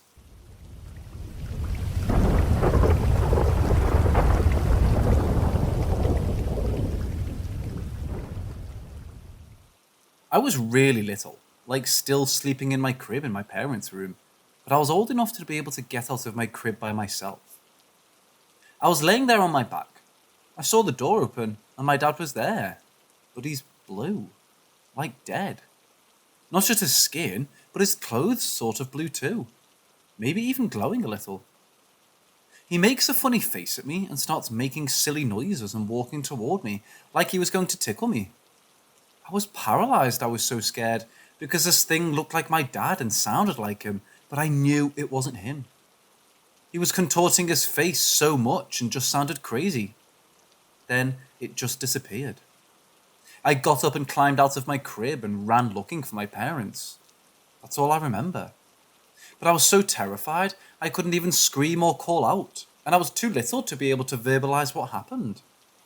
I suppose it could have been a nightmare, but it was so terrifying, and I couldn't even yell or cry about it. I was a nervous kid from then on. I was always afraid that something paranormal was coming to get me. This isn't the only time I saw a family member that wasn't there. There was another instance when I was in elementary school. My older sister and I shared a bedroom. I was on the top bunk of our bunk beds trying to sleep, while she was out with friends. I had terrible allergies as a kid, and that night I was struggling to sleep. Just laying there in the dark, sniffling and feeling miserable. Then I see my sister walk in. I sat up to greet her, but she just fell into her bottom bunk as if she was really tired. The whole bed shook when she hit her mattress. I looked over the edge and saw her foot hanging off the edge of her bed. I thought it was weird she didn't see me sitting up and looking at her. After an hour or two went by, I started having a sneeze attack and needed to blow my nose a lot, and I was worried I was going to wake her up. So I got up, climbed down my ladder, and started walking towards the door. I felt like I should check on her to see if she slept through all my sneezing, but when I looked, her bed was empty. I turned on the lights and tried to stay awake the rest of the night, but eventually I slept. The next day, I was told my sister had spent the night at a friend's house. Do ghosts try to look like people you know? Why would a ghost do this? What do you think it was trying to do? I know this could have been sleep paralysis, as I've had many instances of that throughout my life, but these 2 times felt different since the entity looked like my family, and not a monster or witch or anything. Especially the one with my sister, because I was up and moving around, not paralyzed in my bed, and I hadn't fallen asleep that night yet. When I told my dad about the incident with my sister, all I got was an, uh-huh.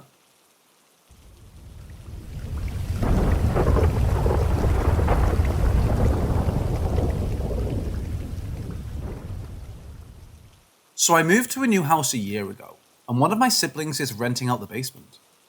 They kept mentioning hearing sharp tapping on windows and other unexplained noises before I moved in.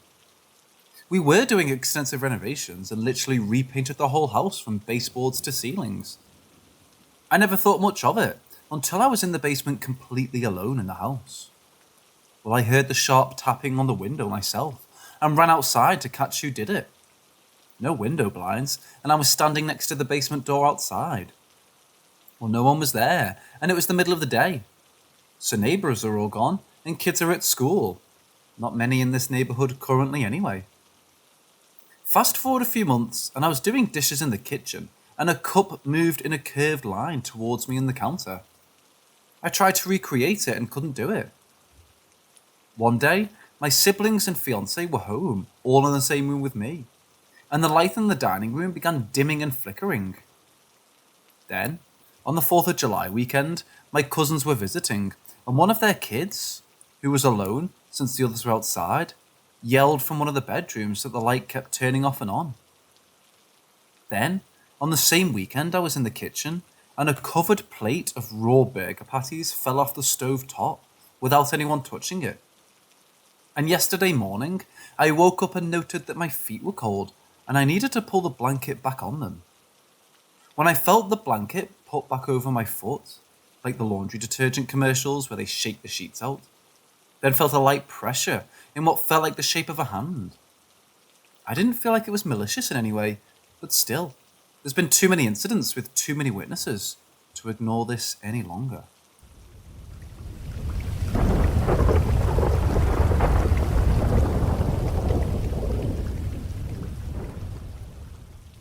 Some background info. I'm high-functioning autistic, which means I have a harder than usual time communicating with people, but can still lead a somewhat normal life.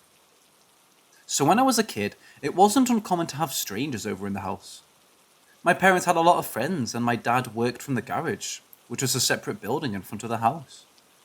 My mother would often have friends over, so I was used to having adults I didn't know come and visit. Then, this one time, I went to the living room and noticed that my mom had a friend with her. He was a tall guy with curly hair and dark clothes. He was just standing in the corner behind some furniture and looking at me and making faces. I instantly got spooked and asked my mom who her friend was. She looked around confused and asked me who I was talking about, to which I replied by pointing towards the corner without looking and saying, "There." She told me there was no one there, and for me to stop lying. Now apparently, autistic people have issues with injustice, and this is what I remember the most from the episode. I got supremely pissed at my mom for accusing me of lying when the guy was right there. I insisted that there was someone there and looked again. The guy was still standing in the same spot, making scary faces and looking at me and my mom. She looked in his direction again and told me there was no one there, telling me to go there and touch the guy I was allegedly seeing. Now, if there was one thing that I absolutely didn't do, it was to go anywhere near that guy. Then I saw my mom staring in his direction and him looking back at her, and convinced myself that she was just messing with me and stomped out of the living room. I remember being so angry at her for trying to fool me and having this dude scare me. Later that night, when my dad stepped after work, I asked him who was their friend that had come over, and he just went like, "What? Who are you talking about? Nobody came over today." I described the guy, and he just said he didn't know anyone that looked like that, then called my mom over and inquired about it. She once again scolded me and told me to stop lying, and again I got so angry that I just went back to my bedroom and started crying. Eventually she came over and kind of apologized, but insisted that there was no one else in the house with us, so I kind of just tried to convince myself that I had somehow imagined it and moved on. My wife and I were watching some guy telling ghost stories on YouTube recently, and that's what brought over this memory for me. A couple of days later was my mom's birthday, so I went to visit her and asked her about it. She doesn't recall this episode, nor does my dad, But she remembers that at this time she would hear loud cracks around the house, like if someone was hitting the walls with a hammer. She would also see a figure, like from the corner of her eye. I was also often very sick. She remembers taking me to some religious house about 2 years later, where a lady told her that I had a dark presence over me and gave her some stuff to do, like lighting candles and so on. And after she did it, I got healthier and she stopped seeing and hearing stuff in the house. Again, I don't believe this stuff, but I have a hard time dealing with this memory.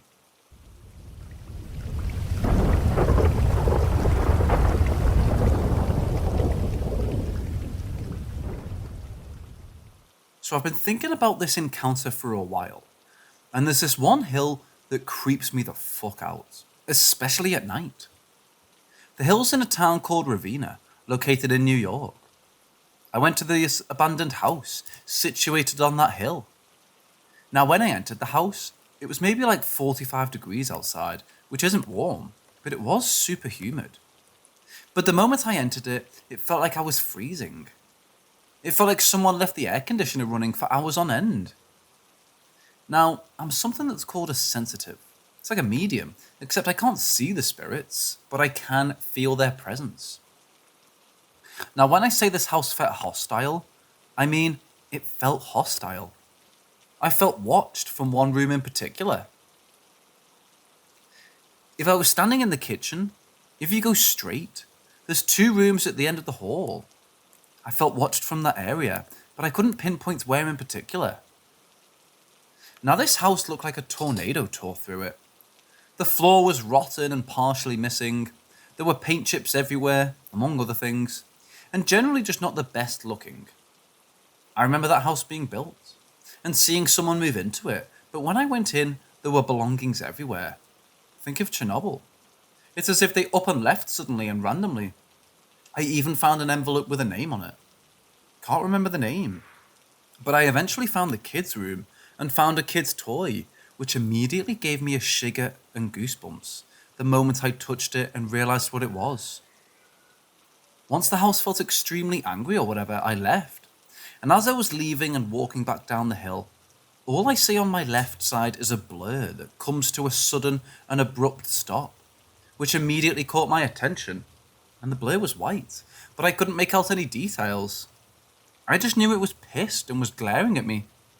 The town's about 250 years old.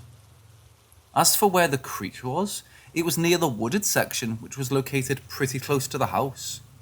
But I noticed a figure and crossed the road to the other side, and refused to go back until I came out onto the main street. In a separate session, I heard footsteps come from the attic. I heard a metallic clang, which I was unable to debunk as a pipe issue, or me kicking something, and there was a plastic chair in there that felt colder than cold. Outside it was probably around 30 degrees, but inside it felt like it was a solid 20. I also found a pair of antique cutlery in the entrance of the basement, a spoon and fork.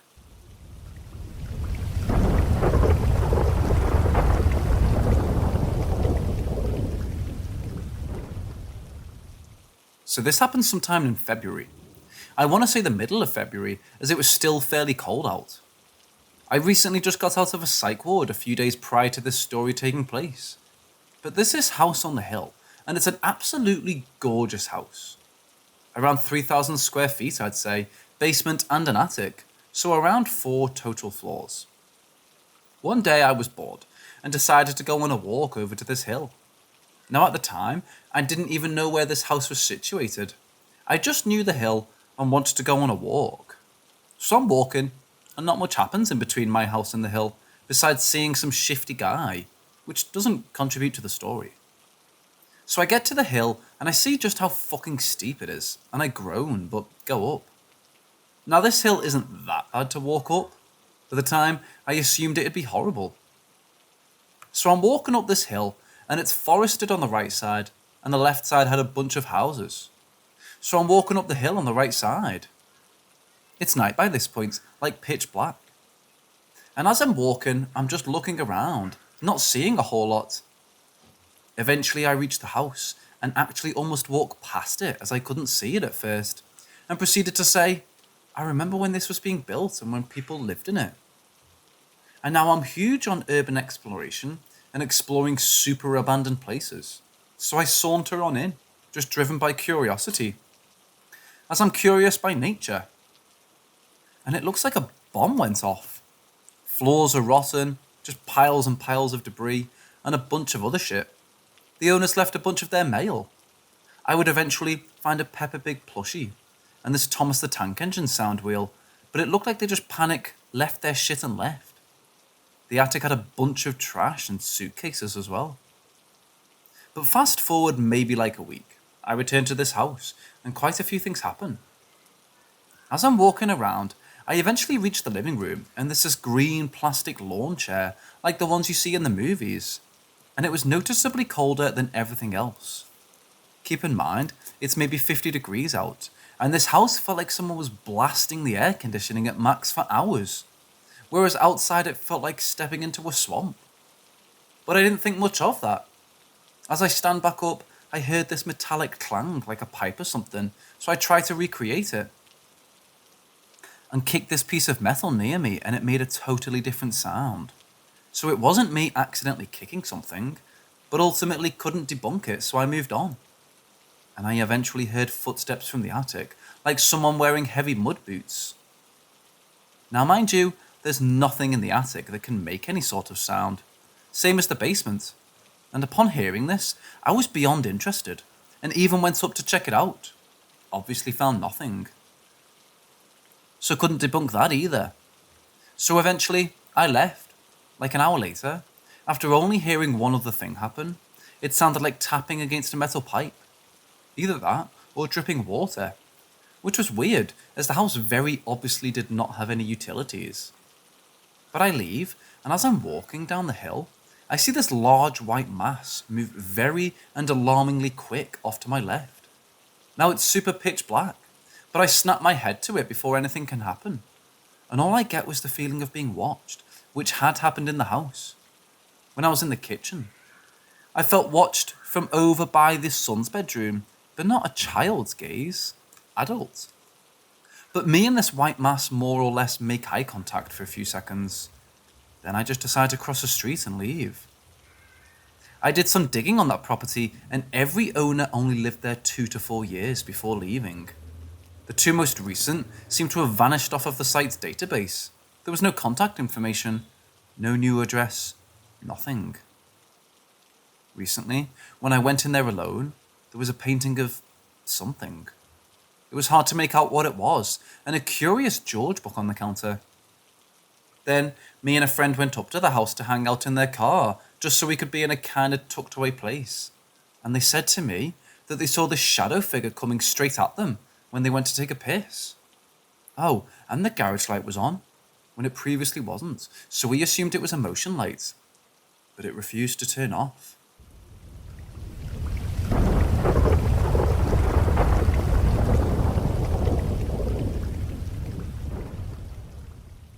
This happened to me a few months ago.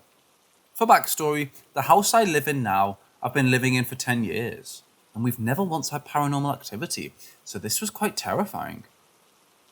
I'm a fairly heavy sleeper, so I don't always wake up to things in the middle of the night. This time was different though. I awoke at about 3 AM one night to feel my bed shaking slightly. I thought I was imagining things, but then the shaking got more violent. I could feel at the end of the bed the sheets being pulled off the side, as if something was trying to climb onto the bed. This and the shaking got more intense, and I couldn't move or do anything as I was paralysed with fear. As all this was still happening, I felt the mattress next to my chest being pushed down, as if someone or something was sitting on the bed next to me. Then I heard a low, demonic growl in my ear. At this point I screamed, and it all stopped. I was awake until the sun came up.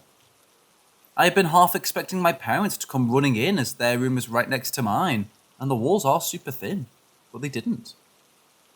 I told them what happened in the morning, and they said they didn't hear me scream or anything growling at all. They don't really believe that this all happened. I still think about this often. Maybe I was dreaming and that's why my parents didn't hear anything. Maybe it was sleep paralysis or something. Nothing has happened since though, and I really hope it never happens again.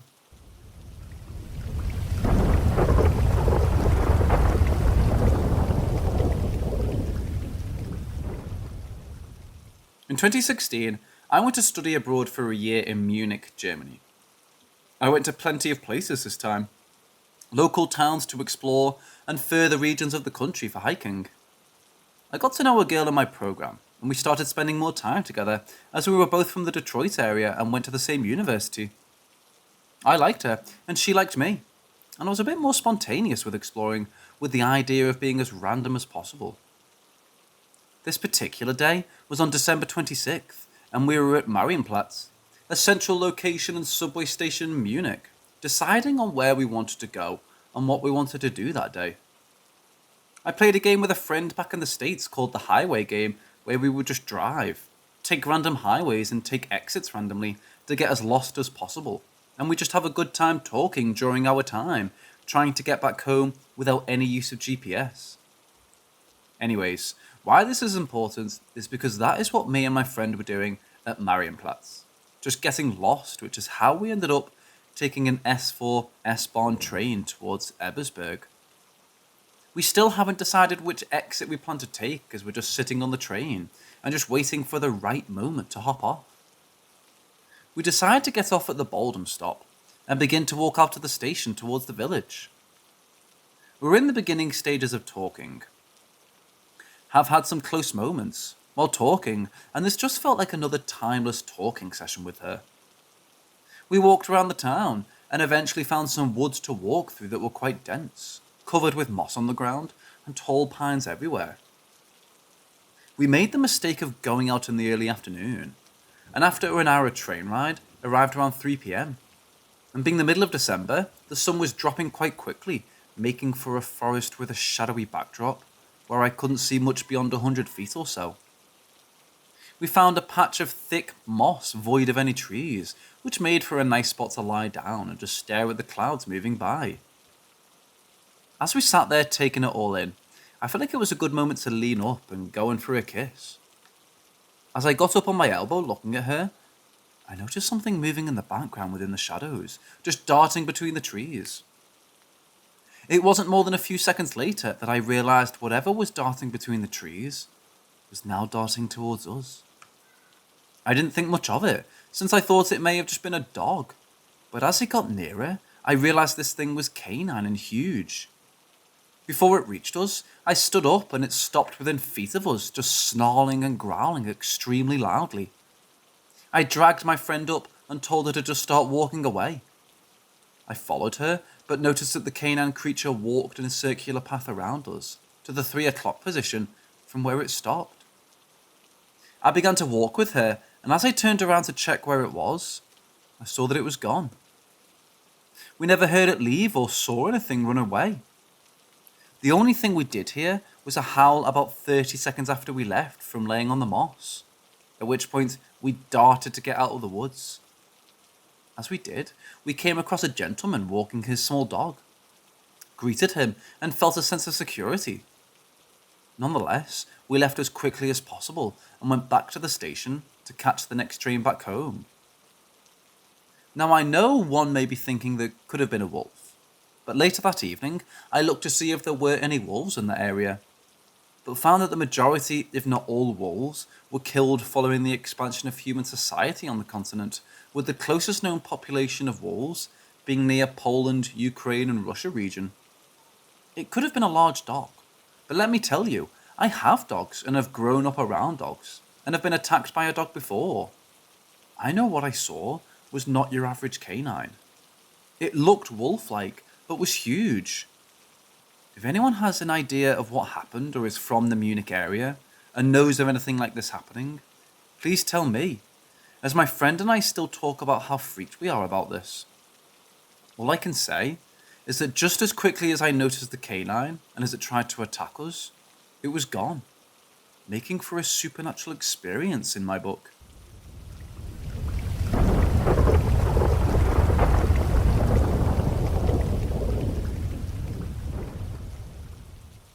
The first time that it happened was last summer. I was in a Japanese restaurant with some friends when I suddenly dissociated. A few moments later, I couldn't see anything. Even if I felt like my eyes were open, I started having a very strong but foggy memory of me being in a ferry boat, surrounded with fancy dressed people. I stared at the coast out of the windows, then looked at the plate filled with what looked like mashed potatoes and gravy. The memory stopped abruptly, and I wasn't dissociating anymore, but I felt terribly tired. The second time was in June. I was at a friend's house playing video games and chilling when I started dissociating again. Everything went pitch black, and then I started remembering again. I was in one of those very old steam trains, and it strongly smelled like leather. I wasn't alone. There were other guys, all in what I recognized as an Italian World War I uniform. They all had sad and nostalgic expressions on their faces. I looked out of the window, and then it all went away. But just like the other time, I felt very tired. The third and last time for now, if anything new happens, I'm going to keep you guys updated, was about a month ago. I was home alone on my couch watching a TV program when one of those strange memories kicked in again. Everything went black for a while, and then it started. I was in a trench that smelled awfully like dirt, mold, sweat, and decay, along with a lot of other men. And again, everyone was in uniform. We were all looking at an officer giving out a speech in Italian, but even if it was in my own language, I couldn't understand a word. It all sounded very familiar, but it just felt like that wasn't my language. He spoke for what felt like a minute, making this the longest memory I had so far. And then it all stopped mid-sentence. Everything went back to normal, but I was so tired that I fell asleep a few minutes later.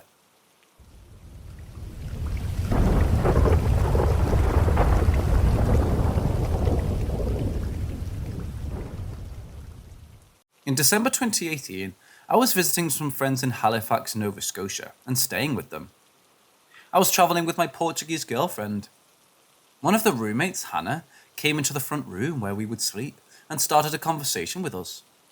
She started talking about fortune tellers, psychics, mediums, etc. People who see people's futures and past. At the end of the conversation, I told Hannah that it's interesting how she told us all of this one day before I was going to one for the first time. Another friend had planned for me to visit one the next day in another part of Nova Scotia. I didn't tell anyone about it, not even my girlfriend. Hannah told me a few things in that conversation, namely how she wouldn't want to know anything about her current relationship, because it would be really shitty if you were with someone and were then told it wouldn't last. That would be depressing. She also mentioned dragonflies being a sign of hers, or maybe the sign of her friend who told her some stories. The day came, and my good friend Laura took me to see a spirit guide. Nobody paid for anything. This was just some kind of destiny. Her name was Julie. Never met her before, and she wouldn't know anything about me or my girlfriend. But she did. We were invited into her home. It was cozy, and I came in with an open mind. I don't believe in anything really, but there's no way all of this is a string of endless coincidences. She started reading to me. She gazed into my soul, and I looked away while I was sitting on a bar stool in her own kitchen. I felt that looking into her eyes for however long would be pretty awkward, especially for posture. She started talking so fast, she wouldn't even pause for a moment. I didn't say a single word for the entire duration. I just listened. You are followed and protected by 4 spirits, 2 of which you don't know are dead. When I was 4 years old, my grandfather died. I also lost a friend who was the son of Laura, who took me to see the spirit guide. Aside from that, I haven't lost any other friends or family. But my lifestyle has been one where people come and go. And I met many people and made lots of friends for life, but I had to part ways. It made sense. Not to get over analytical, but 4 has always been my favourite number, and my magic number. You are going to have a change of transportation. This one was random, and confused me the most at the time, because out of all my travelling in life, I never had once change of plans. Fuck me, the next day it happened. We were supposed to hire a car and drive to Montreal, but the car hire company didn't accept her license because her country has a very specific restriction of driving in Canada. Never heard of such a thing. We had to abandon that and had to catch a bus the next day instead. That's not all. We need about 5 or 6 buses, 25 hours to Montreal. First bus broke down on the highway within an hour, in the snow. 2 changes of transportation, right after the day we were told. Syria. Something happened in Syria. Every time I've thought about it since, it gets creepier and creepier. My girlfriend's brother was in the Portuguese Air Force and went to Syria to fight ISIS. ISIS captured him and cut his head off. There was a documentary about this, but I never found it. My girlfriend didn't tell me this until we left. Julie didn't know my girlfriend, not even her name or anything about her in advance. Even so, this isn't something you could search for. You lost an important necklace. When Julie was reading my girlfriend, she said this. No more than 7 days earlier, she lost the necklace her aunt gave her. Her aunt died. She told me this 2 to 4 days before we met Julie.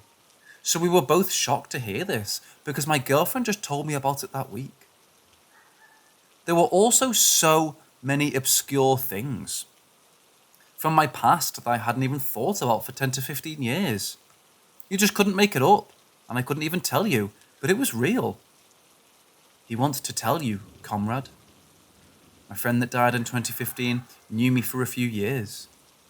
We would address each other as comrade because we were game developers that ran a very famous military genre gaming community. But I completely forgot about this one little thing. It was a reminder. Don't worry about money, it'll come. I wasn't sure what she meant at the time because my finances were always the same and stable. But a few months later, things became complicated, but I handled it. Then I had a golden opportunity to earn 6 figures on a project for May 2020. The person offering this deal was very nice, but something inside me told to wait. 2 weeks later, borders, airports and stores all over the world shut down because of coronavirus. Right now this is still happening, but if this is also true, then perhaps whatever mess this virus could put me in, I'll be okay in the end. Even with 2 new more mouths to feed. You have a question about your relationship. She said this to both of us. There was literally not a word more on the subject of relationships. As Hannah said to you the day before, that would suck to know your future. I immediately knew that what Julie meant. She was my girlfriend and I was her boyfriend, but we never defined it. We met casually and just kept seeing each other. We never said I love you, we just existed side by side. We got along well, but we never actually talked about our relationship. A few months later we broke up and haven't seen each other since. We didn't even have a relationship status on Facebook. Ever since that day, for many months I kept seeing dragonflies. Or because Hannah told me that she or her friend kept seeing dragonflies.